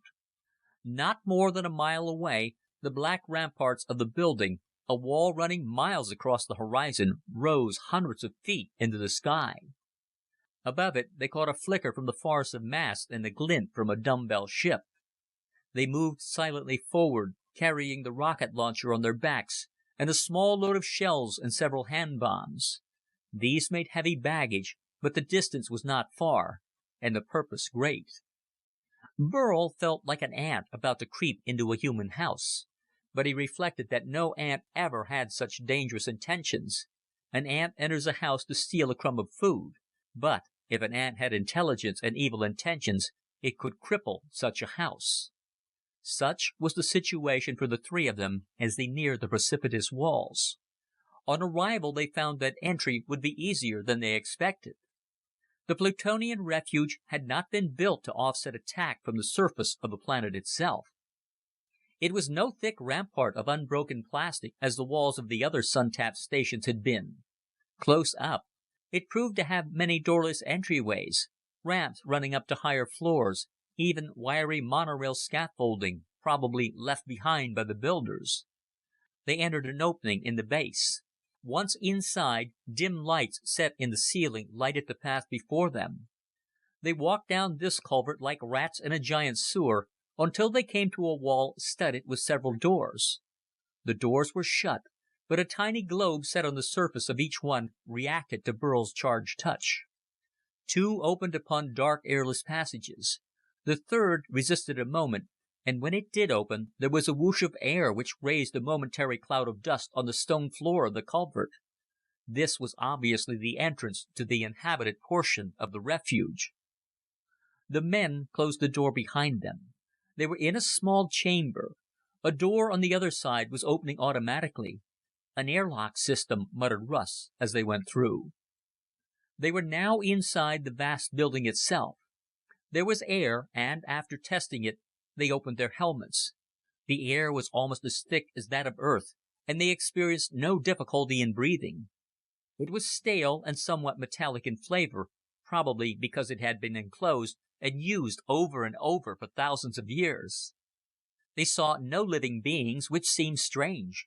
Apparently these people really are at their last gasp, remarked Russ, as they passed through an area that had obviously once been a large dormitory. They heard distant humming sounds somewhere in the floors above, but all that was visible on the lower level seemed to be maintenance machinery. They walked through great storerooms which were piled high with sealed drums. They saw factories lying silent, curious lofts of odd machines powered by globes that were idle. They skirted an unlighted reservoir of water in a circular chamber far in the interior. And here and there in the gloom they spotted huge ramps leading spirally upward. Finally they turned their steps up a sloping ramp, mounting one floor and then another and another. They were tired but curiously exhilarated. They felt that they were about to strike at the heart of the foe, and that his days were numbered at last. They emerged on a higher level, lighted more brightly than the others. Here they saw globes that glowed with the same intensity as those in the sun-tapped stations had. They moved carefully now, keeping out of sight, and several times they saw shadows in the distance or heard the thump of something moving. They worked their way by instinct to what they guessed was the center of operations. They peered at last through a low, wide doorway into a large chamber. Here was a mass of mighty globes and rods, some revolving as they circled the metal mass that came through the room from the ceiling above. "It must be the base of the sun-tap receiver line," whispered Haines. "This should be a good enough place to set up our time bomb." They stole over to a cluster of globes and unpacked the powerful little atomic bomb they had carried with them. They carefully put it together, inserted the explosive fuse, and set the timer. "I'm giving it 4 hours," said Haines. "Time for us to get out of here and radio the Magellan to get into action. That should take care of this station." They moved carefully out again, scarcely breathing for fear of some Plutonian entering and discovering them. They made their exit safely enough and started to retrace their steps. Back down through corridors and strange chambers they moved, stopping every little while as something that sounded like footsteps passed over them. "Where," Burl whispered, suddenly troubled, "is the stolen heat and power of the sun going? It isn't heating up Pluto. Surely they can't simply store it." "Something we haven't solved," Russ replied hurriedly. "From what I remember of the mast, it looked as if they were relaying it somewhere else again." "Can't imagine where," said Haines. "Not back into space, surely." They fell silent, concentrating all their energies on not losing the way. "Are you sure we came through here?" Burl asked nervously. "I don't remember this at all." "I don't either," said Russ. "It looks queer. Are you sure we're on the right path?" He turned to Haines. The explorer shook his head. "We must have made a wrong turn. I think we've lost our direction." They hastily conferred and decided the best thing to do was to make their way to the lowest level and then outward. But suddenly they realized they could not tell which way was outward. There were no windows, and the wall markings and direction signs were unintelligible. To make matters worse, they heard new voices, and just as they dodged into a corner, 5 Plutonians shambled through. These creatures were, as the ancient wall scriptures had depicted them, though a bit smaller than their ancestors. They were pale, almost white in skin color, and their eyes were tiny sparks of red. They wore light harnesses around their bodies, and 2 of them were carrying tools. They spoke together in clacking bass voices. They shuffled loosely over the ground on their 4 thin legs. Burl thought of them as ugly caricatures of semi-humans. When the creatures had passed, the 3 explorers darted out to where a ramp spiraled to the lower levels. They started down in single file, but it was too late. Staring directly at them were 2 Plutonians who had come up from below. The men pushed past, but not before a barking voice had cracked out an order. The Earthmen started to run down, followed by the scrabbling sounds of their pursuers. The barking calls increased in volume. From somewhere a booming sound began, repeated over and over. As the men emerged on the floor below, they heard it repeated on every level. "The alarm's out for us," called Haines, making no effort to keep his voice down. "We've got to run for it." Laden with the remaining weapons and equipment, the 3 human beings hurried on, but it soon became clear that 4 legs were better than 2, for the creatures were gaining on them. They had forgotten they were lost. Now they sought only to get out of sight and hide. They dropped their equipment as they ran, down halls, through tunnels, skittering along sloping ramps, heading for what they hoped would prove to be an exit. Behind them an increasing crowd of Plutonians had collected, and several times a spark of electronic power crackled and blazed against the wall over their heads. The pursuers were armed. Burl's lungs began to ache painfully. Close on the heels of his companions, he dashed into one room, only to find a group of Plutonians coming at him from the other side. His ears were deafened by the barking noises and alarm boomings. He jumped to one side to avoid a Plutonian standing directly in his path, and ran into a narrow tunnel. There was an excited barking as the creatures followed him. With a sinking heart, he realized that he was now alone. Haines and Russ must have been cut off. He gasped for breath. Running in a tight spacesuit, carrying his oxygen tanks, was hot and hard work. He did not dare drop the tanks, for his only chance was to escape outside. He ran wildly on, hoping to reach an outer door. But he seemed now to be in a maze, for nothing was familiar to him. He could no longer remember how many times he had run into groups of Plutonians, nor could he guess how many followed on his heels. Then he stumbled into a small round chamber out of which led 3 tunnels. As he looked around quickly to select his next means of escape, barking Plutonians erupted from each opening. Burl backed up against the wall, knowing that this time he was trapped. A blaze of sparks broke over his head as a blast banged across the room. The red-eyed, scrabbling figures charged, their chinless mouths opening to emit barking calls of bestial anger. One aimed a rod-like contrivance at him, and there was another flare of light. The room dissolved around him in a glare of brilliant green. As he slipped helplessly to the floor, he lost consciousness. End of chapter 17. Chapter 18. Sacrifice on the Sacred Moon. Burl Denning! Can you hear me, Burl Denning? A thin, tinny voice somewhere was calling him. But the darkness was all around, and Burl felt a great sleepiness and a desire only to sink deeper into the cottony nothing in which he seemed to be cradled. Burl Denning! If you can hear me, speak up! Again the faint, scratchy voice nagged at Burl's mind. He really ought to answer. He tried to open his mouth. Something hard and cold was pressing against his back. He tossed and squirmed. Once more the voice called, and this time he decided that he must be asleep. He struggled to open his eyes, then finally blinked them wide in an effort to adjust himself to his surroundings. He was apparently out in the open, and it was night. The sky was dark, not black, but almost so, a deep blue-black. There was a pale blue saucer hanging in the sky. It blotted out most of the view. Gradually he became aware of a shiny barrier between him and that sky. He was not out of doors. Something like a glass dome seemed to be overhead. Burl raised his head. There was no one in sight. He felt dizzy and confused. He lifted a hand to his brow and felt the cold glass of his space helmet. He was still wearing his spacesuit then. The voice. It must be in his helmet phone. "Hello?" he ventured weakly. "Who's calling?" Quickly, the faint voice replied, growing stronger. "Burl, are you all right? Where are you?" Burl looked around. He was sitting on the floor of an isolated enclosure with a transparent dome. There were no walls, just the rounded dome like a fishbowl turned upside down on him. The flooring beneath his feet was plastic. "I'm all right, I think," said Burl. "Is that you, Russ? Sounds a little like you, but you must be far away." "Yes, it's me, Russell Clyde," confirmed the voice.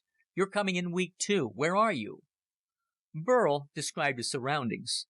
There was a silence for a moment, then Russ's voice again. "I kind of suspected it, but what you say confirms it. We must be on the only planet we haven't visited, or rather not on it, but near it. I mean Neptune. I knew from the gravity I wasn't on Pluto anymore. Judging from our weight and your description of the bluish planet in the sky, we must be on Triton, Neptune's bigger moon." Burl found that his dizziness was disappearing. "I feel light," he commented as he got to his feet. "Should Neptune look sort of like Uranus, only more bluish in color?" he asked. "That's it," said Russ. "Neptune is pretty much of a twin for Uranus, only it's denser, a little bit smaller, and perhaps more substantial than the other giant worlds in our system. It should have a second moon, smaller and way out." Burl walked around the little enclosed space. "I guess I'm a prisoner here," he said. This dome is on the surface. Most of the area is just a sort of rocky plain with patches of liquid gases, but there are a couple of big buildings nearby. Funny sort of structures. They have fancy tops with symbols in them that look like the phases of the moon. I think I'm inside one of those buildings, Russ guessed. I'm in a big hall with a lot of exhibits in glass cases, and they've got the strangest creatures I've ever seen in them. There are lunar markings here, too. They remind me of the ones we saw on Pluto. You know what I suspect? Burl paced around, regaining his senses as he walked. It was obvious that, after he'd been knocked out by the Plutonians, he had been taken by them to this moon of Neptune. For what purpose? Russ continued to murmur his thoughts, his voice ringing tinnily in Burl's earphones.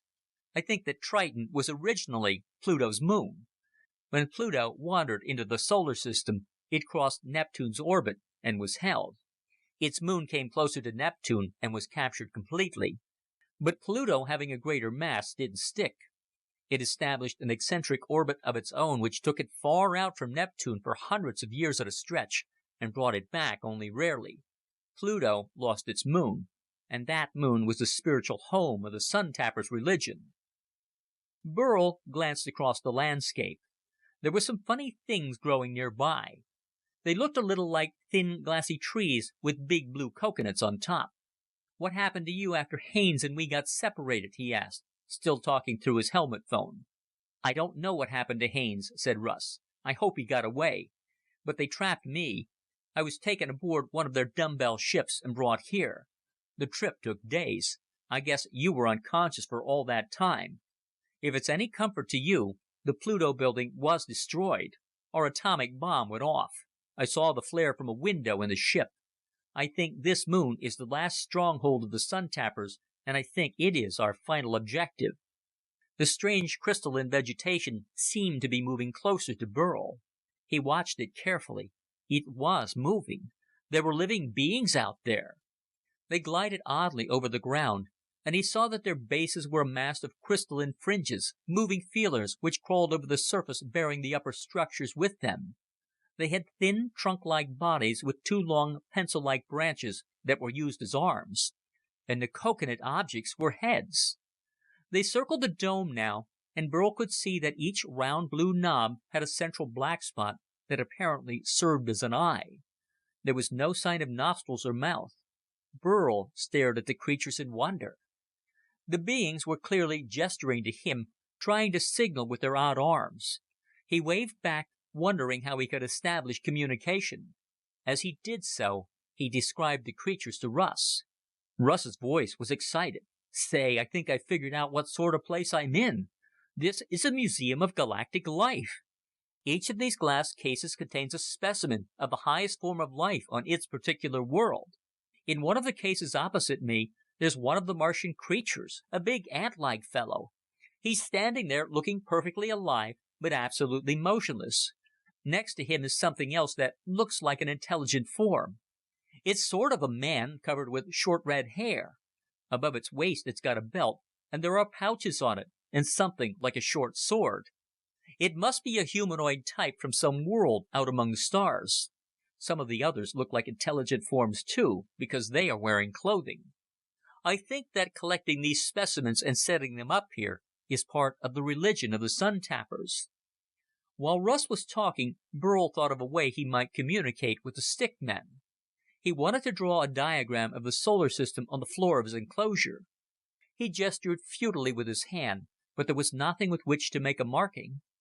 The stick men outside watched his hand. Then one of them reached around to something hanging across its back and withdrew a thin tablet and a wedge of red. Holding the tablet up so that Burl could see, the creature quickly sketched a recognizable map of the sun and its planets. Burl realized then that he was dealing with highly intelligent beings. No savages these, but the products of a high civilization. He indicated the third world as his own. The stick men drew back as if surprised, then pointed upward. They came from Neptune. During the next few hours, a most curious three-way discussion went on. Burl signaling to the Neptunians outside and describing his discoveries to Russ over the phone of his spacesuit. Russ suggesting answers to some of the more difficult diagrams. It was a curious experience. Gradually, by means of simple drawings and gestures, and even charade-like playlets acted out by the weird vegetable crystal beings, there emerged the general story of the Neptunians and the invaders from Pluto. On Neptune there had been a great civilization covering the entire world, a hard surface lying deep beneath its thick methane atmosphere. There were forests and there were animals and intelligent beings. They did not breathe, but absorbed both their food and liquid gas through root-like feelers on which they stood and moved. Then, one day, about 30 years ago, they had been invaded by creatures that came in dumbbell-shaped spaceships, and which had destroyed their cities and attempted to conquer the planet. They learned that these ships had come from Triton, the strange new moon that Neptune had acquired about 1,000 years earlier, and from the new planet Pluto their astronomers had observed at that time. For 30 years the Neptunians had fought against the invaders. For a while they almost succeeded, but then something new had developed. Their world grew hotter. Great structures had been erected on the poles, the areas first conquered by the Plutonians and still held by them. From these spots, vast amounts of heat surged over the planet and changed it. Heat meant death and doom to every living frigoplasmic thing on Neptune. Desperately they increased their warfare, but the heat sapped their strength, destroying them, until now they knew it was but a matter of time before the Neptunians, beast and vegetable alike, would vanish totally. "So that's it," breathed Burl. "That's where the sun-tap energy is going. The Plutonians want Neptune because it's near their old moon, and they have to warm it up to live on it. Of course. And Neptune's too far from the sun to explode when it novas. It will just get comfortable for the Plutonians." The Neptunians continued their strange tale. They had built a crude spaceship and manned it with a suicide battalion of the most desperate warriors of their race. They had journeyed to Triton in hopes of seizing it and destroying the foe from there. The stickmen had attacked and had been beaten back. Now there were only a few dozen of them left, the last soldiers of their invasion and ignored by the enemy. And here they were, explaining this to Burl, whom they recognized as an ally. Russ's voice suddenly broke into Burl's thoughts. "There's some sort of ceremony beginning here. There's a procession of Plutonians dressed in golden robes marching down the center of the hall, carrying staffs with moon pictures on them. They're chanting in unison, though it sounds like barking. Can you hear it?" Burl could. It sounded faintly in his earphones like the noises in a dog pound. "Now they're circling around. They're opening one of the cases. The glass slides back. Say, the exhibits aren't dead.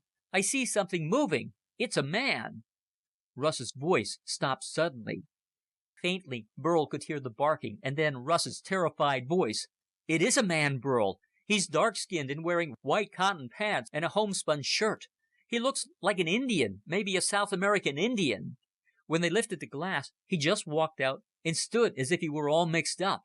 Then he got scared and started to run." The voice was silent a moment. "They grabbed him, Burl. They sacrificed him. And now they're coming for me." "Stop them!" Burl yelled wildly. "Do something!" "I can't stop them." Russ was resigned. "They're taking me to the empty glass case. I guess I'm elected to be the next exhibit. They're shoving me in."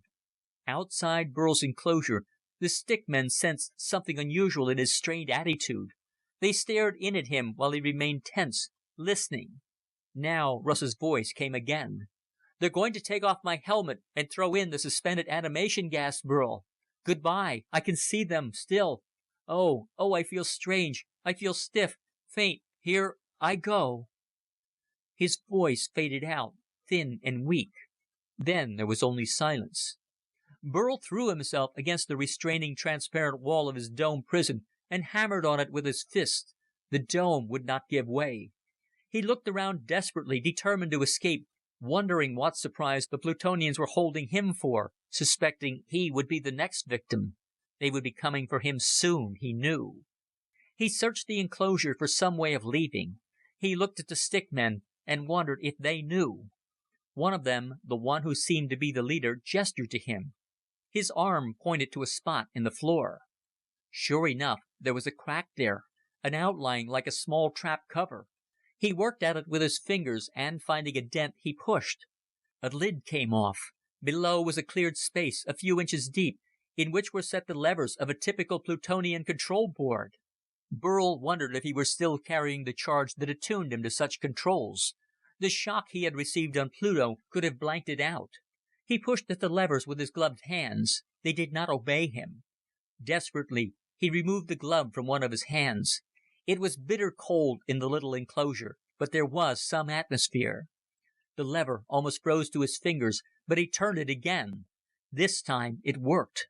The top of the dome that entrapped him suddenly opened, and the sides slid back. Burl replaced his glove on his hand and dashed outside to the freedom of the frigid surface of Triton.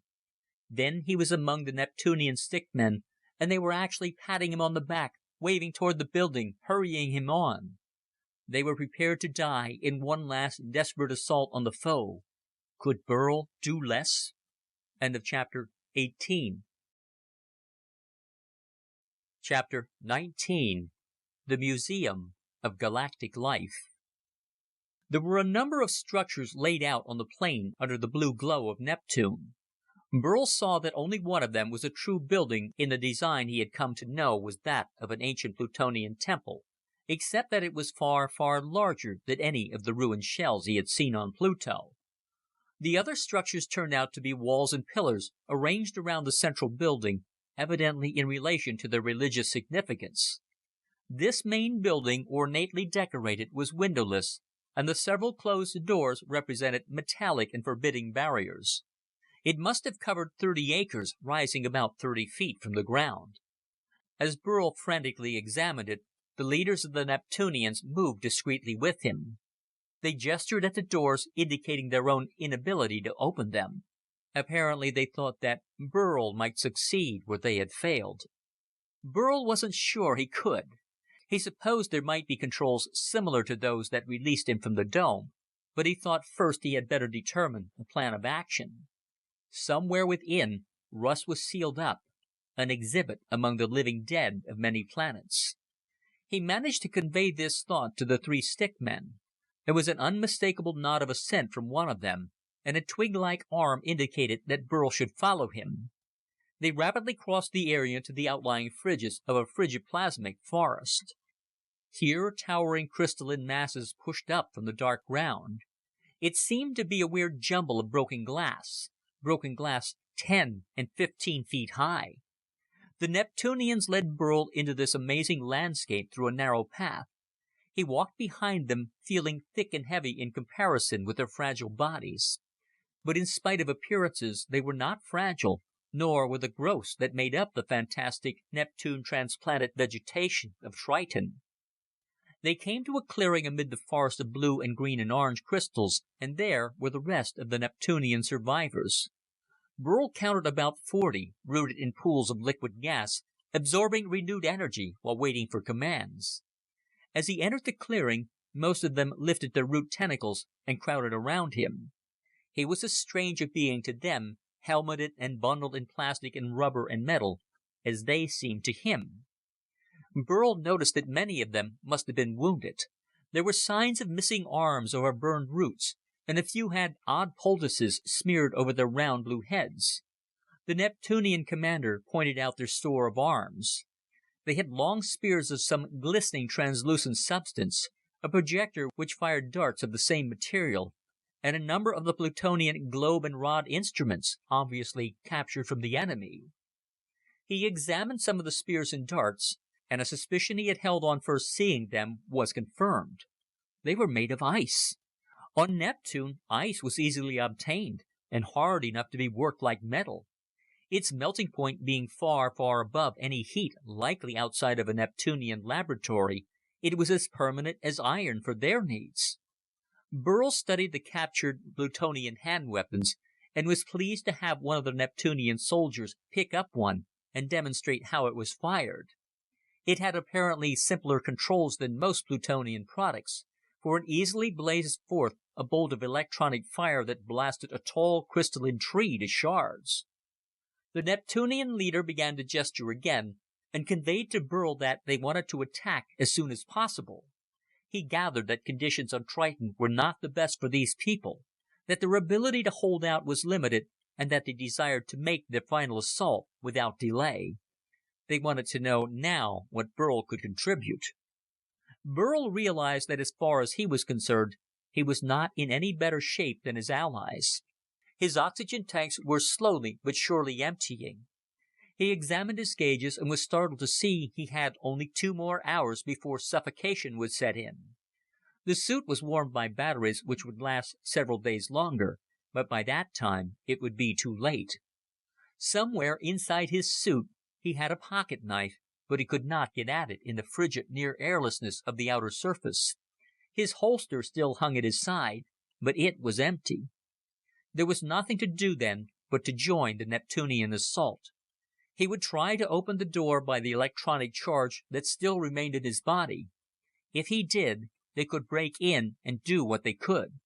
If he could not, who knew what would happen? Burl picked up one of the Plutonian weapons and gestured to the rest to prepare to attack. Immediately they fell into orderly ranks. They were indeed soldiers, Burl thought, the cream of their planet's armies, whatever that meant in terrestrial terms. Then, following the lead of the Neptunian captain, they marched out of the forest. As they crossed the open plain, Burl knew that they were probably in sight of the defenders. But he realized quickly that that had been true when he was released, and nothing had happened. So perhaps he was wrong. Perhaps the Plutonians were limited. Perhaps they had not bothered to keep a watch. That left only the Plutonian spaceships to worry about. Burl hastily searched the sky and located 2 glowing spots, for really, undoubtedly 2 of the double-sphere ships. The Neptunians behind bumped into him, then the whole column came to a halt. Burl pointed to the ships. The commander waved his arms helplessly. They had been there all along, Burl gathered, and what could he do about it? More gestures. Yes, the ships were dangerous. In fact, they had been the ones that had defeated the main Neptunian attack, blasted them from the sky, and destroyed the ship in which the Stickman army had arrived. The Neptunians were going to attack regardless. Again, Burl realized the essentially suicidal move that moved these beings. They were attacking against odds before which they were utterly helpless. Even as Burl stared at the far-off lights of the Plutonian ships, he noticed them swing away, moving off toward the horizon. As he watched, he thought for an instant that something else had blinked like a star, far in the distance. Struck by a sudden thought, he activated his helmet radio. "Burl Denning, calling the Magellan." He spoke at maximum power into his throat mic. "Calling the Magellan. If you can hear me, reply." Then to his joy, a faint, far-away voice answered. "Burl Denning, this is Lockhart. Give us your location." "Lockhart, there are 2 Pluto ships approaching you from the direction in which you can hear my voice. Be careful." The voice came faintly again. "We see them. We'll take care of them." Haines made it back to the ship. "The Pluto base is destroyed. These are the only 2 ships left. We followed them here as fast as we could. Can you hold out until we draw them out and crack them? We will need a little time." Burl called. "Don't worry about me. Go to it. Russ may be alive in their building here. Don't bomb it. I'm going to try to get in." "Okay," called Lockhart's voice, already growing weak as the Magellan and the 2 pursuing foes drew away. Burl turned to the Neptunian captain. He drew his hand across the sky to show that the ships had gone, drawn away from their protection of the temple. He pointed at the walls of the building with a "let's go" gesture. Burl noticed that though the Neptunians were apparently featureless, he could sense a distinct tightening up in their actions. They were tensed, ready for the final battle. They marched up to the main door of the temple. The captain loosed a bolt of electronic fire at it, but it left no mark. There was no sound from within. Evidently the Plutonians were either busy about their own business, or did not regard the Neptunians as worth their attention.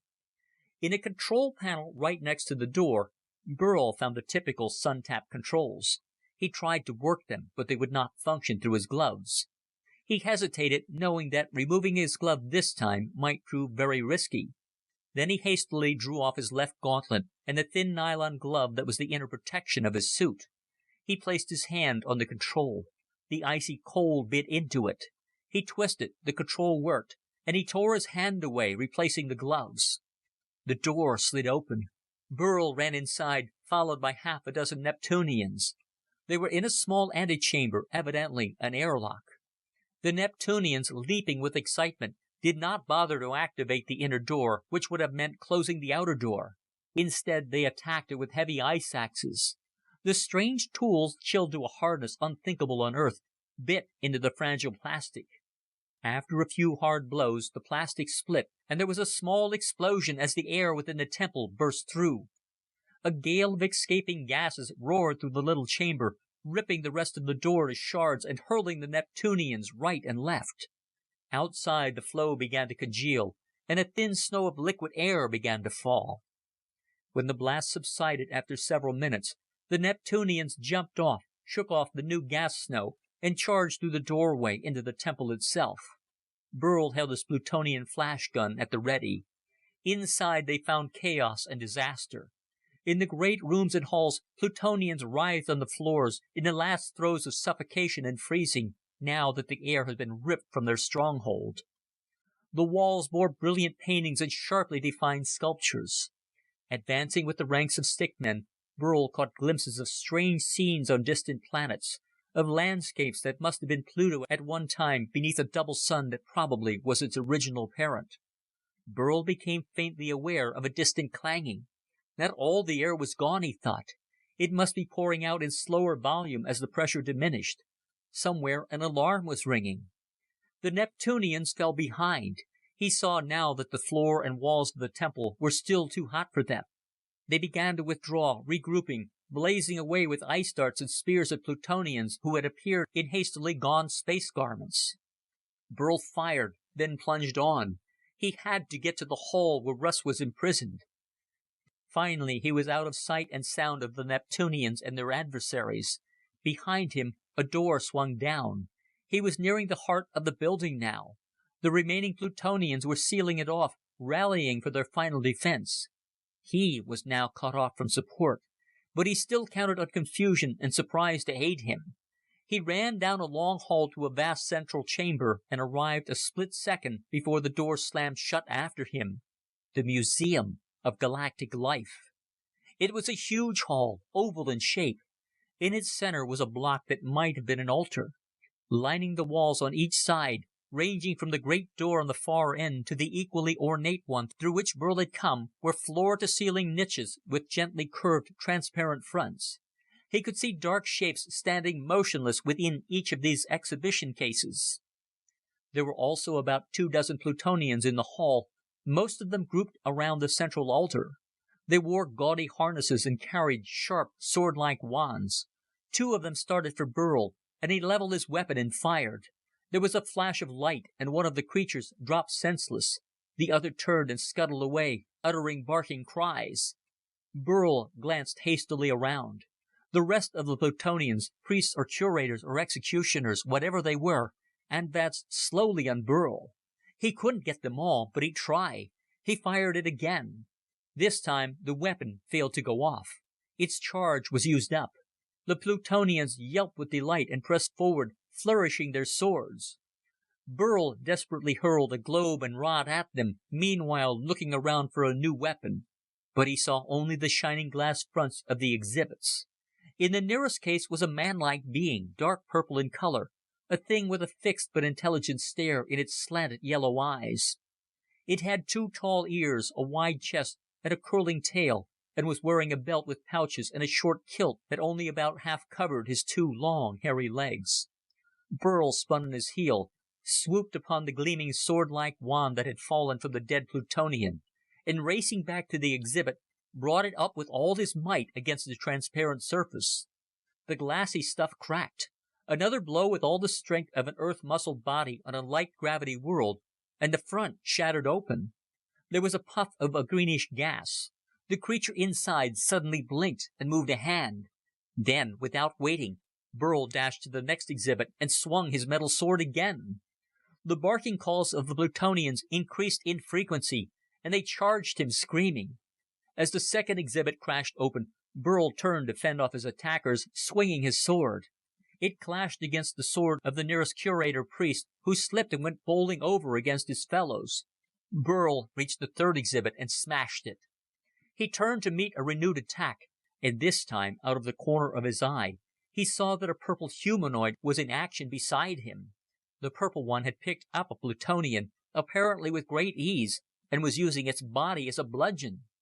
Something furry and green leaped high in the air and came down in the middle of the Plutonians. There was a wild, unearthly screech as it landed, and Exhibit Number 2 from heaven knew what starry world was in the fray. Now Burl found himself momentarily unhampered, and rapidly he opened exhibit after exhibit.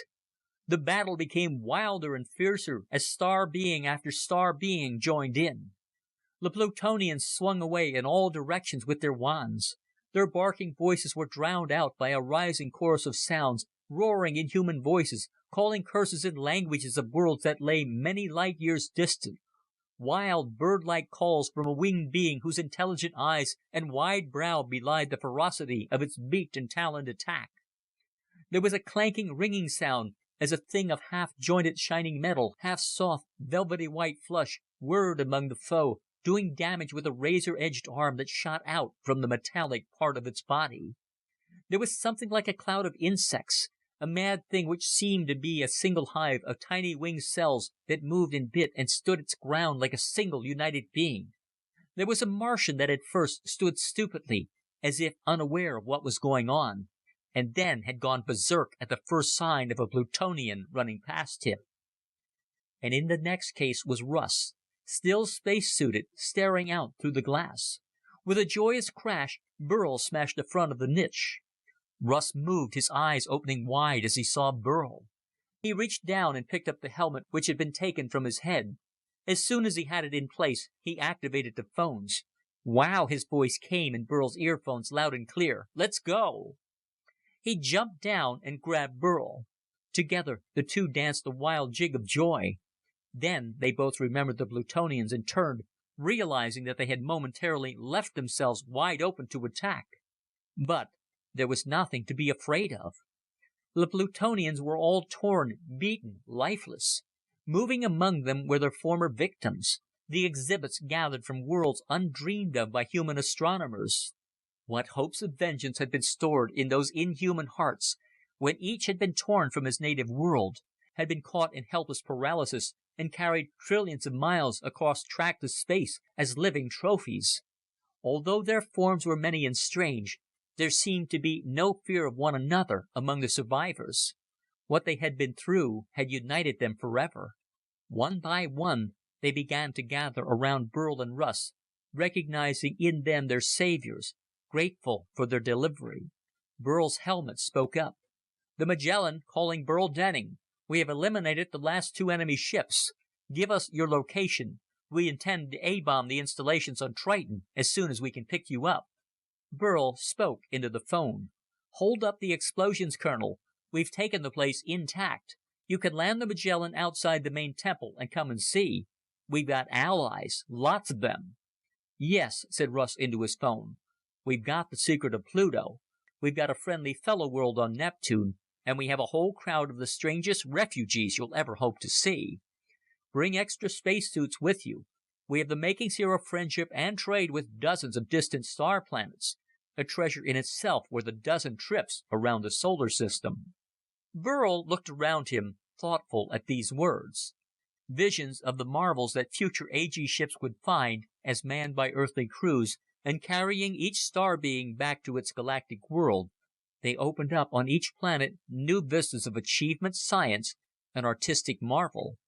He found himself staring into the yellow eyes of the big purple humanoid. His hand was grasped by the other's strangely shaped hand, while a yellow powdery creature like a human moth tried to touch Burl in fondness. Burl smiled widely and began to grasp the proffered tentacles, pincers, and grippers. "Welcome," he said to them all. "Welcome to the solar system. We've got a lot to talk about." This is the end of The Secret of the Ninth Planet by Donald Wollheim.